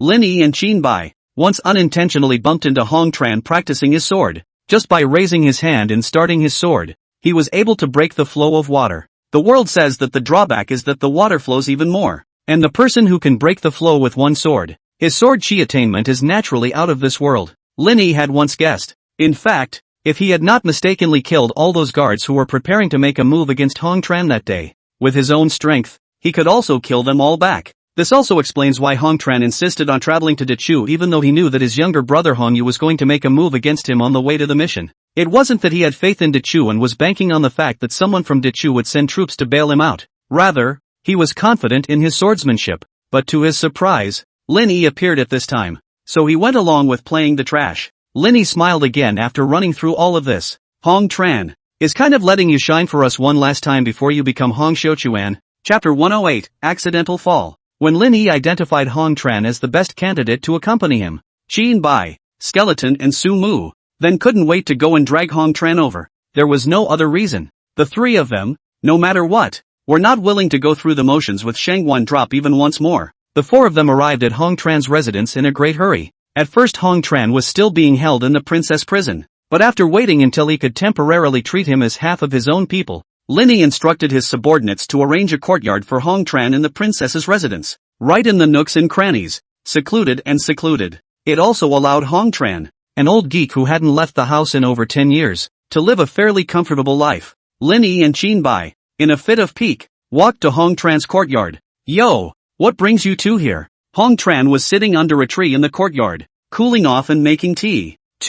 Lin Yi froze, and when he turned his head, he realized that it was empty behind him. Su Mu and Skeleton, who had been following behind him just now, didn't know when they had disappeared. Where are the 2 of them? Lin Yi asked, looking down. Suki said he had diarrhea. Skull said he had to pee, and the 2 of them went to the catharsis. Qin Bai replied, lazy donkey grinding on a mill with a lot of, also beaten the out of him by little drop. Lin Yi muttered a couple sentences, once again twisted his head to face Hong Tran, and cleared his throat. As I recall, you're pretty good with a sword, aren't you? The caliber of the county constable. Roadside brawl can still be taken for a moment, and placed in this talented princess house. It is really not enough to look at. Hong Tran smiled harmlessly, then gave a random example. Not to mention anything else, let us talk about the martial arts of this Qin commander. When he glanced sideways, he saw the bruised and swollen Qin Bai and couldn't help but stare. What is going on with Qin commander's face? Qin Bai naturally did not want to admit that it was just beaten by Shang Wanlu. He twisted his head and stubbornly said, accidental fall. Looking at a face that was barely a bit intact, Hong Tran smiled. That's quite an even fall you've had. Then, I'm done peeing. It just so happened that at the moment, the skeleton was tying the belt of his pants while striding towards the yard. Hong Chen turned his eyes to see the skeleton's swollen face again and couldn't help but be surprised. Mr. Skull's face. This is, naturally, the skeleton was not willing to tell the story of how he was violently beaten by a little girl. So he replied, accidental fall. Did you fall too? Hong Tran was even more amazed. The skeleton froze for a moment, and happened to meet Qin Bai's gaze, and from the hardiness in the other's eyes, he guessed what was going on. I'm done pulling. A few moments later, Suki slapped his belly again and strutted in. The bruises and redness on his face were also exposed. Hong Tran narrowed his eyes and asked, the face of the Marquis of Wuan. Suki just wanted to explain. From a fall, too? Who would have thought that Hong Tran would have learned to snatch the answer? Sumu first nodded in dismay, then quickly shook his head, and finally said with a confused expression, how do you know what I'm going to say? In a turn of the eye, he saw the duo of Qin Bai and skeleton again, whose faces were so ugly that they were dripping with water, and who couldn't wait to find a crack in the ground to burrow into, as well as Lin Yi, who was on the verge of flying out of his toothbed with laughter. And Suki understood everything. Seeing this, Hong Tran couldn't help but narrow his eyes as well. All three of you fell. Just Mr. Lin is fine. It can't be because it was Mr. Lin who pushed you guys, right? Lin Yi, huh? What's it got to do with me? If you think of it that way, there really isn't a problem. Qin Bai agreed. A very reasonable idea. Suki nodded back. Lin Yi also didn't expect that he would just look at a pleasure. How did he see it on himself? Hey, what do I have to do with them getting hurt? Don't spit blood, Lin Yi said with displeasure. It's not a bloodbath. Skeletor replied, but you don't know, Mr. Lin, that you are now a first-class celebrity in Dichu. Oh, celebrities? Lin Yi became interested. What do people say about me? Qin Bai snatched at the answer. It doesn't say much, which means you eat and drink, eat children, and steal tributes, and steal watermelons from the field. Lin Yi? Suki continued. Not only that, as long as there's one bad thing that we don't know who did it, everyone will say it was Lin Yi. For every extra bad thing in the world, there are two that were done by Lin Yi. Lin Yi, almost got it. Has my reputation really stunk like this? Qin Bai, Skeleton, Sumu and Hong Tran nodded at the same time. It's not for you to answer, Lin Yi roared. Lin Yi didn't have time to be stinky with them, but instead told the whole story, including the creation of the sect, finding Shang Wanlu as a female elder, and the accompanying training. When talking about the scene where Qin Bai Skeleton and the three of Sumu were beaten up, it was a spiteful and lifelike scene. After experiencing it once, and hearing it again from Lin Yi's mouth, the three of them also wanted to die. Hong Tran was very calm after hearing this. Perhaps it was the settling of age that caused him to be unable to remain unsettled. In that case, this Shangwan girl is a martial arts prodigy. More than a martial arts prodigy. It's simply a martial arts rogue. Sumu said sadly. What the is like her? Looking soft and weak, punching me out of my soul. Alright, don't be ashamed. Lin Yi hurriedly stopped Sumu's continued complaining and turned to ask Hong Tran again. Can you be Roku's chaperone? Hong Tran smiled. You guys are already sure that I have the strength to go through with her, right? Lin Yi nodded. Hong Tran might want to stay hidden for a while longer, but seeing Lin Yi so confident, he knew that his true force had been seen through long ago. It wouldn't be good to hide it anymore. Just a moment. This bountiful and handsome man stood up, his somewhat wrinkled green shirt hanging down, and walked into the house with his arms folded. A few moments later, he walked out holding a long sword that was ebony black in color. Go and meet this woman of honor. Hong Tran smiled a clear smile. He seemed to be born with an ability to make people drop their guard. Martial arts arena. Mr. Lin, this is the Prince of Northern Xia? Shang Wanlu was supposed to stay here alone with nothing to do, so he sat down on a chair under the stage and tilted his head to take a nap for a moment.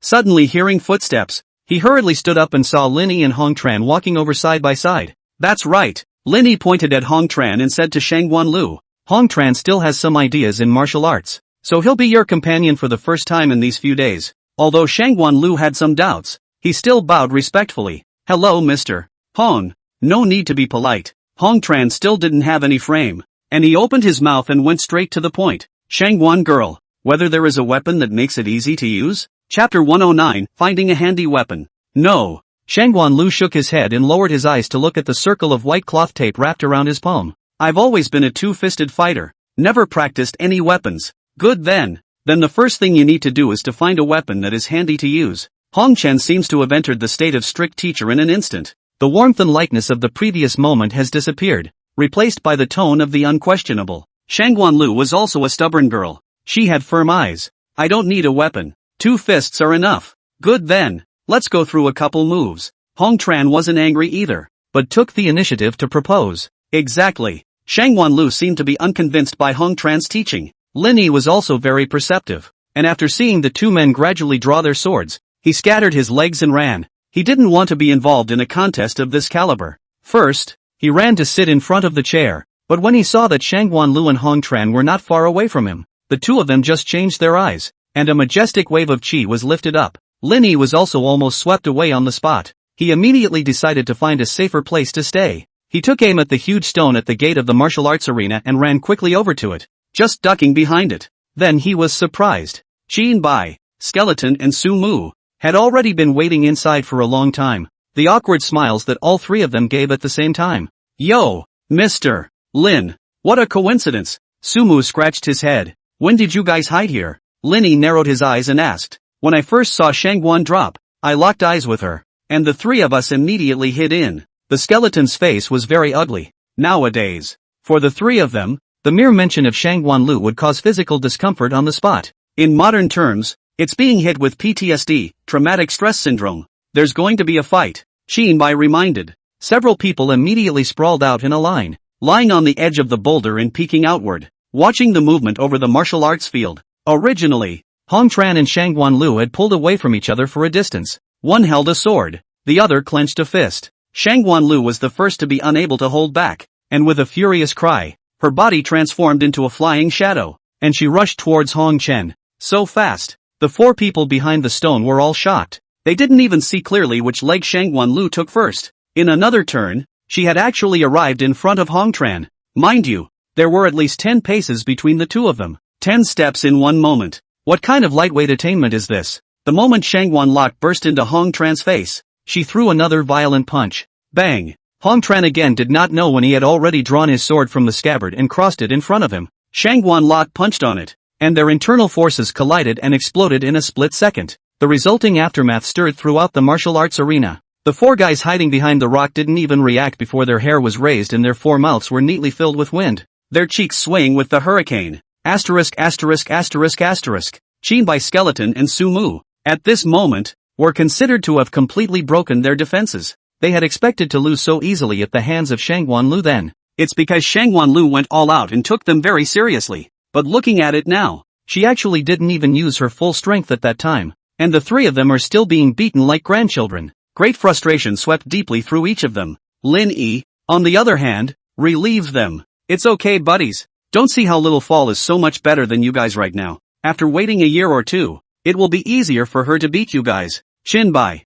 Skeletons, Soki, is that really something a human being can say? The battle on the field continues. Shangguan Lu was at a stalemate under the internal force hedge with Hong Tran, so the two of them simultaneously retreated, temporarily ending the contest of internal strength. The next thing is a battle of physical skills. Shangguan Drop was again the one who initiated the offense. Her fighting style is wide open and aggressive. After rushing in front of Hong Tran, in just a few breaths of time, with his hands and feet, he had already struck a dozen times. Hong Tran, however, did not panic, and every time he seemed to dodge slowly, he managed to avoid Shangguan Lu's rain-like punches and kicks at just the right time. Shangguan Lu could only accelerate the speed of his punches, trying to make Hong Tran unable to keep up with him. But Hong Tran suddenly saw the right time to backhand his sword, and with a push of the hilt, Shangguan's fist that had fallen in midair was picked up. She cried out in her heart that it was not good, and she was just about to adjust her state. An icy cold aura, however, had already climbed up to her neck, announcing the end of the battle. Hong Tran's sword was in front of Shangguan Lu's neck. Obviously, he won the battle. You lose. Hong Chen withdrew the outwardly released internal force and backhanded the sword into the scabbard again. Shang Guanlu was also convinced. The latecomer has lost. Shang Guanlu lost. What? She lost? We're victorious. Qin Bai, Skeleton, and Su Mu, after seeing this ending, had tears in their eyes, excitedly rushed up, surrounded Hong Tran, and began to celebrate loudly. A high five and a shoulder bump every now and then. If there was champagne at this time of year, I'm sure they would have started nourishing their drinks to the sky. Hong Tran was surrounded by them in the center, but he looked slightly embarrassed. It's not. You guys won. Ha! Linny walked over while not forgetting to spit. Seeing as you guys are quite energetic, would you like to have a couple of moves with little drop-in? After Qin Bai, Skeleton, and Sumu sniffed, they simultaneously calmed down and pretended to be a book of shock. So what? We're just celebrating for Hong. Yeah.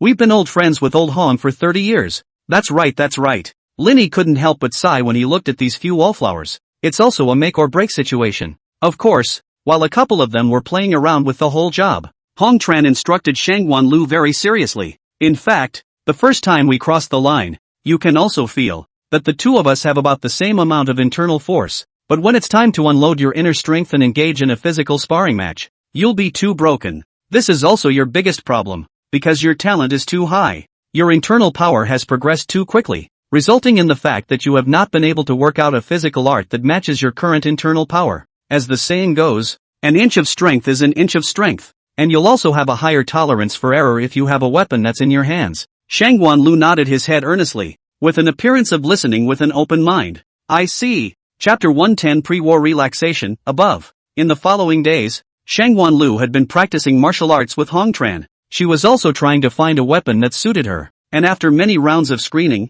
she eventually picked a red-tasseled spear. The gun is the king of all weapons. An ordinary person who has not practiced martial arts can hardly defeat a bear without injury by relying on a sword. But if one uses the gun properly, it is still very easy. It can be said that the gun is the killing weapon that takes a man from being a beast to being a master. Hong Tran patiently explained. That's right. I'm also very good at making guns. These statements of Hong Tran's are very true. Lin Yi, who was sitting on the side, nodded his head like garlic. Qin Bai narrowed his eyes and asked suspiciously, since when do you know how to use a gun? Why do I remember you don't know martial arts? Lin Yi's voice instantly became much more vicissitudinous, as if he was looking back at the past. That's a long story. Qin Bai still didn't believe his bull **** and opened his mouth again to ask, and may I ask, the gun you used, was it a red tassel or a hook and sickle? It's an AK-47A assault rifle. Qin Bai? In the midst of the targeted days of training, Shang Guanlu's use of the gun had become more and more smooth and sharp, although Hong Tran only knew how to use a sword. After martial arts were high enough to reach his level, it was already back to basics. All of the weapons were, in his eyes, vastly inferior as well. So naturally he was able to impart some experience to Shang Guanlu. Shang Guanlu was worthy of being a martial arts prodigy, and on the last day of his training with Hong Tran, he was actually able to rely on his red-tasseled spear and fight against Hong Tran for 60 to 70 rounds without losing. Although the end result is still defeat, but the gap between her and Hong Tran was already gradually smoothing out. Bing! With the lance in Shang Guanlu's hand being picked off once again, Hong Chen, who was holding a long sword in his hand, achieved another victory in this cut, but his forehead and neck were slick with sweat, glistening in the sun. Obviously, this victory he achieved was not an easy one. Shang Guanlu, on the other hand, was lying on the ground, panting heavily, with stubbornness written all over his small palm-sized face. Again, after she said those two words with a resounding thud, she sat up again. Perhaps it was by relying on this unconquerable energy that her martial arts skills could progress by such leaps and bounds.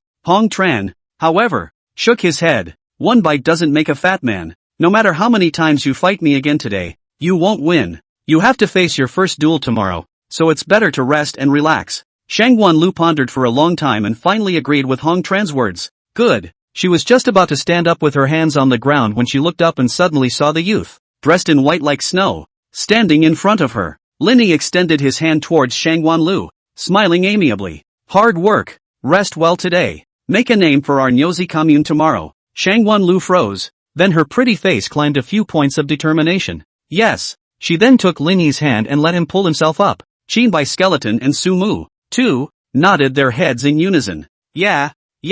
Glory to the Oxo commune. Go for it. It's time to show your power. The corner of Lin Yi's mouth hooked and he flirted again. Otherwise, like this. If you don't really want to rest, little drop, let Brother Chin Bai and the three of them accompany you to practice again. The three who were still nodding with joyful smiles immediately started shaking their heads at the same time. Their faces changed at the same time, and then they scattered again, heading towards the door, not forgetting to make excuses as they went. Then what? I suddenly remembered that there are still things to take care of on the iron float side. There are 2 packets of rat poison expired. I'll see if I can still poison the rats. Chant. Imperial sister has recently urged me to lose weight, so I'm going to go drink some diet tea. Looking at these 3 people's wimpy appearance, Lin Yi also felt amused. Mr. Shangguan Lu looked at Lin Yi in confusion. Just go back to your room and rest. After Lin Yi had instructed him, he was also ready to turn his head and leave. Shangguan Lu bit her lower lip and looked at Lin Yi, who was about to walk away,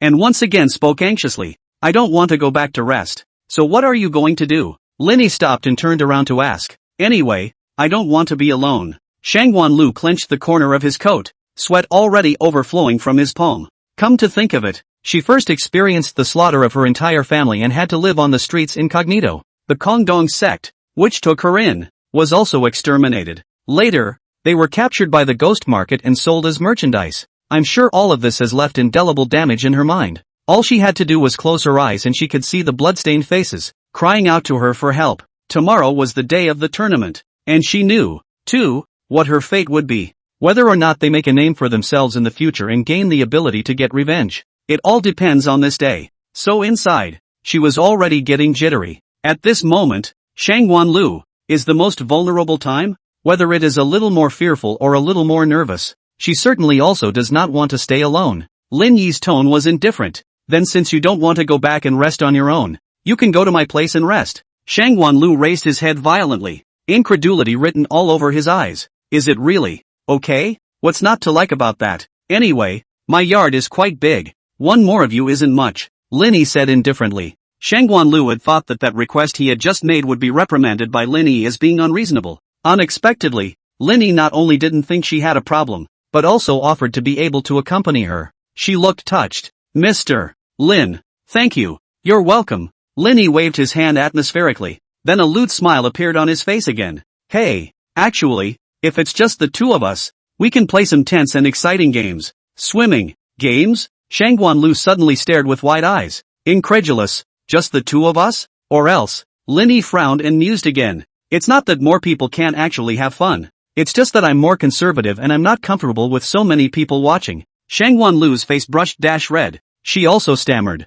I haven't tried, but I shouldn't like people watching either. You haven't tried it? Lin Yi said with great excitement. That's okay. I'll teach you by hand. Shangguan Lu pursed his lips and nodded. Then, it's hard work for Mr. Lin. No hard work, no hard work. Half an hour later, Lin Yi's yard. Eat your horse. Lin Yi and Shangguan Lu were sitting face to face at the stone table under the tree. Only a chess set was on the table. Lin Yi pushed the car in his hand and ate Shangguan Lu's horse. Shangguan fell with a questioning face. So what, Mr. Lin said. A game played by 2 people. A tense and exciting game. Is chess? Chapter 111 Pre-War Relaxation, below. That's for sure. The chess scene is ever changing. You never know if the position will be reversed after the next move is made. Lin Yi said very seriously. Shangguan Lu sniffed and lowered his head in shame. Sure enough. Still overthinking myself. Of course. Lin Yi looked up at the sky. It wasn't completely dark yet, and he smiled wryly. It's still early. We'll come inside with me later. There are more interesting things to do. Shangguan drop froze. Sure enough, this is just an appetizer. The real big deal is still to come. Vaguely in her mind, she actually had some small expectations. An incense stick later. Inside Lin Yi's room. Is it okay for Mr. Lin to move like this? Shangguan Lu's chest rose and fell slightly. Her face flushed and dripping with fragrant sweat. Right. That's it. Don't stop. Lin Yi likewise gasped a little, but his tone was firm. Is Mr. Lin not moving? I won't move. I just went too hard. I used too much force. Take a break. There was a spread of beef spread out right in front of the table in the house. Shangguan Lok slapped the beef with his hand with all his might. Looking serious, Lin Yi, on the other hand, cheered her on from the sidelines. Come on. Follow the technique I told you to beat the beef balls. And the hand-beaten beef balls you make can be said to be sinewy and tasty. That's right. Lin Yi just said something more exciting. It's all about making handmade beef meatballs. Wait, what are you guys thinking? Big guts. Here's the picture. Follow me if you're wrong. After half an hour of disdainful effort, Shangguan Lu and Lin Yi finally ate the hot hand-beaten beef meatballs. Eat quickly. Eat up so you can fight tomorrow. Lin Yi carefully picked up the first cooked beef ball for Shangguan Lu and brought it to her bowl. Of course, the reason he was so attentive. Or is it because Oxo Commune needs to rely on Shangguan Drop to make a name for itself? In the future, she will have to rely on her martial arts skills again to fix the martial arts world. Enlisting people is one of the things that has to be done. Thank you, sir. Shangguan Lu was flattered and hurriedly brought the bowl up. While eating, she still didn't forget to raise her eyes from time to time and steal a glance at Lin Yi. Lin Yi didn't eat either, so he propped his face up with one hand and looked at Shangguan Lu in a daze. Shangguan Lu instantly became even more uncomfortable. She's also getting smaller bites of meatballs, but she probably thought that Lin Yi was looking at her face. But really, what Lin Yi is looking at is the Nyozi Commune Empire that will rise up in the martial arts world in the future. After eating and drinking, Shangguan Lu was still alive and kicking, without any intention of wanting to rest. She looked out at the starry river, so she offered again, wanting to go outside and look at the stars. Lin Yi had no choice but to accompany her out. She's going to have to hold her hand until these duels are over. The two sat in the courtyard and watched the starry river overhead, like a shimmering tapestry being woven. It cascades down from the sky. Shangguan Lu rarely relaxed, his eyes staring straight up at the sky, occasionally blinking.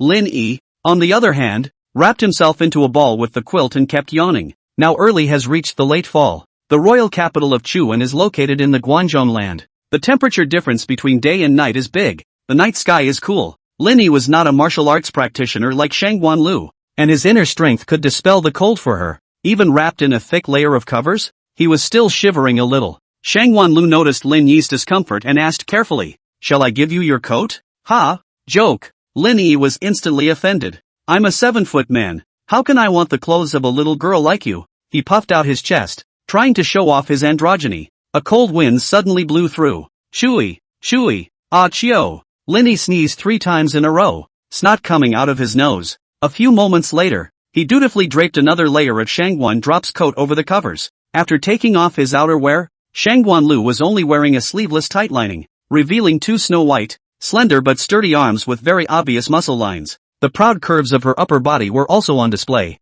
It had to be said that in the past 5 months, along with Shangguan Lu's martial arts, there was also her image and temperament that had improved. It had been transformed from the cringing little dirty girl into a valiant heroine. Hair was tied into a sharp high ponytail, sword eyebrows and almond eyes. A few points of delicate naivety were not lost in the heroic, although the childishness on her face gradually dissipated. In her heart, there had actually always been knots that she couldn't get around. Lin Yi was the only one around at the moment. Shangguan Lu, who had always been a man of few words, finally spoke after a moment of deliberation. "In fact, I have been living a life of displacement since my family was slaughtered. I dreamed every day that I also died under that butcher's knife. Or maybe I dreamed of my blood-soaked parents, who questioned me in agony why I had taken off alone.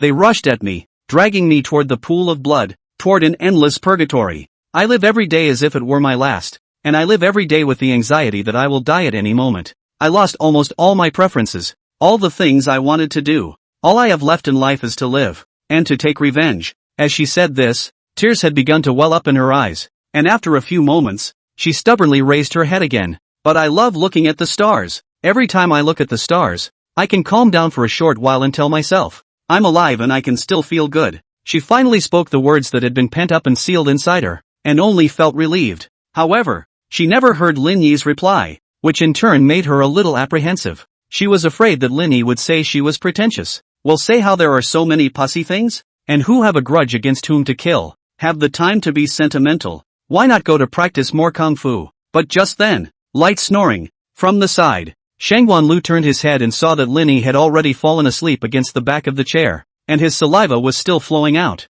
Shangguan Lu could not help but smile lightly. "I thought to myself that Mr. Lin was good looking, but his sleeping position was a little more than complimentary." Suddenly, Lin Yi's head tilted and his head leaned on Shangguan Lu's shoulder. It was like she'd been electrocuted, and every pore began to tense. The whole thing couldn't move. Lin Yi was like this, sleeping soundly on her thin shoulders. Shangguan Lu lowered her eyes and counted Lin Yi's eyelashes, thinking how this man's eyelashes were almost longer than her own. The more she counted, the more an inexplicable feeling rose in her heart, and her hand lifted uncontrollably, wanting to touch Lin Yi's face. What's going on? Still alive without the old forest. Suddenly there was a shout from outside the courtyard. Frightened, Shangguan Lu hurriedly withdrew his hand. The dormant rhubarb stood up and started barking furiously.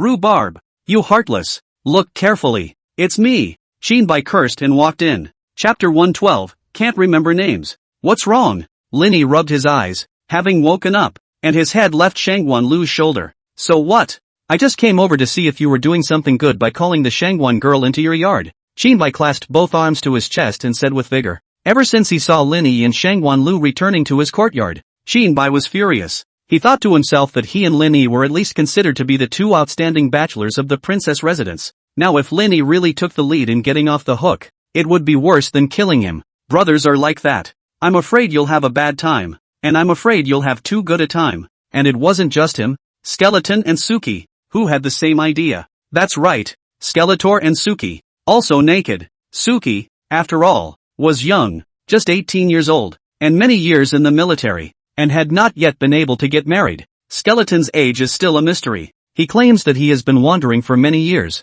and that he can't marry a daughter-in-law to suffer with him, so he has also been slow to start a family. Obviously, these four guys don't get to play together for no reason. People who have families and are responsible are also responsible, and naturally they don't go around all day like street skaters like a few of them. Anyway, under the urging of Sumu and Skeleton, Shinbai finally puffed out his chest, walked into the courtyard, and started calling out Lin Yi's name. He had wanted to disturb Lin Yi's good deed, but he didn't expect to disturb Shangwan Lu's good deed. After seeing Shangwan Lu's sultry eyes, Shinbai's heart violently thumped. He immediately tensed and backed away. So what? You guys carry on. I suddenly realized I'm in the wrong place. Farewell. Lin Yi scratched his head, as if he hadn't yet come to his senses. What the hell? It's nothing. Commander Qin might have really gone the wrong way. Shangwan Lu smiled and continued. I see that you just fell asleep. Mr. Lin, why don't you go back to your room and sleep? You don't need company anymore? Lin Yi asked again as he rubbed his eyes and stood up. Shangwan shook her head. Her voice sweet. No need. It's much better already. Thank you for today. Alright then. Good night. Lin Yi hitched Shangwan Lu's clothes on the chair and yawned as he went back inside. Shangwan Lu looked at Lin Yi's back. A few indescribable regrets in his heart, but they dissipated in the twinkling of an eye. Suddenly, she felt that it was quite good to just keep looking at Mr. Lin's back from afar. Mr. Lin, I'll definitely win tomorrow. Good night. After Shangwan Lu finished speaking, her pretty face reddened, so she quickly ran out of the courtyard. But what she didn't see, Lin Yi's footsteps suddenly stopped. The corners of the jade-faced youth's mouth hooked as he looked up with interest at the starry sky and muttered, the stars, actually, are quite beautiful. The next day, Valley of the Medicine King. Long time no see. Daoist Chen. Farewell. Sect Master Wang. Isn't this Master Gu? Long time no see. Several middle-aged men with immortal styles were gathered outside this valley at this moment, and after hitting the ground running,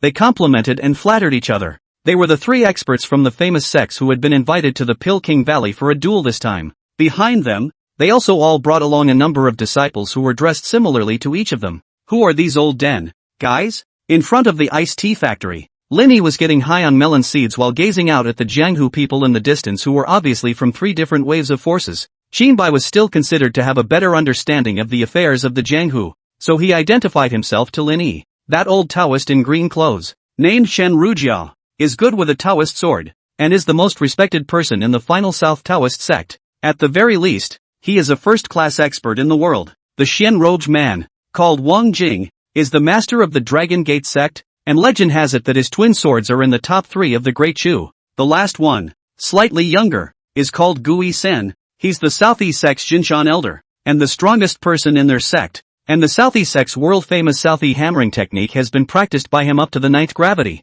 Lin Yi nodded. I can see that. Every one of them is talented. But then he shrugged helplessly. But I can't remember any of them. These guys are all uglier than one another. And the ugliness doesn't stand out in a way that makes them any less memorable. Then just give them nicknames in a way that you can remember. And just address them directly by their nicknames later. Shinbai suggested again. Good idea. Lin Yi's eyes glazed over, thinking why didn't he think of that? When he cleared his throat, he named the 3 masters one by one. This old denizen in green, with a hairline that high, is called Baldy. The guy in black, how is his face so square and complete? If you don't know, you'd think he escaped from my world. Just call him Tender Cow 5 Square. This last one, the younger one, doesn't look so ugly, but the 8 beard is a bit disgusting. So let's call him Old Buster. The corner of Chin Bai's mouth twitched. I'm just saying, you really named it that way? Thus, These three renowned first-rate experts of the Jianghu were all given their new names by Lin Yi, without their knowledge. At this time,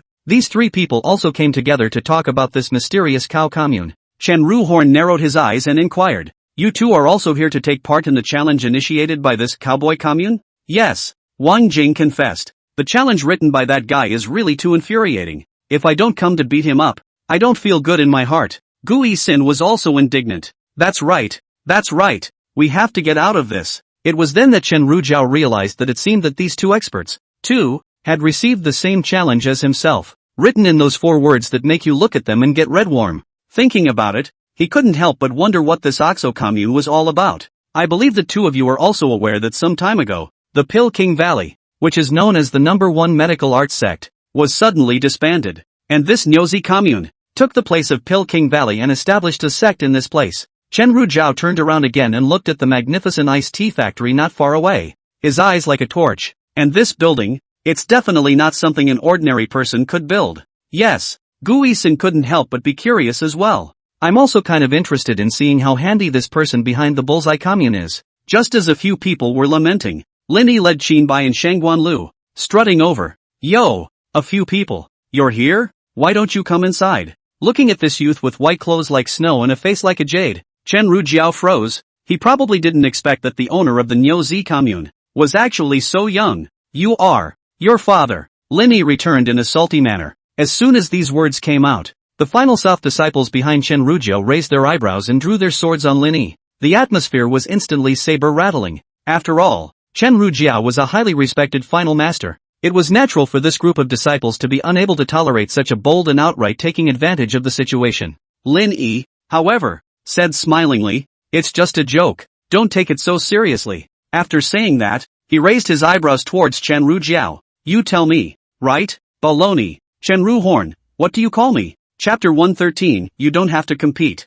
"Nothing," Lin Yi explained very politely. "It's just that I simply can't remember your name. And seeing as you have such a thinning of hair, it's not an affectionate term of endearment for you, Baldy." Chen Rujiao now realized which 2 words were bald. In an instant, he fell into a violent rage, drawing the long sword in his hand and pouncing on Lin Yi, his eyes bursting with rage. "Go to hell." Fortunately, Wang Jing and Gu Yixin stopped him in time and kept mediating. "Daoist Chen, be at ease." "Yes, Daoist Chen, why bother with a junior?" Both of them said so, but in reality, they were trying to hold in their laughter, especially when he saw Chen Rujiao's thinning hair on top of his head. When the wind blew, there were only a few strands swaying in the wind. "They're both getting taught too. Baldy is really kinda apt." Lin Yi seemed to have noticed the hidden smiles of these two people and said again without any good humor, "What are you two laughing at? Tender Cow 5 Square, Old 8? As Lin Yi's gaze swept between the two, their nicknames were also taken off the table. In the next moment, it was the turn of these two to be nonplussed.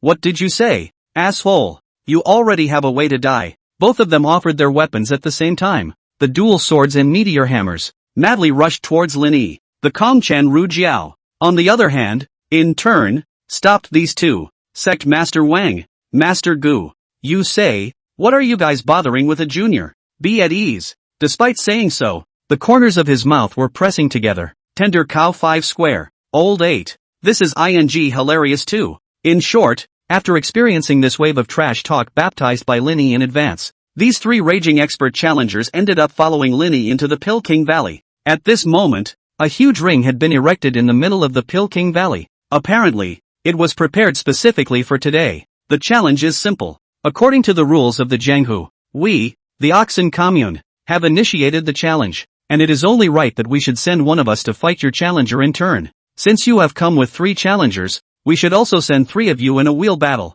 The party that wins in the end can ask the loser to fulfill a request within their ability. Xinbai read the rules of the game. Chen Rujiao and the others also nodded their heads in agreement. Lin Yi, however, cleared his throat and spoke. "That's the rule of the jungle. But we, the cowboy commune, have no intention of following that rule." "What do you mean?" Chen Rujiao said suspiciously. "Is it hard to believe that this guy, on the grounds that this is his turf, is going to blatantly cheat?" It was good that he had brought his disciples with him. If he really fought at the drop of a hat, he would still have a staff to lean on. Lin Yi, however, smiled faintly and shook his head. "I mean, the 3 of you will take turns, and I won't send 3 of you here. I'll send one." He reached out and pointed at Shangguan Lu. "Later, she's one. Where the three of you? The whole room was in an uproar at these words. Chen Rujiao, Wang Jing, and Gu Yisen also had angry expressions on their faces. They clearly saw that the person Lin Yi was referring to was a young girl. What? Look down on them? Gu Yisen said with a cold smile. This lord, are you sure you want this woman to be our opponent? She has good looks and a good body. If you send her to my bed, I'll take it all as your righteousness. But sending the ring can be a bit of a joke. As soon as he spoke, Lin Yi's face changed. The white-clad schemer beckoned. There's no need to compare this one. Just drag it to the car and crack it. What do you mean? Gu Yisen froze. And the dozens of disciples from the South Asian sect behind him also took out their weapons. But don't wait for them to do anything. Only to see that the originally motionless Pill King Valley houses on all sides suddenly produced great commotion. Countless soldiers wearing iron armor and holding short soldiers poured out from it. In the short time it took to burn half an incense stick, everyone from these three sects were surrounded inside and out. Chen Rujiao, Wang Jing, and Gu Yisen were all stupefied after seeing this scene. Finally, someone recognized Lin Yi and shouted among the crowd. He's Lin Yi, the white-clothed poisoner from the princess's residence. After hearing the word Lin Yi, people might not know who this person was, but as soon as they heard the words white-clothed poisoner, they all became unsettled. Even Gu Yisen, who had been high and mighty just a moment ago, was full of panic in her tone at this time. Are you a white poisoner? Simply because these four words, in today's Chu, were already synonymous with nightmares, causing countless people to lose their nerve. Relying on the favor of the eldest princess and a few murderous demons under her command, she is usually doing no harm, especially in the eyes of the rich and powerful. It is pure evil spirits. These few sects of people, although they were not considered to be powerful, but living amongst the great sect gates, they were certainly not the people at the bottom of the ladder, and they were still very fearful of Lin Yi's methods. After seeing the look of fear on Gu Yisen's face, the corner of Lin Yi's mouth hooked up with a bit of amusement. There's a need to show this guy what kind of crap comes out of his mouth, and no need to carve him up. Just yank out his intestines, stuff them in his mouth and let him produce his own for a bit. At those words, Gu Yisen's face became even more ugly, and her heart screamed, because he knew that with Lin Yi's character, he would really do something like this. The big soldiers on all sides were dumbfounded, wanting to follow Lin Yi's wishes and go ahead and subdue Gu Yisen. Even though Gu Yisen was a first-rate expert in the world, 1 for 100 was already the limit, not to mention all the hundreds he could be, and all the ordinary cooks with no fighting ability. It was absolutely indistinguishable from this group of armor-clad, well-trained GIs. Just then, Shangguan Lu suddenly shook his head and said, Mr. Lin, that's not necessary. Lin Yi froze. What do you mean? Shangguan Lu turned his head and looked at Lin Yi sincerely, his eyes filled with gratitude. I know that you're doing this to take it out on me, but to hastily use the armor soldiers to surround and kill Gu Yishen at this time would be detrimental to the future growth and development of the entire Nyozi commune. For the sake of the greater good, please withdraw your order. Let Shangguan Lu and Gu Yishen fight to the death. Let's use force to decide who's better. Chapter 114, So weak. Seeing that Shangguan Lu had said so, Lin Yi nodded. He thought that Gu Yisen was so looking down on Shangguan Lu. If he didn't die without letting him properly appreciate Shangguan Lu's power, it would indeed be a bit of a pity. Lin Yi looked at Shangguan Lu and said indifferently, Then you do it. He then turned his head and sat down in the chair that the soldiers had carried out for him. Gu Yisen breathed a sigh of relief and looked at Shangguan Lu's eyes, which were filled with disdain again. This little girl also really doesn't know the heights of heaven and earth. Presumably which of Lin Yi's favored concubines has been arrogant and spoiled during the weekdays. Already don't know the sky is the limit. He was not going to spoil her. He was going to let her learn what a real martial arts master was. One incense stick later. Bang! Gu Yisen was blown away by Shangguan Lu's punch and fell from the ring, rolling all the way down again, raising a long trail of smoke. It eventually smashed into a house, smashing the wooden walls right through. Everyone in the three major sects froze, including Shangguan Drop froze. But the difference is this. The people from the three major sects were not expecting that Shangguan Lu was actually this strong. The Shangguan Drop, on the other hand, didn't expect it. Gu Yisen, this one is actually so weak. It's even more unforgiving than Shinbai. There's absolutely no need to have Hong Tran as a chaperone for this. Then what's the 7 days of hard practice in marksmanship? Gu Yisen covered her chest and walked out from the middle of that crumbling house. He was covered in blood and didn't seem to believe what had just happened. What's going on? In just now, Gu Yisen didn't even see clearly how Shangguan Lu threw his punch before he was bounced off by a powerful force. Luckily he wasn't a modern man, or he would have been surprised. The impact of Shangguan Lu's punch was no less than a large truck traveling at full speed. If he hadn't practiced martial arts for many years and had a strong body, he would have been afraid that he would have been transmigrated to a different world on the spot. After a brief moment of confusion, Wang Jing on the stage suddenly raised his voice. Senator Gui, I'm afraid you weren't scared silly when you heard Lin Yi's name and deliberately lost to this concubine of his. What a disgrace to us martial arts practitioners. That's right. In Wang Jing's eyes, Shangguan Lu absolutely couldn't beat Gui Sen. So there was only one answer. And that was that Gui Sen had deliberately lost to Shangguan Lu in order to please Lin Yi. This was absolutely intolerable to Wang Jing, a bright and open-minded master. After he briefly taunted Gui Sen with 2 sentences, he also leaped into the ring, sacrificing his twin swords. His eyes were solemn. I'm telling you, no matter how much others flatter you, that's only if your man has power in the court. But this is the Jianghu. Then I'll have to show you the rules of the Jianghu. 3 breaths later, bang, like a high-speed spinning gyroscope, Wang Jing flew out of the ring and embedded himself directly into the cliffs of the valley. People from the 3 major sects? Lin Yi, Suki, Qin Bai, and Skull, cool. That's right, these 3 brothers are once again in hot water. After being bloodied by Shangguan Lu, all 3 of them felt that life was hopeless. Was he that much of a dish that he was being lectured by a hairless little girl? Now they realized that when they were fighting everyone outside of Hongtran, Shangguan Lu was all 1 move seconds. Shangguan Lu's gaze slowly moved to Chen Rujiao's body again. Chen Rujiao took a deep breath, his face not changing color. Girl, in my life, I, Chen Laodao, have never yielded to anyone. Shangguan dropped frowned. By the looks of it, this Chen Rujiao was quite a tough guy. Even after all this, it's still so ironclad. But, next moment, there was a loud thud. Chen Rujiao kneeled on the ground. Today, I yield to you. Let me go. Let's not fight anymore. I'm old and not in good shape. My body and bones can't take it if I have to take a fall like the 2 of them. Shangguan drop. Nice guy. So that's what it means to have never given in. All in all, this prestigious duel was over in less than half an hour's time. As for the biggest beneficiaries, it wasn't Lin Yi or Shangguan Lu. Instead, it's the 3 of them, Qin Bai and Skull Suki. They had never felt so in the mood. Just as the 3 of them hooked up and left, Qin Bai, however, was getting more and more wrong the more he thought about it. It always felt like something was wrong somewhere. He suddenly turned his head and saw that Shangguan Lu was sitting alone in the ring.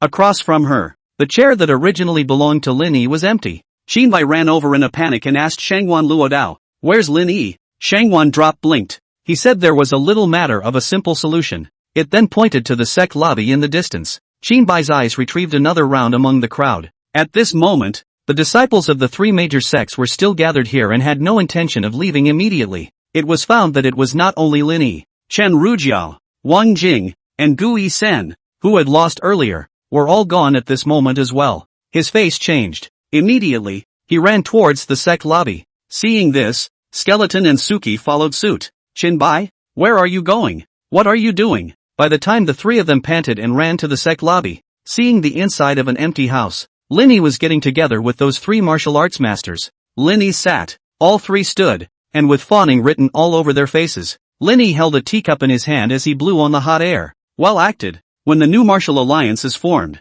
you 3, you will definitely receive the highest priority resource support. Thank you, Mr. Lin. It's better that Mr. Lin pointed it out. Mr. Lin see you clearly. The 3 of them, Chen Rujiao, Wang Jing, and Gui Sen, were also all capable of kissing ass. What man? A moment later, Gui Sen suddenly sensed something. His face changed and he turned back to throw out a dart. Bing! Unevenly, it was rooted on the door in front of Qin Bai. Qin Bai was so startled that he almost fell to the ground. Skeleton and Suki didn't react either. After Lin Yi took a good look at the visitor, he simply reached out and stopped Gui Sen. One of our own. No need to rush. Qin Bai organized his emotions and then stepped in. He narrowed his eyes. I originally thought that Shangguan girl was indeed unbelievably strong, so she could defeat 3 experts so easily. But then thought, Chen Rujiao, Wang Jing and Gui Sen, how weak, will not be weak to this extent. After all,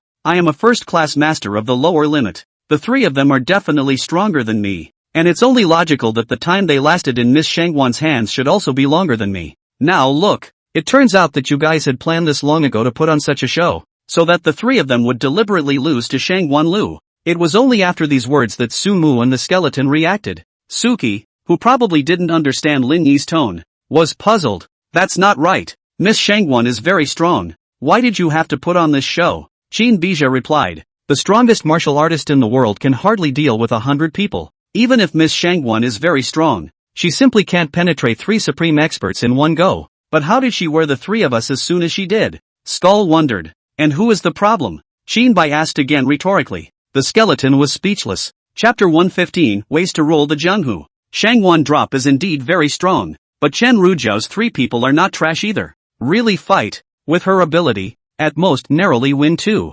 remaining people, unless Hong Tran steps in. Or else all of the remaining people in our Nyozi commune combined will not be enough to fight. Chinbai shrugged and said truthfully. And most importantly, it's more of a conversation piece if you play it that way. Linny finally opened his mouth and replied. What we need most in the cowboy commune today is conversation. 2 punches dryly overthrowing 2 first-rate experts and staring another first-rate expert into kneeling down directly. It can be much more topical than narrowly defeating 2 people after a bloody battle. That's right. All of this was also Lin Yi's arrangement. After all, just relying on an abusive letter was not enough to draw the experts of the 3 great sects to flock to the city. What really compelled them to come? It's a war letter from the military. It doesn't say your mom is dead either. Instead, after 7 days, bring someone to my house and act to lose. Otherwise, I'll bring someone to your house. So Chen Rujiao and the others had to come to this feast. In fact, from the very beginning, Linny had never taken this group of martial artists seriously. In the end, these Jianghu people were, at best, a group of social mixers. In front of a real iron-armored warhorse, there was no role. The worldly clans and royal families were all run over by Linny. What's there to be afraid of? These jungle gangsters? This is not fast and furious martial arts fiction. But for Linny, what was really hard was never cleaning up the martial arts, but how to rule them. In the Jianghu, there are many sects and grudges. Each other. Who doesn't get along with anyone? And there's always something going on. For a group of social loafers, even if you Iron Horsemen have stepped over 1,000 times, you should not be able to control them also cannot be controlled. The same reasoning applies just as much as anything else. For example, how many peasant revolts have there been throughout the ages? And how many of them really sat on the throne? As the saying goes, it's easy to fight the world and hard to sit on it. Linny was able to stabilize the present-day Dachu dynasty by relying on more than just the 400,000 troops in the name of the princess's house. 2. Rather, the entire courtroom was replaced by his own officials.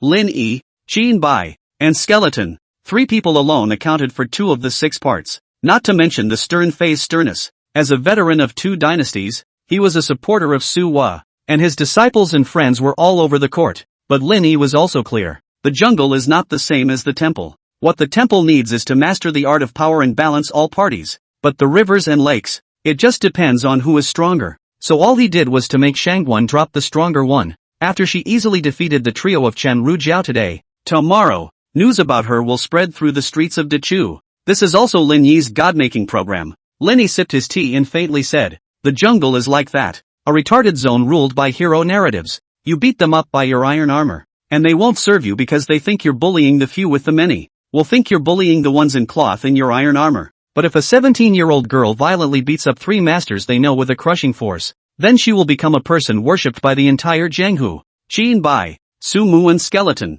were all stunned. As expected, the day after the Pilking Valley duel, Shangwan drop then became famous. The news about the defeat of the 3 Chen Rujiao people was added to and told in blackmail. Of course, all of this could not be done without the ability of the Lin Shuabi group to guide public opinion during this period. After the talent show and a couple of reality variety shows, as well as related newspapers for print, Lin Shuabi Group almost mastered the information release of the whole Dachu. In ancient societies with poor information penetration, he could almost be a monopoly. If anyone wants to confirm the authenticity, go and ask the disciples of the 3 main sects. Did your master really get fatally beaten by that teenage girl? After all, the disciples of the 3 major sects followed. Every time someone asks for proof, they admit that they saw it with their own eyes. After all, this also allows the facts to be completely seated. Shangwan fell overnight, taking the entire Jianghu by storm, become the goddess in the hearts of countless Jianghu heroes. After all, who could not like such a valiant and beautiful woman,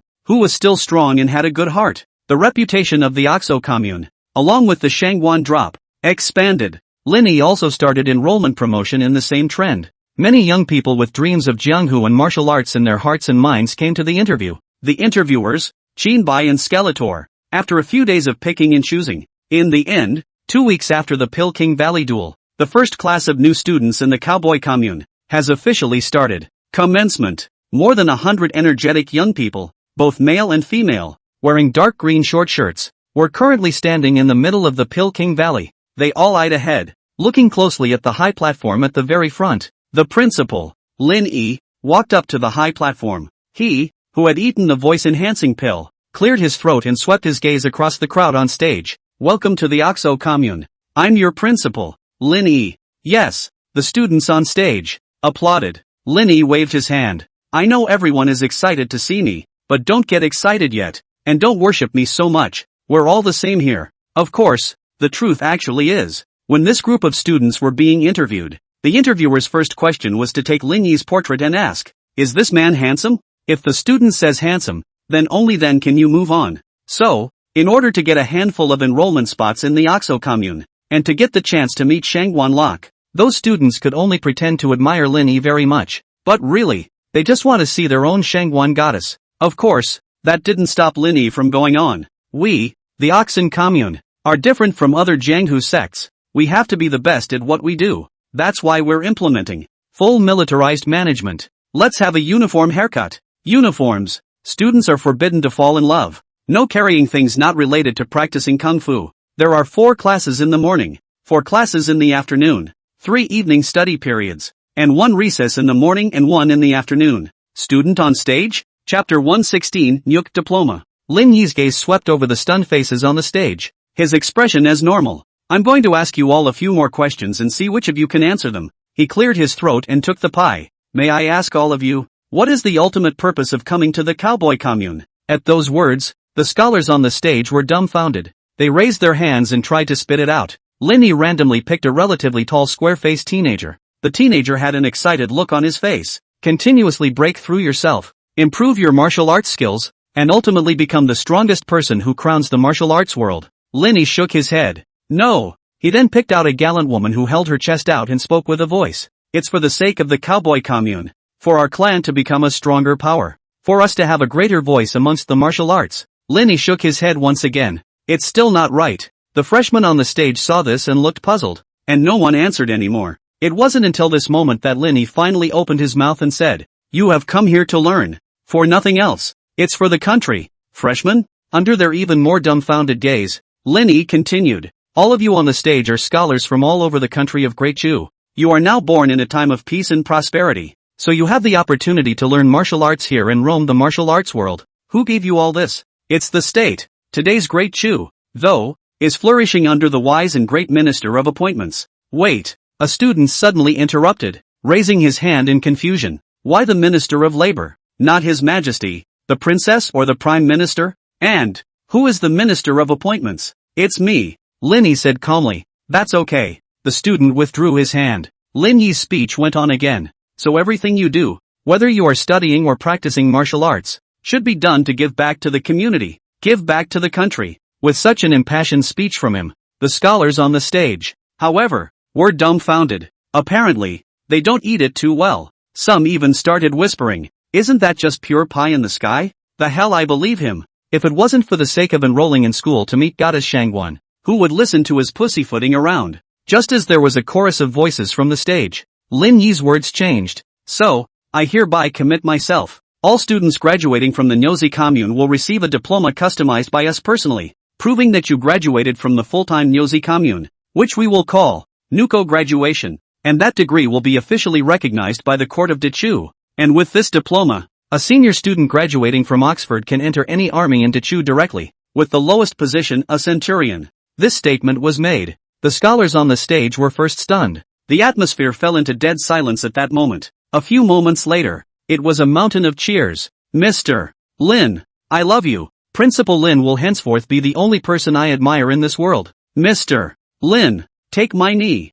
Everyone was acting like crazy and started frantically expressing their love for Lin Yi. Of course, all of this would not have been possible without the cattleman's diploma that he himself had promised. Lin Yi smiled faintly. He had long since foreseen the scene at this point. After all, people are selfish. They will only embrace you if you actually give them the benefit of the doubt. Lin Yi suddenly raised his hand and raised his arm. I have only one purpose. Make Great Chu great again. The scholars on the stage raised their arms and followed the example. Make Great Chu great again. A total of 120 students were divided into 4 classes, getting up early every day to train and study. Besides practicing martial arts under Shangguan Lu, they also had some other classes to attend. After all, after the introduction of the policy of graduating from a cow school, the cowboy commune ceases to be a jungle sect when it exists. And it's like a military school that connects with the military and trains military personnel. So they have to learn some of everything. And Lin Yi's plan for them was morning practice, taking these miscellaneous classes in the afternoon, evening self-study for consolidation. At this point, it happened to be afternoon time. Lin Yi, the principal of Nyozi Commune, and Qin Bai, the vice principal, were walking side by side through the 4 classes in turn. By the way, inspect the classes in it. Qin Bai didn't understand curriculum development at this point, especially after he heard that Lin Yi had taken over curriculum development with full authority. It just got more and more foxy. However, Lin Yi patted his chest and assured him, the curriculum is definitely set scientifically sound. Just watch if you don't believe me. Qin Bai frowned, so he was ready to look all the way over. In the first classroom. Hello everyone, I'm your strategy teacher, Soki. Suki was laying out a sketch of a marching formation on the blackboard, explaining it carefully. Qin Bai nodded slightly. This lesson is good. Although Sumu was young, he marched out at the age of 14 and has been involved in battles big and small over the years. There's nothing wrong with having him teach strategy. Then walked to the second classroom. Hello everyone, I'm your miscellaneous teacher, Skeletor. With a low voice ringing out, the skeleton was teaching the house's scholars about things like drug production and disguise. Qin Bai frowned slightly, but still expressed his understanding. After all, we're training our scholars to be all-rounders. The skeleton ones are all crooked, but they are somewhat useful, so it's possible to learn from them. Third classroom. Hello everyone, I'm your math teacher, Li Ding. Until he saw Li Ding standing in the room, holding an abacus, teaching his students how to keep score. Qin Bai was confused. He twisted his head around and looked at Lin Yi. This pushes the chancellor's mathematician over the edge, doesn't it? Can he teach math? And why do you need to learn math? Lin Yi smiled. Not for any reason. It's just to make the students suffer more inside their studies and exams. Qin Bai? Exactly. For Lin Yi, he established the subject of math simply to torture students. Qin Bai's heart, which had just been put down, hung up again, so he ran to the last classroom again without stopping. Fourth classroom. Hello everyone, I'm practicing for 2.5 years at. When Qin Bai heard this, he was completely nonplussed and immediately rushed into this classroom. Only on the podium stood the familiar silver-haired centerfold. Is this the same teacher you hired? What does he teach? Qin Bai asked, pointing at the man. Oh, he's not a teacher, Lin Yi said. He only just won the Grand Champion of the Year at Dachu. Have a tough job. And then I busted him out and admitted him to the cowboy commune, where he's a student in this class. Just introducing myself. So it is. Qin Bai, who had heard the cause and effect, just wanted to sigh in relief. But in the twinkling of an eye, he was puzzled again as he looked at the center-parted head teenager. Wait a minute. Aren't you all hard-living championships? Why did you come to cowboy commons? The teenager smiled confidently and held out his index finger, saying, because I want to be a real man. Qin Bai, Chapter 117, How to Become the First Sect. Okay, this student, please go back to your seat. We're going to start this class. Lin Yi walked up to the podium and greeted the center-parted teenager down. Wait, you haven't said what man means. Qin Bai still wanted to pursue the center-parted headed teenager. Lin Yi then interjected. Well, I'll answer you. Man is a helicopter. Vice Principal Qin, please stop interrupting my class. Qin Bai narrowed his eyes. Are you sure your answer is a proper answer? And, so the teacher in this classroom is you? Of course it's me. Lin Yi nodded. Rightfully so. Then, he faced the 30 scholars on the stage and introduced himself. Hello everyone. I'm your Lin Yi Shui teacher. Lin Yi. Qin Bai froze. Is this really something a human being can say? What did you say you said about the teacher of learning? Lin Yi replied with a straight face. Lin Yi's study mainly teaches people how to properly worship and to pursue Lin Yi. Qin Bai, not. Seeing Qin Bai's increasingly shocked expression, Lin Yi raised the blue tome in his hand again. Of course, we also teach according to the material. The main textbook is this autobiography of Lin Yi. The autobiography of Lin Yi? Qin Bai walked forward and snatched the book, holding it in his hands and turning it over. But after half a day of flipping, I realized that there was actually not a single word written inside the book. It's completely a book without words. What kind of textbook are you talking about? Qin Bai asked with a growl. Because I haven't started writing my autobiography yet. So of course there's nothing in the book yet. Lin Yi's expression remained serious. Qin Bai, do you want to hear what you're saying to yourself? Never mind.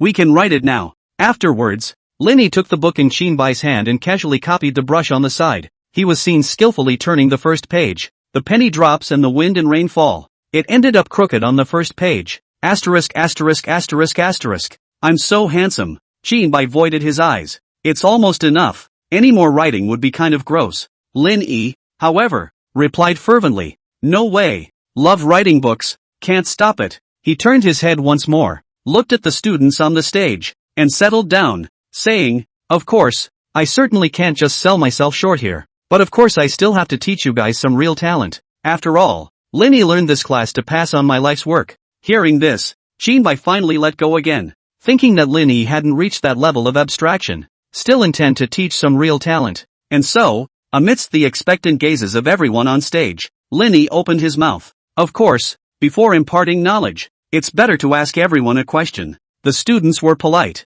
You ask, teacher. You said teacher. No at all. Lin Yi smiled and recalled. As I recall, a month from now, it will be the martial arts conference, right? That day will be an unprecedented heyday for the entire martial arts world, and the new martial alliance and the number one sect will be born on that day. Yes, a scholar on the stage took over. The martial arts conference is held once every 4 years to compete for the martial arts alliance and the first sect, the martial alliance master. It mainly relies on everyone taking turns to fight in a ring battle. The one who wins in the end will become the ally. But the competition for the first sect is much more complicated. In addition to the results of the ring sect wheel matches, it also depends on the popularity of the martial artists. That is, their prestige and reputation among the Zhenghu, right? Nice. Lin Yi nodded in satisfaction and asked again. The Wulin Alliance and the First Sect, together they manage the affairs of the Wulin. I'm not going to hide it from you. A very important reason why Weoxin Commune was created was to become the number one sect. So I'd like to ask everyone, how do we become the number one sect? The crowd of scholars looked at me and I looked at you. Everyone didn't expect Lin Yi to ask such a simple question. One of the scholars in the first row smiled and opened his mouth. Isn't the answer obvious? Since it relies on prestige and the results of the ring wheel matches, then work hard to improve the strength of the sect disciples, as well as expanding the clan's prestige. Wrong. Who would have expected that just as soon as the scholar finished speaking, he was met with Lin Yi's denial? His smile froze. I don't understand. What went wrong? Lin Yi, on the other hand, replied very calmly and briefly. The first lesson I'm going to teach you is that it's better to weaken others than to elevate yourself. Scholars on stage? They looked at each other, seemingly not understanding what Lin Yi was talking about. Only Jinbai looked back. He had an expression like he was constipated.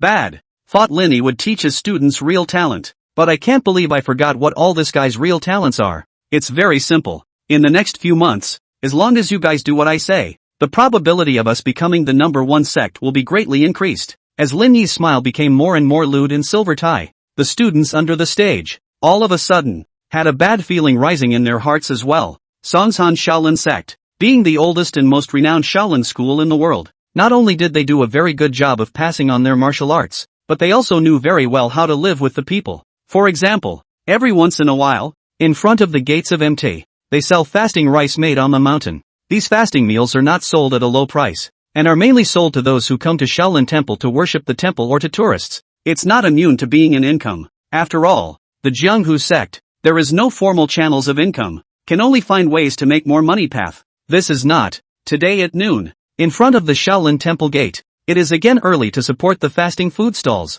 There was a steady stream of incense burners lining up to buy the fasting rice. They were eating fasting while talking and laughing with the masters of the Shaolin Temple, until two young men, shaking their heads, came up from the bottom of the hill. As soon as they came up, they bypassed the long line and walked up to the fasting stand and asked straight out, Master, do you keep this fast cooked? The monk in front of the booth at this time. You're deliberately picking a fight, aren't you? Chapter 118 headlines in the Daily Lam Shui Bi. No, we paid to come to you for Ramadan. What kind of attitude is that? Yeah, let's just ask. The two youths were instantly displeased. No, we've been selling fasting rice for so many years, and we're supporting a fasting rice stand, and we're selling you raw rice? The monk also came down patiently and explained. After all, business must go on. This is one of the economic sources of the Shaolin Temple. But just as the attention of all the monks in front of the stall was drawn away by these two uninvited guests who had nothing better to do, two sneaky heads suddenly peeked out from among the long line of incense burners who were waiting to buy the fasting rice.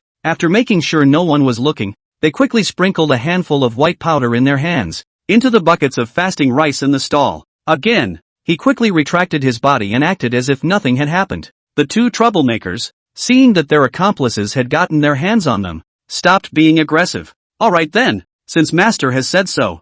Yeah, we can't say anything else, the two said, and dutifully stood at the back of the line. The monks didn't notice anything. There was just a flurry of thinking that it was their reasoning that had worked. Another uncontrollable nod of the head. Goodness gracious. Next, the monks of the Shaolin temple also began to give the queue of incense burners, take turns to serve out fasting rice, and collect incense money. A bowl of brown rice is worth $10, but it's really not cheap. But one is willing to fight and the other is willing to fight. All those perfumers thought that there was Buddha's destiny in this rice, so they rushed to send money. But actually, there's no such thing as Buddha's karma, but there are plenty of laxatives, waiting for the chanters to wolf down their bowls of fasting rice. Didn't wait for them to finish eating. Everyone's faces then changed in droves. At the same time, the entire front of the mountain gate resounded with the sound of stomachs grumbling. Not one stomach growling. Instead, it's a group of people. The sounds were stacked on top of each other, not to mention spectacular. And, is more than that. A few moments later, the sound of a fart shook the air. Thick yellow smoke, slipping out of the cracks of the pants of countless incense burners, filled and wrapped around the entire mountain gate. The following day, the headline in the Linthicum Daily News read, Shaolin Temple selling fasting rice has quality problems. Countless guests have diarrhea at the same time. Due to the number of people in Shaolin is in the middle of nowhere, the guests could neither return home to pay their respects, nor were the dry toilets on the mountain sufficient, so people have been settling on the ground. For a while, filled Mt. Songsan, and Shaolin Temple was reduced to a septic tank. The monks on the mountain are suspected of researching biochemical weapons. Wudong Mountain. The Wudong sect, as the previous first sect, as well as a veteran sect, was highly reputable throughout the martial arts world. They regularly send out disciples from the mountain to receive visitors from outside the mountain and teach them some simple Taijiquan techniques. These punches were naturally not the core feats of Wudong's martial arts. It's just some simple, skinny stuff that can make a person strong and healthy. The event, of course, could almost be called a public service. Wudong to all visitors, do not charge any experience fees, pure and simple to give back to the community. If anything, it's selfish. Maybe it's to help Wudong make some name for itself so that more people recognize their sect and learn about Taiji. At this moment, several disciples of Wudong were standing in the square on Wudong Mountain. That huge Taiji Bagua circle square was standing with rows and rows of admiring visitors from outside the mountain. On the high platform at the very front, a man with a square figure and 8-bearded beard wearing a Taoist robe arched his hand toward the stage. All comers are guests. All guests. Today, it will be me, Chen Xinghe, the 47th generation of Wudong's heir to the throne, who will bring you a taste of Taiji fist technique, Tai Chi, which is about using stillness, about the way of nature, about using slowness to control speed. It is about using small strength to transform big strength, and about 42 to 1,000 pounds. Wait. Suddenly, one of the visitors to the stage raised her hand, an English-looking woman who blinked and asked, Daoist Chen, I have a question. Chen Xing has spread out his palms. Please, I would like to ask. Since you said, Taiji 42 pivots 1,000 pounds, is it true that you can pivot 1,000 pounds of weight? The woman asked, pursing her lips. Chen Xinghe laughed and just assumed she was joking.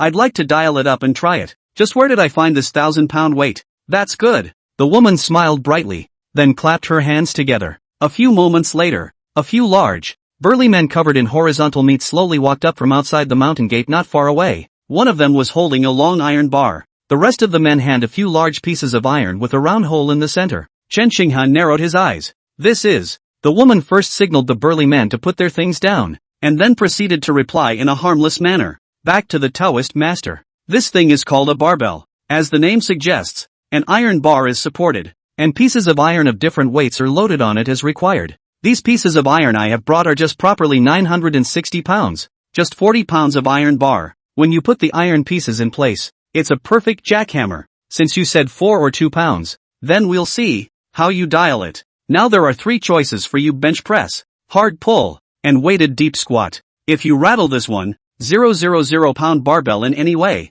you'll be considered to have passed. The big men then did what they said they would do and began to fit a piece of iron on either side of the bar. Chen Xinghe, on the other hand, fell silent. The following day's edition of the Linthicum Daily News. The headline was updated to read, The Wu-Tang Clan is suspected to have flopped. The 42000 gene that they use as a tagline is actually false propaganda. No one has ever completed more than 1,000 pounds of challenges inside the 3 main events in the gym. What? You asked what the gym is? The gym is the latest program from the Lin Shuaibai group. designed to help you build the perfect muscles using some equipment and professional guidance. Do you often hate your fat and want a more perfect body? Contact the Lin Shuaibai group and get a card. Ame Mountain. As the days cool down into winter, it's time for the Ome Sect's annual Newcomers' Day. They continue with the same dead rules as always. Ome Sect. Only female disciples are recruited. But with the crossroads of the Shangguan drop, after many sects that originally only recruited male disciples had liberalized their gender requirements and started recruiting female disciples,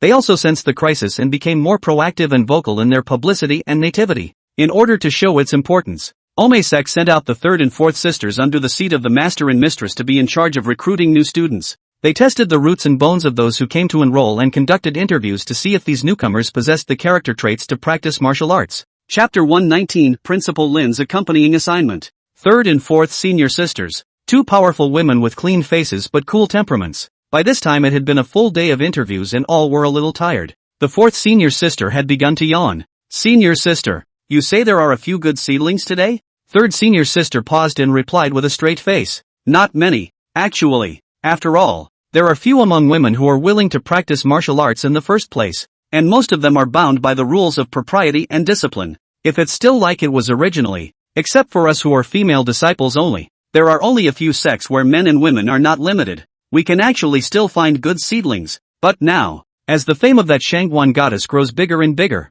many sects have adjusted their rules and started recruiting female disciples. It makes it even harder to find good talent. The fourth senior sister nodded, but couldn't help but reveal a demented smile. But then again, that Shangguan drop, it's really so powerful. 2 punches through Chen Rujiao, Wang Jing and Gui Sen. And only 17 years old. Having her around is also a credit to our women. Who says women are inferior to men? Third senior sister nodded and couldn't help but feel emotional as well. She did give all of us women a fight. It's just a pity that it wasn't someone from the Ome school. Yes, yes, yes. Fourth senior sister puffed up both cheeks and said indignantly, I don't even dare to think about how happy the senior mistress must be to have such a heavenly genius in our sect. But then again, that sect of hers, the cowboy commune, is it decent? Not very decent by the sound of the name. Third senior sister also replied with a questioning face. Just as the two were chatting away, there was a sudden knock at the closed door. It was the sister who stood guard outside the door, her voice low and seemingly hesitant.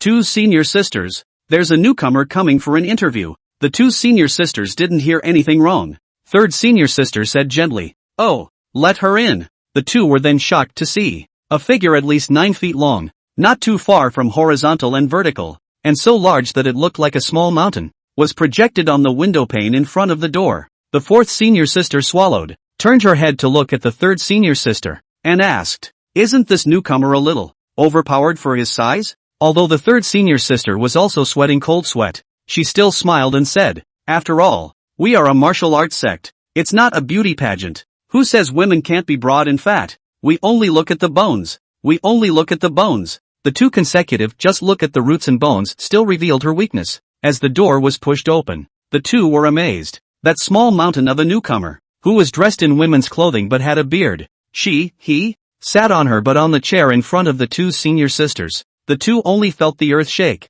Compared to the fourth senior sister, who was too frightened to speak on the spot, the third senior sister swallowed and hesitated. This, aunt, brother, we are Ame Mountain, and we only recruit female disciples. You have a sturdy figure and your roots don't look bad. What I suggest is to try somewhere that can recruit male disciples. Koyama frowned and opened his mouth in a low, thick male voice. What makes you assume my gender? I think my mental gender is female. You're discriminating against special people. Third senior sister. Fourth senior sister? The following day, the headline of the daily newspaper Lin Shuaibai once again read, How is it not female when the Ome school is suspected of discriminating against special populations and the psychological gender is female? Who is Ome to define someone's gender? We should fight for freedom and justice. Just because I have male features doesn't mean I'm a man. Well. Oxen commune. In the middle of the classroom of the fourth class of the first phase, Lin Yi was holding those 3 copies of the Lin Shuaibai Daily, his mouth almost crooked with laughter. At this time,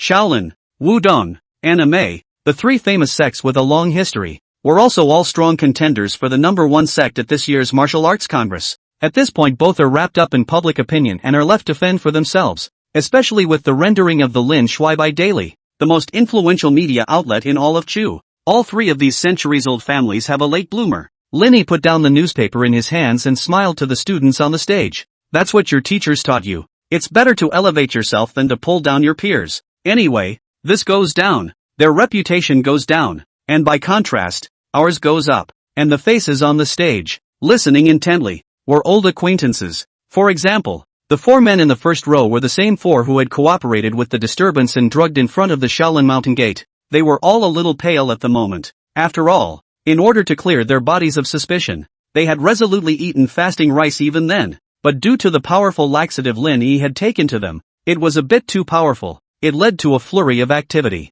After pulling for days on end, they almost pulled dehydration in droves. The woman in the second row is naturally the female trainer who taught Chen Sheng and the Taoist priest how to properly complete the 3 major fitness events at Wudong Mountain. And then there's the big, burly guy with a beard in the last row. The guy who defeats magic with magic, wears women's clothes, and pulls down the Omei school, which has always held the politically correct high ground. By the politically correct issue of mental gender being female, Lin Yi also spoke highly of these people. Not bad. The children are teachable. You people, you've already learned a lot of my best skills. The students on stage were also very excited. It was only at this moment that they all realized that they could learn so many useful skills from Principal Lin. How did I not realize before that these tactics worked so well? Let go of moral restraints and enjoy an invincible life. Only Qin Bai, who was in the corner, had a gloomy face, only feeling that his entire being was bad. He had begun to wonder at this moment whether it was a good thing or a bad thing that he had agreed to create the Oxo Commune in the first place.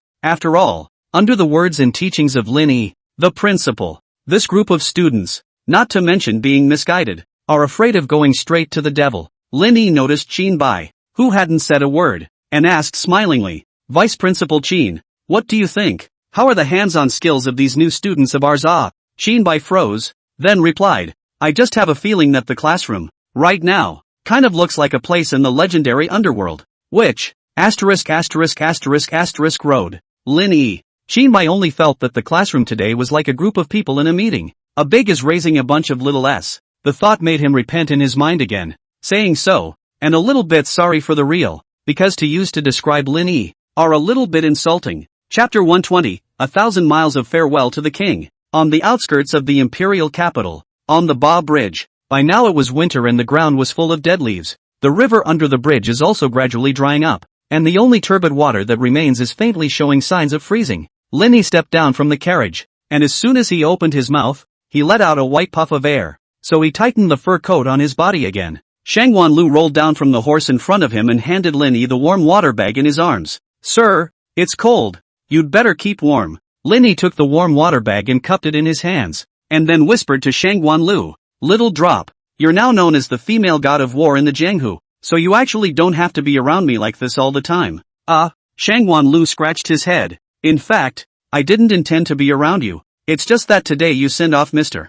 Hong, and I happened to come to send off you a little weaker. I can't let you ride a horse, right, Lin Yi? Although Shang Wanlu was telling the truth, Lin Yi's heart still suffered a heavy blow, especially when you hear the words weak. There was a feeling of powerlessness that wanted to retort but had no way to do so. You're here? A familiar voice suddenly sounded. Lin Yi and Shang Wanlu raised their heads at the same time and followed the sound. Not far away, under the thick willow tree, was a carriage parked. In front of the weathered and mottled stone table, Hong Tran was sitting there, holding a pot of tea and drinking to himself. Lin Yi and Shang Wanlu walked over and each sat on a stone bench. Hong Tran looked at the duo in front of him who had already put on their brocade furs and said rather emotionally, I thought time went by fast enough when I was locked up in a deep palace. I didn't realize that it was so hard to escape the deep palace and come to Chu. And in a flash, it's another 3 months. The imperial capital of Chu. There is another name for it. Chang'an. Lin Yi took the teapot and teacup in front of Hong Tran and poured himself another cup of tea, saying, the snow in Chang'an is beautiful. If you had left a few days later, you might have been able to see the first snow. When the time comes, with red walls, white snow and glazed tiles, and some plum wine boiled, it will be hard for the gods to compare. Hong Tran laughed. So you're holding me back? Lin Yi looked at him and didn't reply. Hong Tran drank the tea in his cup, then stood up and dusted off the fallen leaves on his body. The days you speak of sound good. I do have some godly thoughts about it, too. But everyone has a mission, don't they? Just like you did your best to assist the eldest princess, gradually taking both the court and the Jianghu into your hands, so that all the people would return to you and carry a newborn rising sun. And I am the firstborn son of Hong Shua, the emperor of Daxia. and the crown prince of Disya. Since I was a young man, I have carried a 3-foot sword to cut down injustice, but then, my life has been arranged by others, and I'm not even qualified to fight back. I can only be like a puppet on strings, at the mercy of others. Now that I have this opportunity,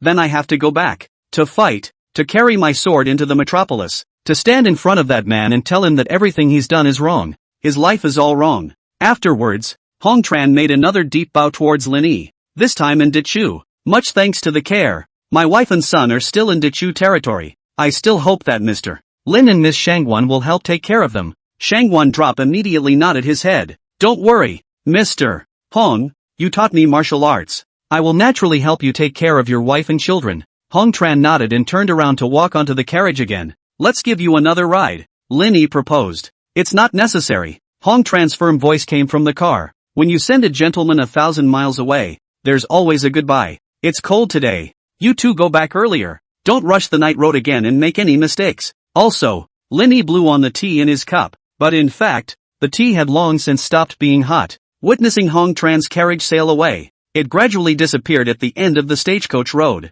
Tears came out of Shangwan Lu's eyes as she turned her head and blinked towards Lin Yi. Mr. Lin, will we be able to see Mr. Hong again? Lin Yi shook his head. It's hard. Nowadays, all parts of Daxia have already begun to move, and there are signs of rebellion. Shangwan Drop froze. Is it because of that poison you threw their way? Lin Yi burst into tears. Some of my rat poison will, at best, scare them when the two sides are at a standstill. You think you can really pry a country apart? It's just because over the years, the powerful minister Chen Dao has been in power, and his daughter, Empress Chen, one inside and one outside, have held the court, and there has been a great deal of corruption, to the extent of selling officials. The people of northern Xia have been suffering the Chen family for a long time, and it is only a matter of time before they rise up in riots one after another. Hong Tran is also planning to ride this wind and organize an army of his own to kill his way through the chaotic world. Raise an army of your own? Shangwan Lu nodded thoughtfully. But how easy is that? Lin Yi,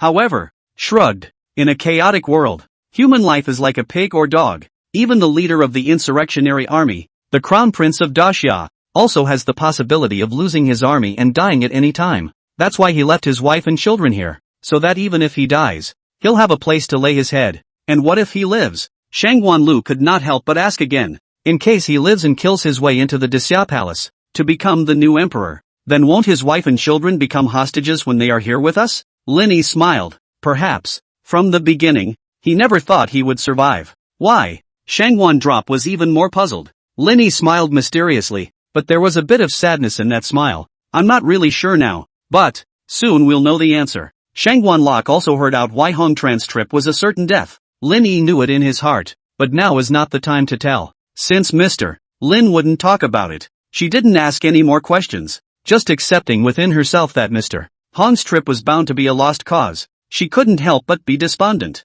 Okay, time to go back. Lin Yi raised his head to look at the sky. The white sky was already darkening. If we go back any later, we'll have to make the night journey. The two of them were again, one on the bus and one on the horse, heading off in the direction of the city. When they arrived at the princess's mansion, they hadn't even waited for Lin Yi to get out of the car to stomp his feet and relax his body that had stiffened up because of the bumps. By then came over, and with a serious face, he said, "You're finally back. It seems like you've got something really tough to deal with." Lin Yi frowned. What is so tricky? It's dark now. It's bedtime. And Commander Qin even made a personal trip. Bai continued. The mother and son you asked me to look after who live in the suburbs, Hong Tran's wife and son, have recently been targeted. At those words, Lin Yi's face changed drastically. When was that? Chapter 121, The Legendary Newbie Protection Period. Bai replied. Just realized. Originally, when we sent people to station and patrol there as usual to protect Zheng Pinger's mother and son, we suddenly discovered a few sneaky people, secretly observing them from the shadows. Stalker? Lin Yi was surprised, but then asked the most crucial question. Did they make a move on Zheng Pinger's mother and son?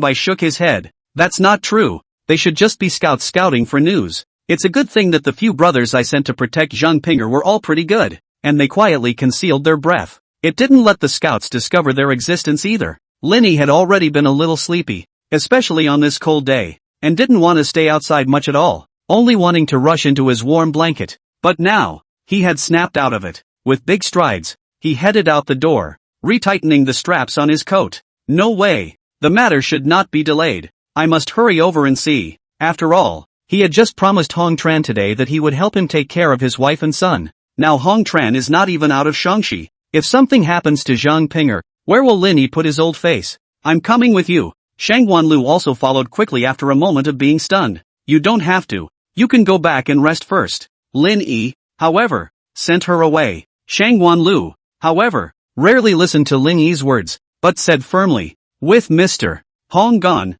I am now the person with the highest martial arts skill in the princess's residence, and this is a perilous journey, and I don't yet know who the enemy is. If Mr. Lin rushes over on the wild road, he will easily encounter danger on the way. With me at your side, at least multiple layers of security. Lin Yi thought for a moment and felt that there was some truth in what she said, so he compromised. Then you come. It's just that I might toss and turn until late, and I'm afraid your body won't be able to handle it. Shang Wanlu, however, smiled innocently. It's fine. If Mr. Lin's body can handle it, then I'm sure I'm fine too. Lin Yi was instantly displeased. It's not over, is it? Is my body that bad? Shang Wan fell but replied in a serious manner. It's okay. It's okay if you're not well. I'll protect you. Lin Yi slowly narrowed his eyes. Really can't understand good or bad. Can you? Afterwards, Lin Yi and Shang Wanlu were together, riding on the carriage. But this time it wasn't Shang Wan who had fallen behind the wheel either. It was Qin Bai. He traveled lightly all the way,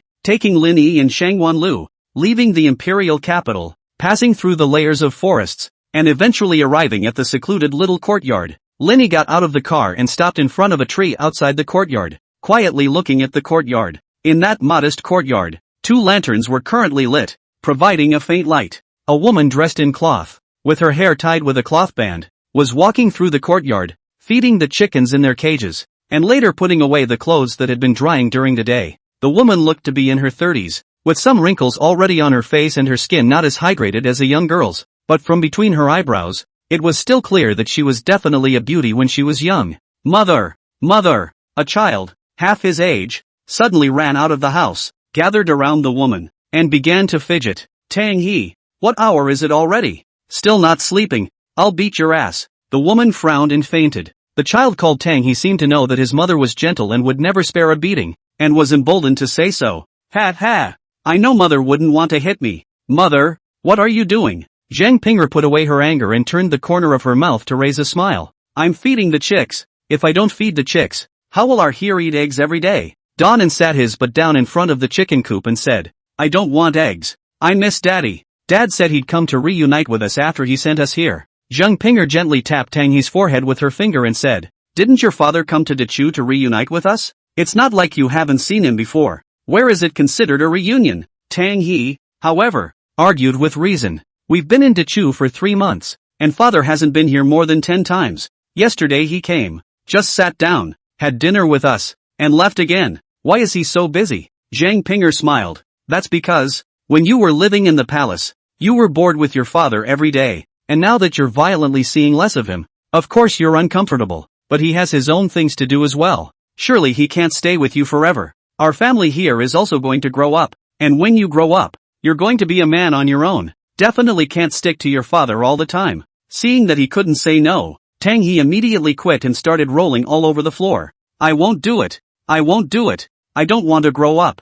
I want my dad. Every time he used this trick to play rogue, Zhang Pinger couldn't do anything with him. Just at this moment, a clear male voice came from outside. Your father isn't here, but he's granted me the right to spank you, and if you don't listen to your mother, I'm really going to have to pull your pants down. When Tang He sniffed, he immediately stopped crying and sat up, staring blankly outside the courtyard as the fox-eyed man, dressed in white, slowly walked in. Zhang Pinger was initially a bit puzzled when she saw Lin Yi. Then she saw Qin Bai behind Lin Yi and instantly understood what was going on, so she breathed a sigh of relief and greeted him with a smile. Commander Qin. Ma'am. Qin Bai also smiled and gestured. Tang He, however, stood up and ran towards Lin Yi. Lin Yi was happy and didn't forget to show off to Qin Bai. Hong Tran's son looks like he's also convinced by my aura. You see, isn't he rushing up to get close to me? The words just fell. Tang He, who had immediately run to Lin Yi's feet, suddenly changed his direction and ran all the way around him to Shang Wanlu's side. This pea-sized brat was doing a double take and bragging about it. Sister, you're so pretty, like a fairy. Lin Yi. Qin Bai couldn't help but laugh out loud as well. Shang Wanlu lightly laughed. Thank you, sweet little mouth. Seeing that Shangguan Lu responded to himself, Tang he was even happier and continued. Sister, can you wait for me to grow up? When I grow up and become a man, will you marry me? Lin Yi and Qin Bai? So, this is the legendary newbie protection period. You can take advantage of all kinds of pretty girls by using childish talk as a shield. Shangguan Lu just smiled awkwardly. Then wait until you're older. Zheng Pinger also laughed awkwardly. The kids are still young. Still young.